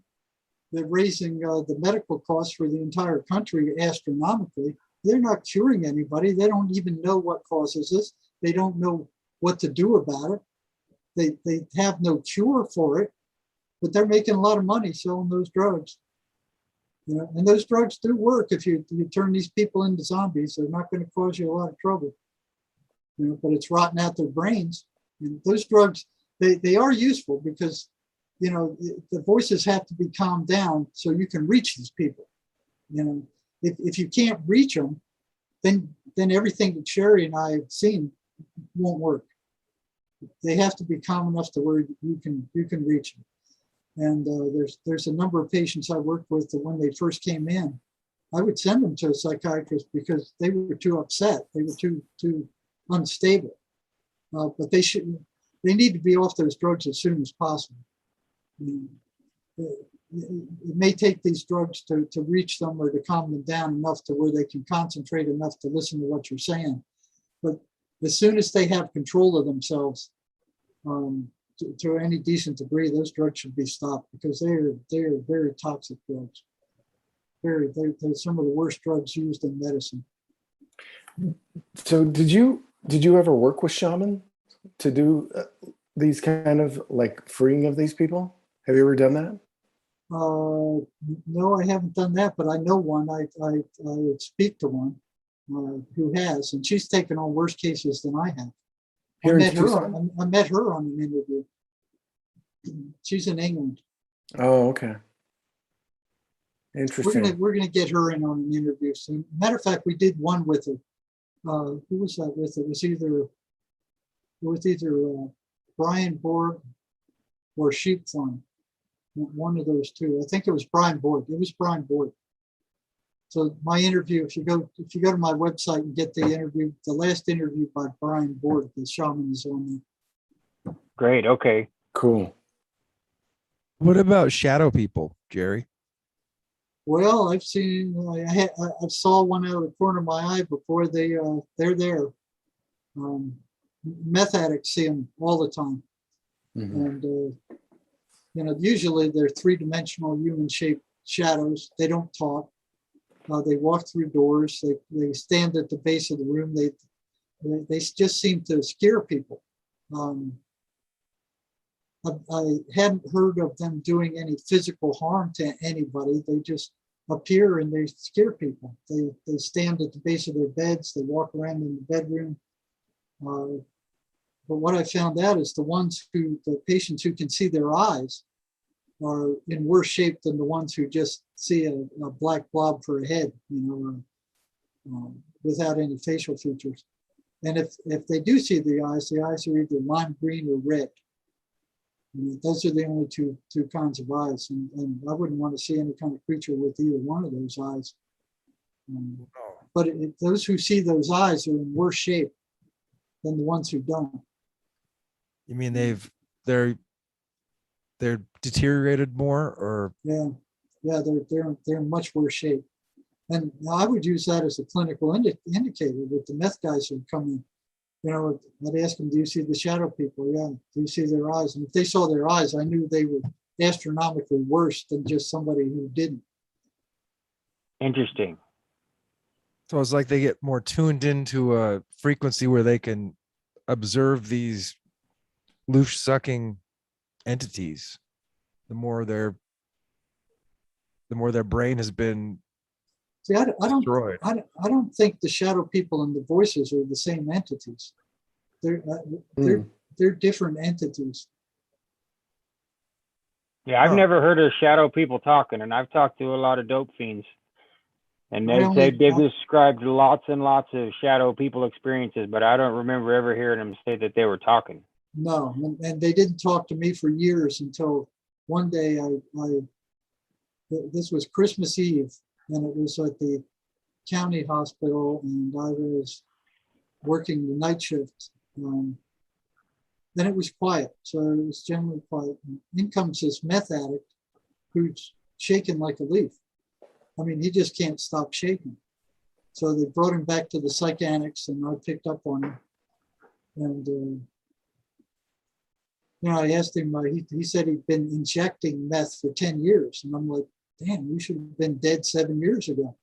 And all of a sudden, I'm fascinated. Like, why is this guy still alive? And started asking him questions. Do you see the shadow people? He goes, yeah, I see the shadow people. You ever see their eyes? He goes, yeah, I see their eyes. And I'd ask him, what color are their eyes? He'd go, lime green. So I wouldn't tell him the color. I would just ask him what color, just to see if they'd come up with the right answer, because I'd never gotten any other answer besides red or lime green. So, he comes up with one of those. And just out of curiosity, I asked him, because he injecting for 10 years. He's probably the meth addict I've ever seen in the worst shape who's ever. I mean, nobody lasts 10 years injecting meth. I've never seen anybody last 10 years injecting meth. And so he was interesting. And I asked him, well, did you ever hear the voices talk? And he goes, yeah. That was the first guy in decades that I'd ever heard say he heard the voices talk. And I asked him, well, what did they sound like? And he came up with this, it was like this, he imitated like this something like the nails screeching on a blackboard, that kind of tone, it was like they sound like that. And I'm like, just listening to his imitation was like, yeah, And I said, well, what did they say to you? And he said, well, they told me to go jump out in front of the car and I'd be okay. And, right then, his shaking stopped. He went calm, still, and his eyes got black, and he was just, this hatred it was like you could feel this deep, dark hatred just coming out of him. It was like the feel I got was, like I'd rather cut your guts out and spread them all over this room than say another word to you. And he was just silent, and I knew I couldn't run from it. You can't run from these guys. You have to sit there and you have to face whatever they're throwing at you. And it seemed to last forever, just these dark pupils. And I'm staring at him, he's staring at me, and I'm like, it was like that darkness just went forever. It was this cold hatred that I've never experienced in my life before. And bam, then it went out as fast as it came, and he started shaking again, and he was back. I don't know what that thing was that came through him, but boy, it was evil. And he's back shaking and being normal again. And I'm shook up. I'm like, wow. Oh, geez, gee, what just happened? And but I wanted to find out what they said and what happened. So I started asking, what happened when you jumped in front of the truck? And he said, well, I jumped in front of it and it hit me. It threw me off the side of the road. And then the shadow people were all around me when I landed on the side of the road. And they said, get up, you're not hurt. And he said he got up and he wasn't hurt. And he said they told him to jump in front of another one. And he jumped in front of another one. He was hit. And they were there again. They said, get up, you're not hurt. And he wasn't hurt. And then that thing came back again. It's like right as he stopped shaking again, and those eyes got dark again, and that thing's just staring at me again. And I'm like, oh my God. And it seemed like it lasted forever, just staring at this thing. And then finally, boom, it went off as fast as it came. And I was shook up. I'm like, okay, I've had enough of this. I don't want to deal with this anymore. So I sent him back out and arranged for him to be hospitalized. And then the psych nurse comes in and she goes, I can't stand that guy. I can't get near him. He freaks me out. What did you get from him? And I gave her my notes and said, he needs to go in. He's not in good shape. But boy, I'll never forget that. Yeah, wow, that's terrifying. Wow. You know what's amazing is what you're just describing.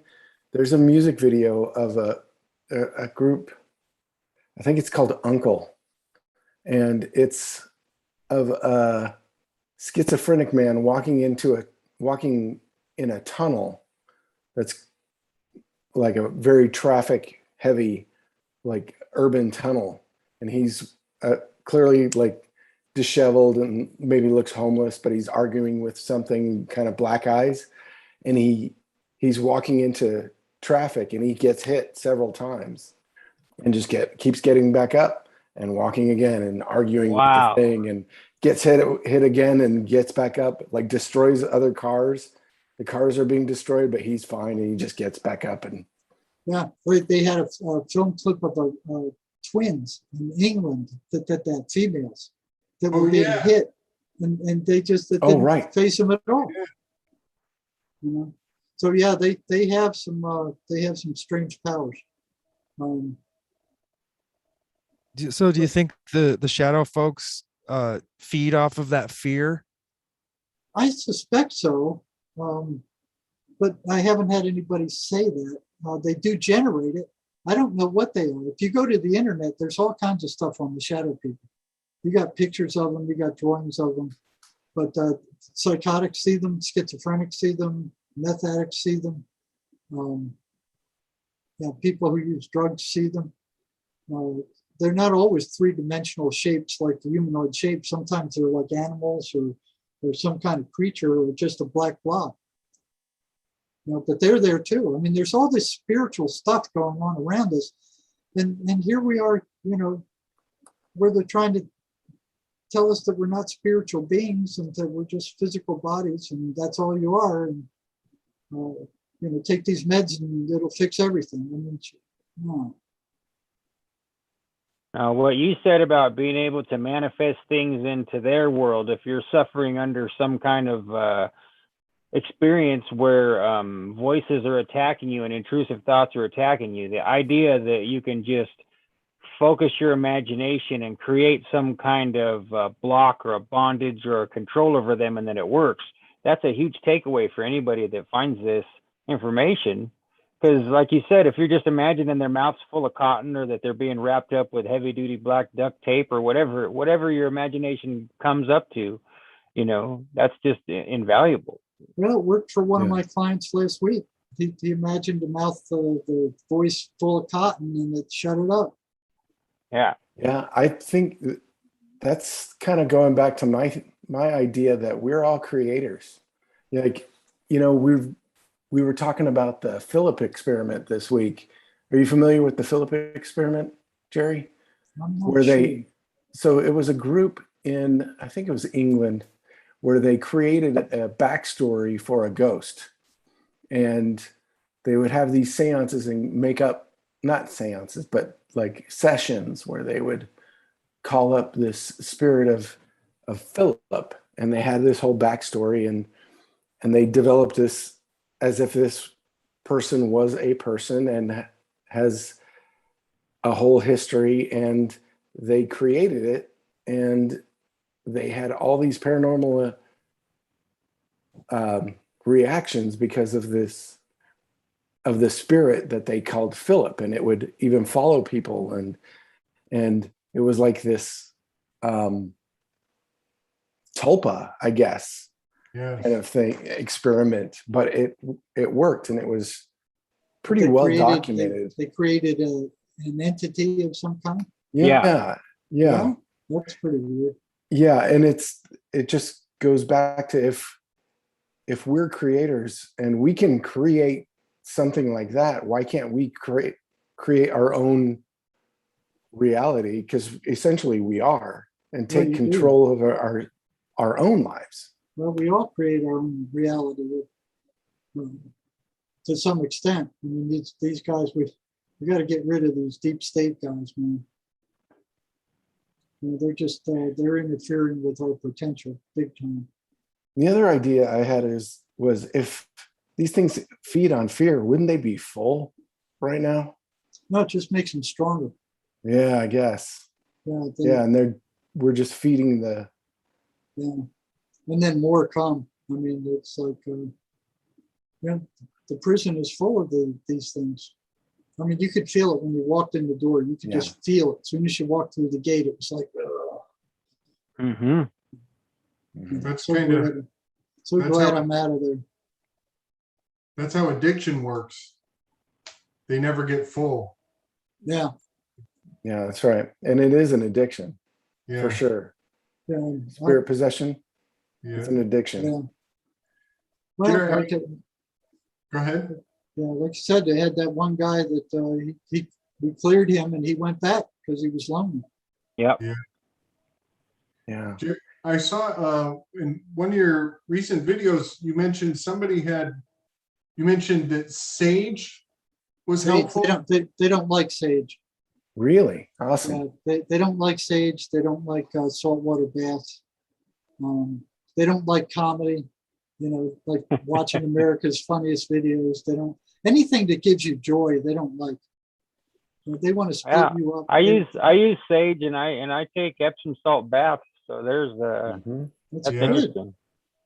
There you And go. I just do it naturally. I mean, if when we move into a new house, we always sage the place. If I'm just having a day of cleaning up the whole place, I'll sage the place. But even sometimes when it just seems off, I'll just get the sage out and burn a little bit all through the house, and it really makes a difference. You know. Where are you? Where are all you guys? Now I'm in Boise, Idaho currently. Ah, right at the beautiful state. Yeah, Yeah. it's not over here. It's not like it is in a lot of other places. So I just say a lot of prayers for people that are stuck in Washington or Oregon or places that are New York City and California. Well, you got all those Californians invading it like we do here. Yeah, Mhm. it's true. I'm an invading Californian myself. My mother moved me out of the Sacramento Valley in 1990, and I try to thank her every year for it because Yeah. she saved our lives getting us out of there. Yeah, yeah. And it's worse now. It's gotten much Oh, worse. I wouldn't go back to my old neighborhood for anything at all. I wouldn't be safe there because I don't know anyone. It's not Yeah. safe. It's a dangerous place. What But about let's the rest see. of you? Where are the rest of you guys? Yeah, go ahead. I live in Walla Walla, Washington. There's It's, a prison there. There is. Uh-huh. Yeah. My shop is right across the street from it. Kitty corner from it. It's a big federal prison. Yeah. There were some famous murderers that went there in the past.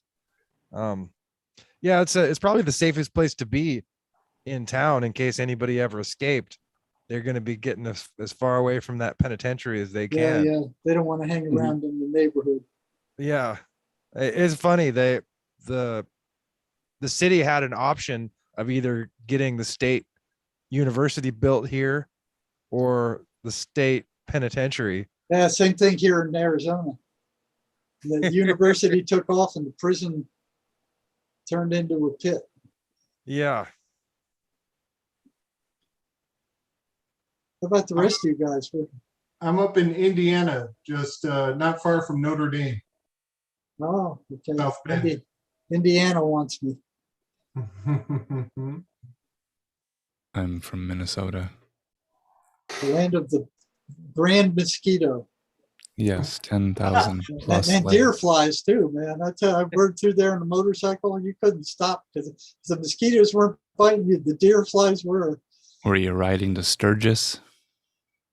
No. Okay. I wanted to go there, but I think I saw enough of it on TV. I've been to Burning Man a couple of times though.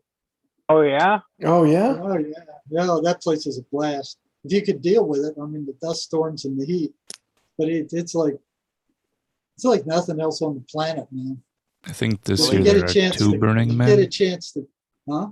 I think this year there are two Burning Men. There's two different festivals. Really? I didn't know Not that. One for the There's a- vaxxed, one for the unvaxxed. Yep. Oh my Jesus. gosh. Oh, really? Is that what they're doing? I was just guessing. Are No, you that's kidding that's me? true. Like so Burning Man itself started the official Burning Man was requiring the vax passport thing for people, and so the other, the disaffected groups figured we'll just start our own, and they started one. I don't remember where it is, but they're doing another one, a separate one. Huh. I wish Chance was here. Chance was the one that turned me on all this stuff. Well, that'd be interesting. Yeah. Hopefully they'd have it somewhere other than Black Rock City there. I mean, that's a horrible place. It's like the dust stick, it blows up and it's like this powder. It's like talcum powder that it gets in your eyes and your ears and your nose and your mouth. And there's no place to take a shower. I mean, it gets in everything. And last time we were there, we're waiting at the gate to get in. It's like 95 degrees. And this dust is blowing so thick you couldn't hardly see the car in front of you, and you couldn't keep your engine on because it'd clog up your engine, and you couldn't open the windows because you're breathing it. It was miserable. Has everybody seen the fire tornadoes? Yeah. I've seen pictures of them, movies of them. That was amazing. They had fire tornadoes marching out of the fire to the beat of the music, and they literally looked like they had legs marching. Where at Burning Man? Where was this? At Burning Man. You can look up Wow. Burning Man fire tornadoes, and it's I don't even know what to say. The Well, crowd They is like, You Yeah. summoned fire elementals. You fire can do that. elementals. You They can. did- No, you can do that. You can create a fire tornado with fans. Like you create a circle with fans that are that are spinning the air in the right direction, and just a small fire will be whipped up by that swirling wind, and you can create your own tornado. Make sure you do it outside, far away from everything. Not in the garage. Well, I mean, as long as we're broadcasting to at least 20 or 30 people right now, and who yeah. knows how many people will catch the rerun. So we just have to, Oh right, yeah. if you're gonna create your own fire tornado, make sure that like you plug the fans in the right place, and you give yourself some room to create your own fire tornado. If we've learned anything from tonight, it's don't put a fire tornado in your garage, and don't go off all your psych meds in one day. So right. I think we've done our. You think we're safe? We're safe. Well, guys, it's closing on midnight here. Yeah. Jerry, I appreciate a long this so time. much. You sticking with us, because this is what we do. We're marathoners, but I really, really appreciate this, and I would love to talk to you again sometime. Yeah, you guys are both in Arizona, not far from each other. So. I'm probably just south on Houghton for you. Yeah, you are. So yeah, like I'm up where Mount Lemon goes into the highway. Oh, you're Bear Canyon? Right at the base of the mountain, right there. Yeah, okay. I'm in Corona de Tucson. Yeah. So I'm out the base of the Santa Rita. So I'm the other end of the valley. Yeah, I saw that big mark on the mountain. Well, I'll make sure that Gordy gets your email address there, Jerry. Yes. And I dropped all those links over and over again in the chat, and I'll give them to Jim so he can add them to the show notes, along with that documentary that you sent me about the pharmaceutical industry and the absolute tomfoolery bullshit of the DSM. And well, I can't thank you enough for answering my email and for coming to talk to us. My mind is blown. I don't know what to say. Well, I'm sorry I was late. No, we don't care about not that. at all. No, we just appreciate you giving us your time and so much of it. Man, that's great. You're a wealth of stories, man. I love this. Yeah, that swimming story is going to be with me the rest of my life. Yeah. It'd be with me the rest of my life too. I'll bet. I'll bet. Man. I relive Thank it you every so time much, I tell it. Jerry. But you have answers, Jerry. That's the thing is people don't have hope, and you're giving people hope that this is curable. That it is curable. We've done it. We've done it over and over and over. We've done it. Yeah. It depends on the person has to want to recover. Exactly. And it's the same with addiction. They have to want it. They have to do it themselves. Yep, they have to do it themselves, and it's not easy. Yeah, it's not fast. It's not easy, but it does work, and we have completely cured several people. A bunch in the prison and a bunch otherwise. That's Good fantastic, news. man. That's the good Thank you. news. That is good news. We appreciate you, man. Okay, guys, send me a link when you have one. I don't know what Sherry's going to do with this. So I don't know how many hours did we run. What did we We're start? probably almost 4 hours in right now. Would be my guess. That's a record. That's a record for me. But we'll make sure that you get the link so that you've got access to the to the recording on YouTube. Okay. All right. Thanks, you guys, for sending the link, and Thanks so much. Good And I'll talking be in to touch. Thanks, Jerry. Yeah, I'll Alright. follow up Really for sure. appreciate it. Thanks so much. Thank you for Alrighty. coming. you. You're welcome. Yeah. Take care. All right. Bye-bye. Thanks. Bye-bye. Wow. Incredible honor to be marathoned with Jerry. That was Wow. Going the distance with us. Yeah, that was far Yeah. above and beyond what I expected. Sean, thank you for Wow. bringing him into the Yeah, circle. That was for amazing. sure. No, my Sean. pleasure. My pleasure. I just I don't remember who brought it up that it would be a good idea, but I just asked around, and my coach and mentor Beth Martins was kind enough to share his email address, and he got right Thank back you, to us. Beth. So, yeah, thank you, Beth. Thank Yes, you very thank you, much. Beth Martins. Yes. Man. Thank you, Beth. Yeah, Beth changed my life forever, man. She helped me use techniques to start the process of really pulling apart in my own interpersonal problems, and then trained me how to do it for other people. So Well, we should probably have Beth on the show then. I'm sure she'd probably be very willing to show up here. I don't know You know if she'll what? stay for 4 hours, but Yeah, she might though. She's a She's juggernaut. welcome to if she wants. Sure. We could do 5. what's oh, yeah.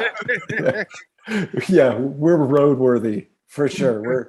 We're proven, I think. Especially Alan, what is the record for spiders? 5.5? Yeah, it actually runs over because we begin early and we go over after the live show ends. So, yeah, about 5.5 hours. You can see this guy can't handle 5 hours. See, look at him.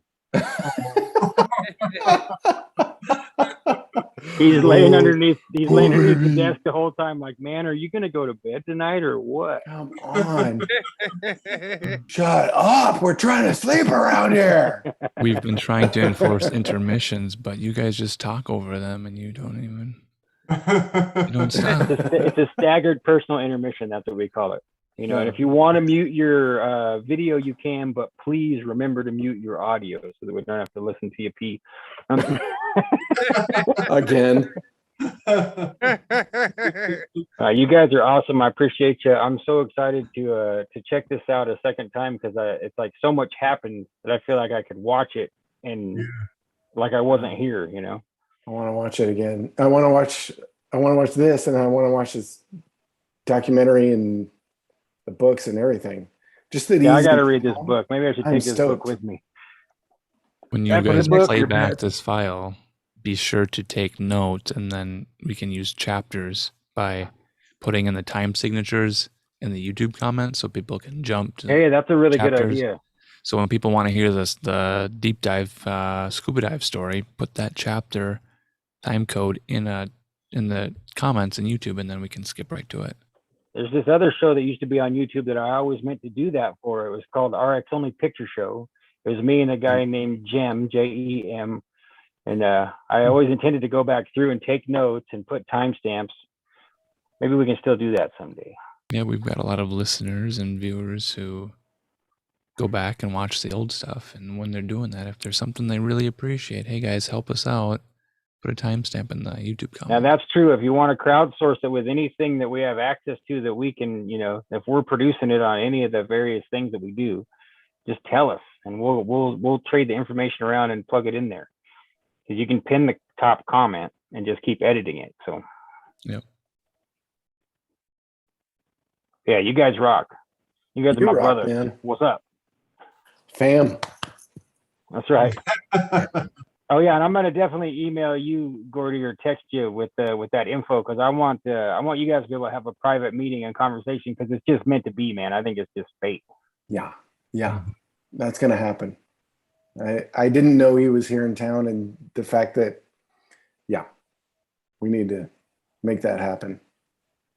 We'll have to invite him back, and he can tell us about talking to you, and then we can ask him about things that he loves to do, like ride motorcycles or fly airplanes, instead of twisting his arm about the overlap Oh, yeah. between schizophrenia and demon possession. Yeah. Well, thanks for doing this, Sean, man. I appreciate Oh, it. no, it's my pleasure, man. My pleasure. Good. Good stuff. I would have jumped into your midnight movies thing, but I was already laying in bed, and I thought, man, if I jump in, I'm gonna have to quietly listen and then like type in the chat because my girl's laying next to me asleep. You know, it's like, oh, I'm just not gonna do it. And then like, how am I gonna watch the movie? Like, I would have had to like prop my phone up on my knees and type, Yeah. or it's just like, oh, I'll make it when the time is right. I'll make it and hit a midnight movie. I think I'm 45, man. I'm old. I gotta go to bed. I got like 9 o'clock comes around, and I'm like, oh. You're a spring chicken, man.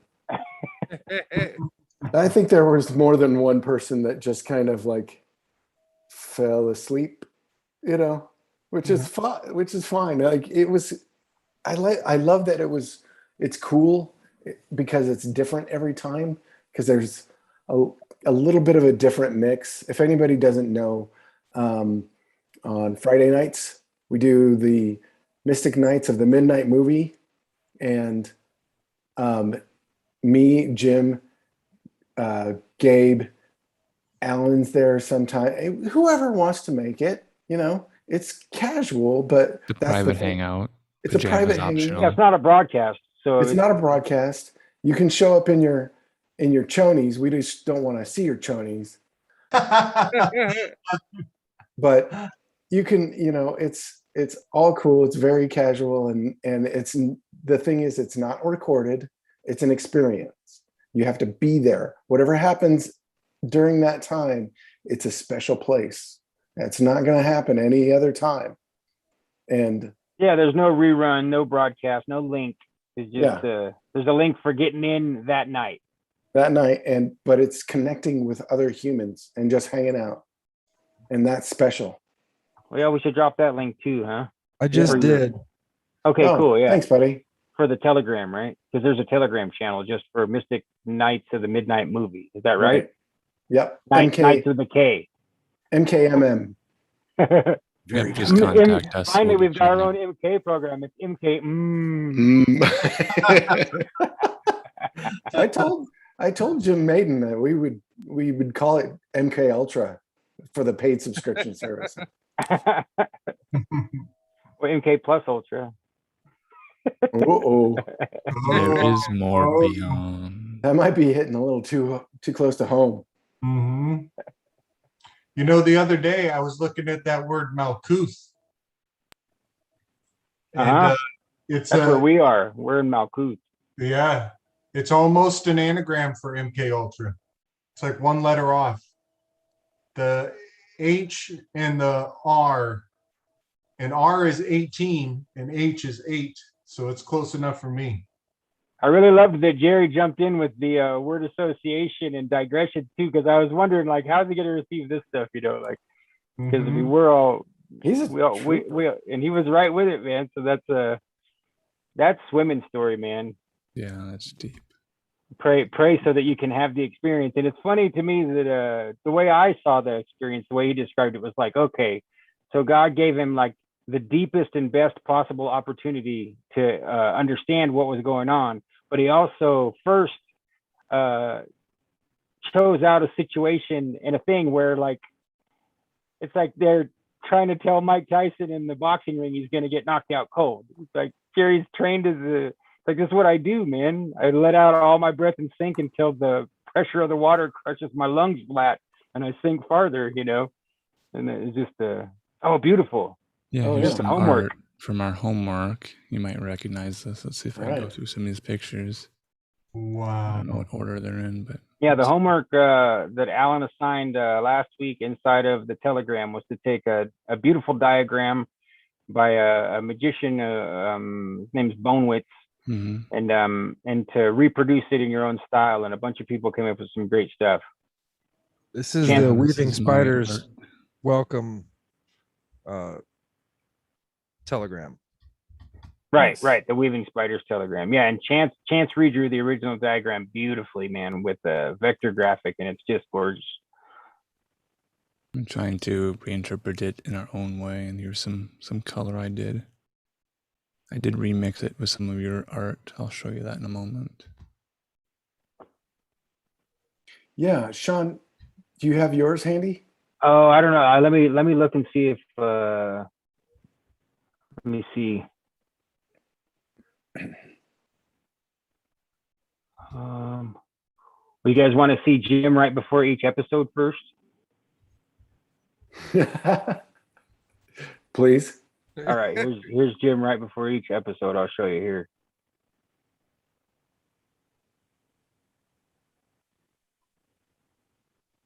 There he is. Oh, who is that? Let's see, there should be more. Yeah, this is Jim getting ready for Weaving Spiders to go live. He's dropping links. He's answering messages. People are interrupting him. He's on the phone the whole time. On the phone, yeah. Yeah. Is that a Masonic apron? It's a good question. That's an excellent question. Now that's what it looks like when he's pushing the link to go live. See how it's kind of exploding. Hey, Okay. And it rocks the whole world. See. that can be some of our merch for MKMM. Yeah. Oh. Is an apron. Yeah.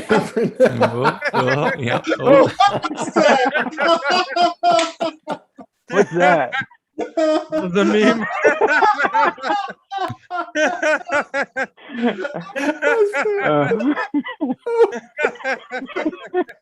I'm afraid to go any farther. I don't know what'll happen. We can't really risk just messing around inside my Google Photos. It's not safe. Yeah, that's why I stopped sharing my screen. I didn't see. Okay, so yeah, I was trying to see. No, see, get an idea how much art I really make. Yeah, I don't think this is not in here. It'd be on my phone, so I'm not gonna have mine available. Sorry, guys. That's great. I can go back to my screen and show you some more. I'm thinking, yeah, this stuff's too old. Wow, that was awesome. Genius. All right. Okay, I better stop sharing. Stop sharing. There we go. That's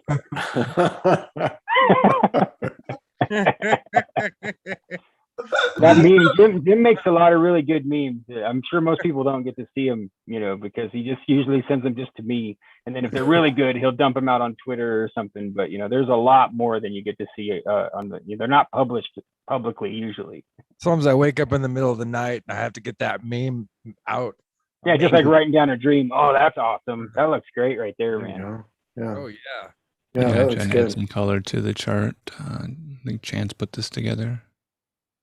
And SB, did you add to this as well? Well, I noticed that Chance missed the word power, so you'll notice the word power is in a different font. Yeah. And it's just a simple mistake. But what I did, the very first thing I did to make this chart my own was I went and added the word power with my editing program and made it flash as a GIF, and then dropped it back. So to me, that was like the very first iteration was to just add the word power back, words of power.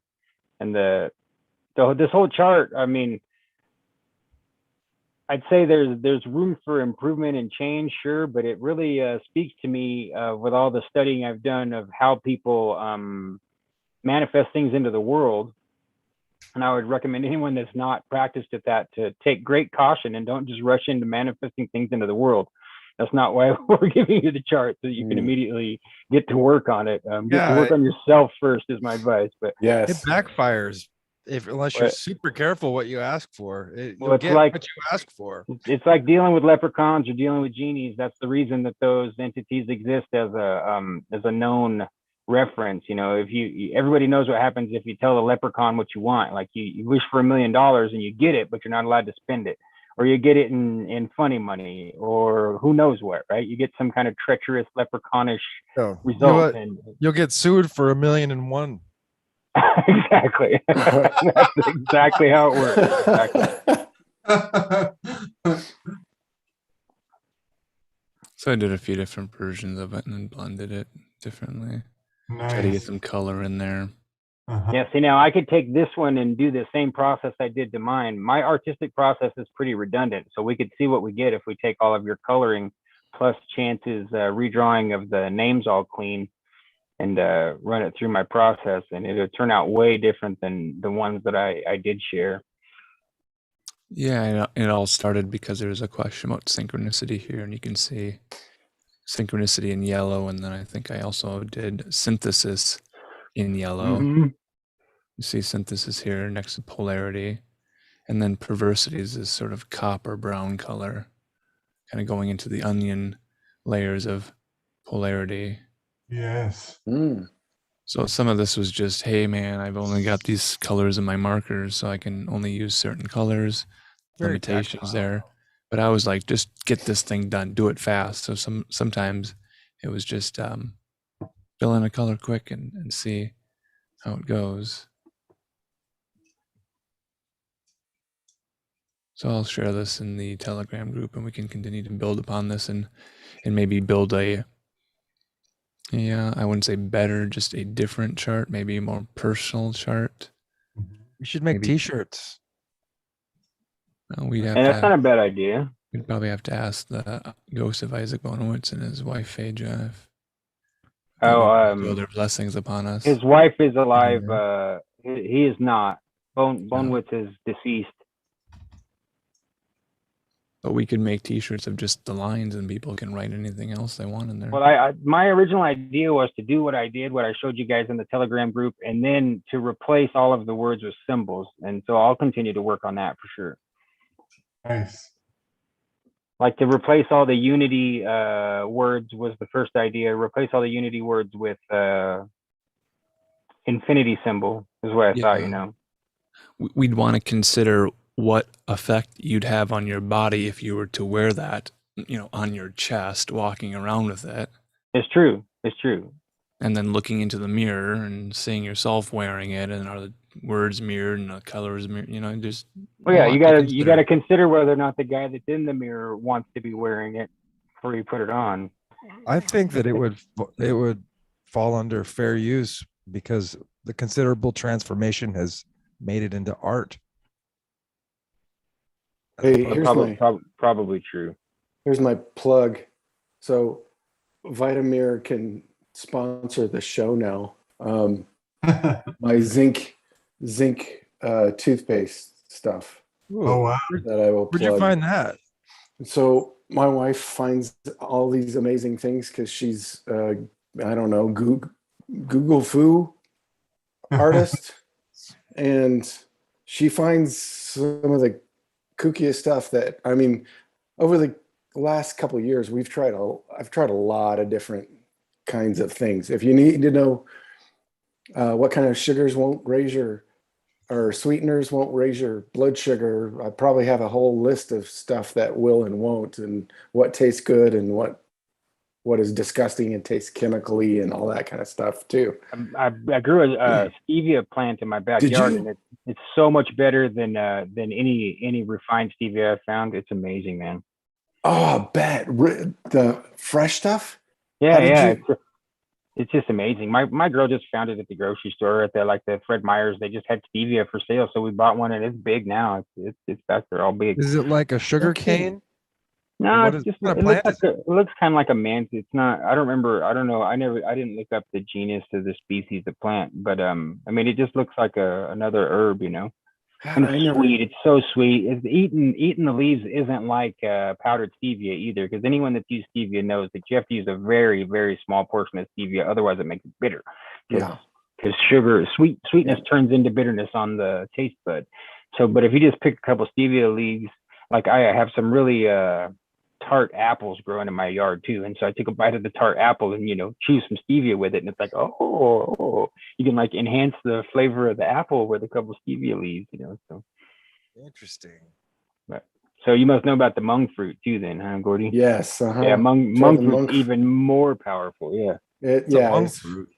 Monk fruit is Monk. monk. Yeah, I said mung, that was a mistake. Monk. MONK fruit. Oh yeah, you guys, I shuffled enough. I better draw a card because we said we were right. going to. Sweet. And then we'll probably call it a night. So you think I should draw from the top, draw from the bottom, draw from the middle? Just keep shuffling it and see what happens. In the meantime, I'll mention the book. It's called Real Magic. There's another book by that title by Dean Radin. This is Real Magic by Philip Emmons Isaac Bonowitz. The subtitle is An Introductory Treatise on the Basic Principles of Yellow Magic. So that's maybe why I included so much yellow in the diagram. And just a heads up for any true blue sleuths, you will find some negative information about the author. He is deceased. After he was dead, he was accused by his own clan of magicians of possibly being involved in inappropriate behavior with children. And so it's just something to consider, you know, not trying to discredit the guy, but the information is out there and it's just weird. I just say it because if you go and search for him, it's going to pop up. So Hey, people still watch Forrest Gump, so. Oh yeah, Hey. yeah. I mean, I think probably this guy, even if he did something inappropriate, is not anywhere near as bad a person as Tom Hanks, as far as my personal opinion. You know, he's just, and he even, like, if you read some of the quotes and remarks he says in going back and reading this book, that he found himself to be arrogant and overbearing, and that he'd probably change it 10 ways to Tuesday if he wrote it again. So I mean, these are just things you always have to consider, no matter what. You know, there's songs I've written that I just assume you guys never ever find out about, that people love and they'd love to hear them over and over again, but I don't like them anymore. You know, it just happens. It's part of life. Yeah, yeah. We've become a different person since that time. Yeah. And it changes, everything changes too. Like all those songs really change, like have different meaning to me now. Like looking back on stuff you wrote, you know, 10 years ago, you're like, oh God, I was really in a dark place, wasn't I? Yeah. I know, and some of it is like more near and dear to me now than it ever was. So it's a very unique and strange thing. And you know, if you offer me money now, I might change my mind about whether or not I want to perform those old songs that I don't like too. That's funny. Right. You know? Yeah. Like, hey, for $150, I'll probably bust them out. No problem.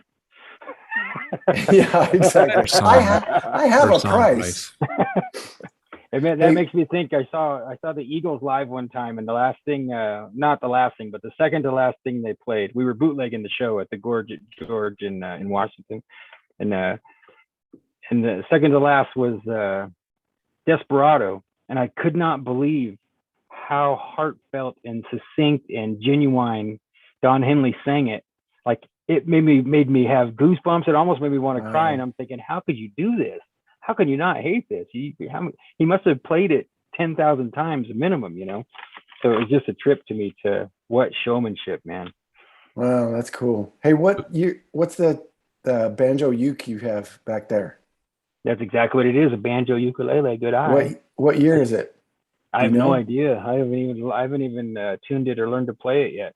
I have one from the 20s that my great uncle gave me. Oh, cool. No, see, that's way better. This is just kind of a chintzy beginner's instrument that somebody was selling cheap on Facebook, so I went and grabbed it. That's what I'm going to use when the young lady who's going to help me, the Romanian girl that I know is going to help me with these, that's what I'm going to use to teach myself and teach the ukulele at the same time. So. Oh, nice. Remember, you don't have to know something to teach it. You just have to be willing to teach it. You just don't have to know a little bit more than the student. That's all. Well, that helps. Yeah. I mean, yeah. All right. Do you think it's enough yet, Alan? I think you're calling out TikTok witches right now that are teaching so much magic to their followers on TikTok. Are they? Does it look like this? Oh. Buyer beware. No, it looks more like the diagram with all the words in the wrong place. Right.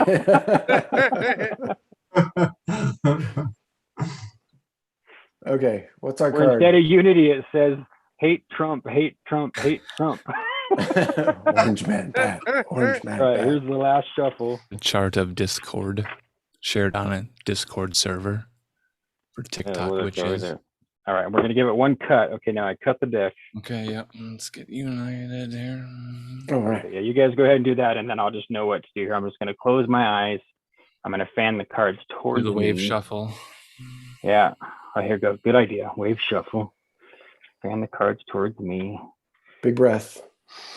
Buddha belly. Find that center. And I'm going to set it down right in front of me first to see what we get. It appears to be the Three of Swords upright. And now I'll display it to the camera. Here we go. Dude, I am so jealous of this deck. That is so rad. And I'll go ahead and read it to you guys if you want Will to you hear what talk it says and in hold the it up book. for a minute again, Uh-huh.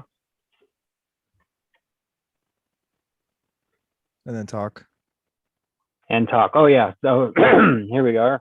Here's the Three of Swords. There's a woman there I can see. There's three swords that appear to be stabbing into a heart. There's a serpent. Dolly's name is emblazoned big at the bottom, of course. It's Beautiful. the I'm it's looking the at it thing- in my- the. I'd have what is to it? turn it around to see it. So let's see here. I can take my glasses off and see if I can describe it more effectively. So we've got looks like there's a phoenix in the middle. There's a naked woman. There's a woman. It's like it's King George and the dragon. with a Yeah, I was phoenix gonna in- say Phoenix in between. So yeah, and here I'll read it out of the book what it says. If you let's see, here's the book. 5, 4, 3 of Swords. Conscious love. This is a very powerful card, an homage to love and to the liberating power of the mind. The card depicts a scene from the painting Roger Rescuing Angelica, 1819, by Jean-Auguste Dominique Ingres. I have to take my glasses off or adjust them here. Let's see. Framed by a big red heart. As ever, the message is ambiguous. Perhaps a great abyss is opening up at the center of your heart, or maybe swords are about to free you from affliction and distress.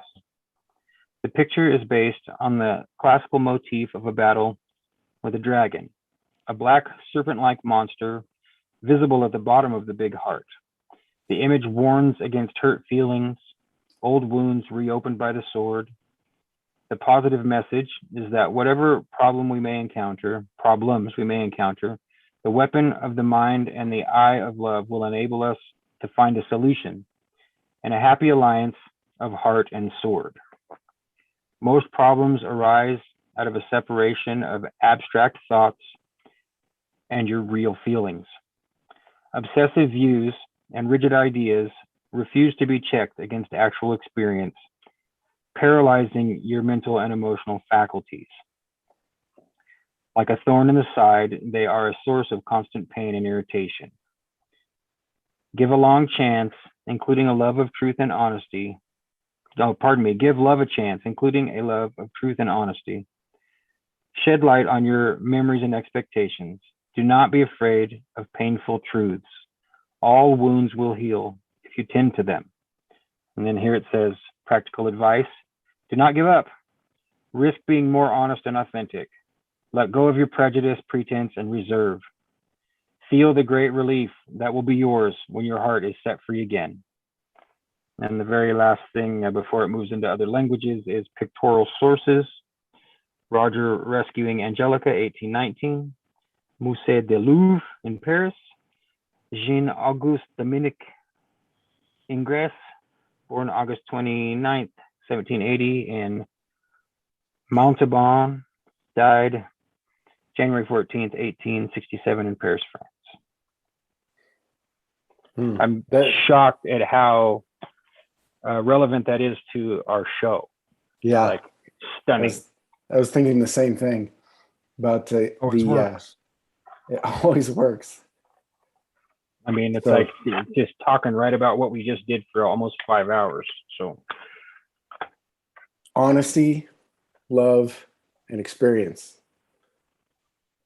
That's what Jerry has gotten to, where he is, and actually helping people because he was honest, he was truthful, he did it without shaming those, understanding that those people that are still in there stuck in those situations are humans and they're still worthy to be loved.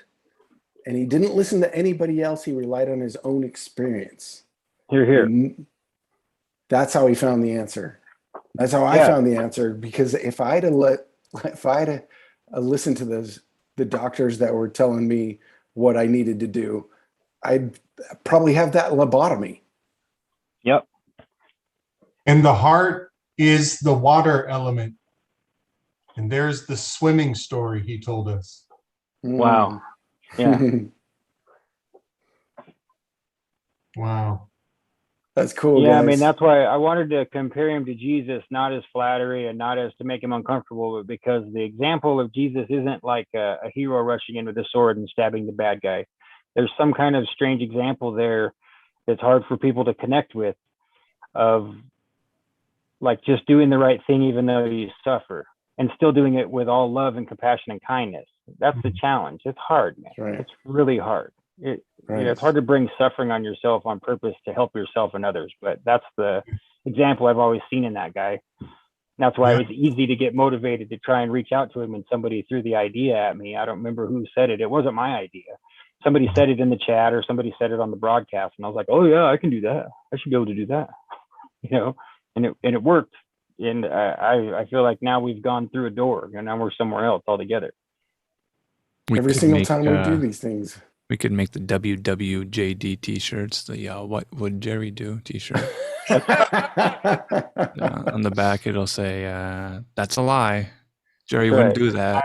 That's yeah, a lie. right. Exactly. Jerry wouldn't do That's that. And it comes with it comes with a rubber band that you snap. That's great. That's great. Yeah. And that works too, by the way. It really does. Both of those techniques, both of those things work. I've used them both on myself, but I still use that's a lie a lot of the time. If I'm driving in my car and all of a sudden I'm getting this really cloudy, dark, aggressive, violent, like malicious thought, you know, I'm imagining someone that I hate and I'm, you know, gloriously murdering them in my mind. I say, that's a lie. I don't want to do that. I don't want the person to be dead. What is this? What is this trying to convince me? Or, you know, how am I off in this fantasy? Like, that's a lie. It's not. Or even just saying, is that true? Yeah. Is that true? Yeah. Is that true?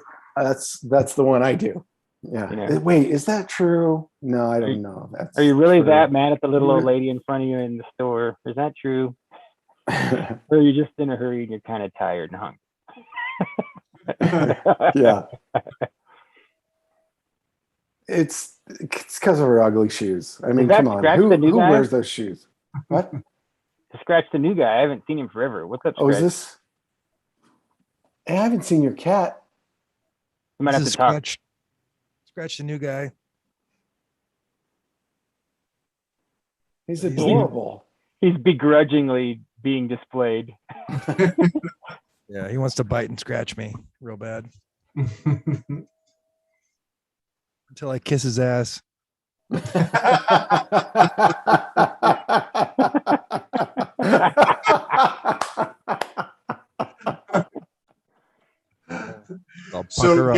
So today I went to a children's musical.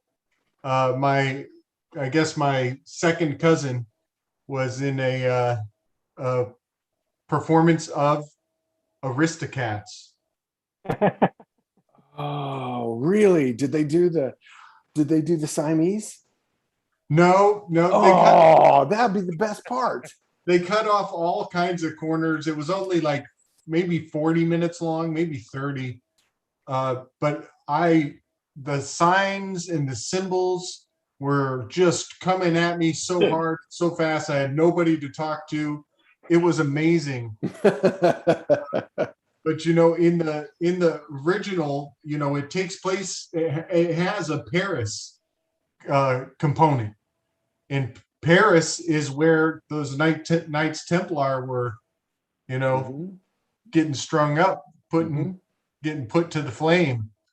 And I'm still trying to get the full meaning out of what's his name, Giuseppe Casey, the Thomas O'Malley, the alley cat. Oh, right. Yeah, I want to see that in writing and start doing some linguistical play there. But yeah, it was pretty profound. I mean, way more profound to me than it was to anybody else in the whole theater. But yeah, it was pretty interesting. Yeah, I thought of you guys. That's what I thought of you guys when I was watching Shang-Chi. Like all the symbolism in that thing. We all have to like watch it and do like a teardown of that thing. Oh, yeah. But I got Alan, if you're still there, we've been talking about the occultism of David Bowie. Yes, And I am. that is, and Brian Eno. And that's a whole rabbit hole we could go down. There's a museum in Florida that's all full of Bowie's art. Let's see what's, if you type Bowie Museum Florida, it'll pop up. But I had a friend who went there and posted some pictures. So if you guys are doing deep dive on Bowie, you might find information that you won't find anywhere else by looking at pictures of that museum. It's Mount Dora. I think it's Mount Dora. Yeah, we might want to make a separate Telegram channel just for the Bowie deep dive. Yeah, you could probably blow up a Telegram with Bowie. If it's just Bowie, then you get 100,000 people in there in less than a year. Yeah. And then we could market something to them. Buy this T-shirt, slap this rubber band on your wrist. You'll feel better. Is that true? That's a lie. David Bowie quicksand hourglasses for keeping track of time, because we lose track of time when we're live with Weaving Spiders Welcome. It's because we live in your mind, and when we do, we're not really in touch with regular outside the mind time. That's right. We live in your mind. I'm going to put the, I found that video. Thank you, Me on TV. Me on TV Tarot. Thank you for that heads up for the video. It's called Rabbit, and Tom York did the vocals for it. So I'm going to put the video for that in the Telegram chat. Oh, cool. Yeah, because I'll send that off to Jerry so he can check it out too. Yeah, and the band is called Uncle, featuring Tom York, and it's called Rabbit in Your Headlights.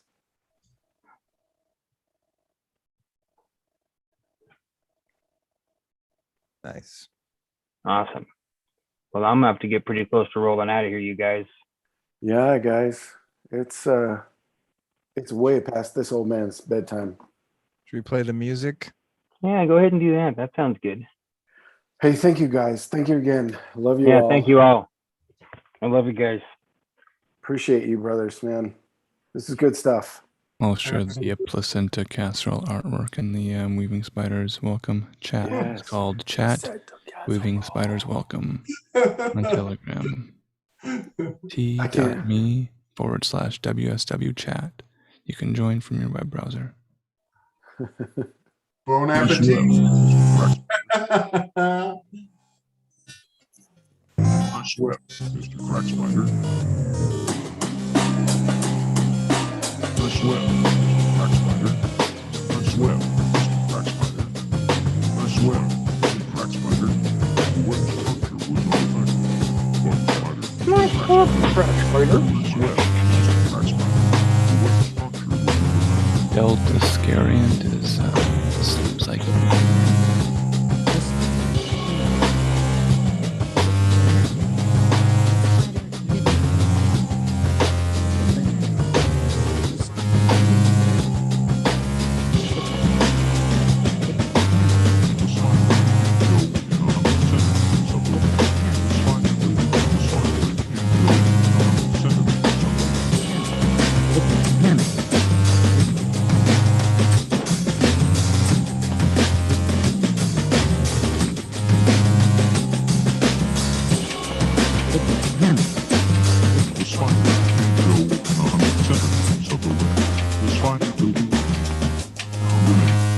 Raised over 100 young. The mate got a restraining order, and now the spider can't go within 100 centimeters of the web. The spider built a web, found the mate, and raised over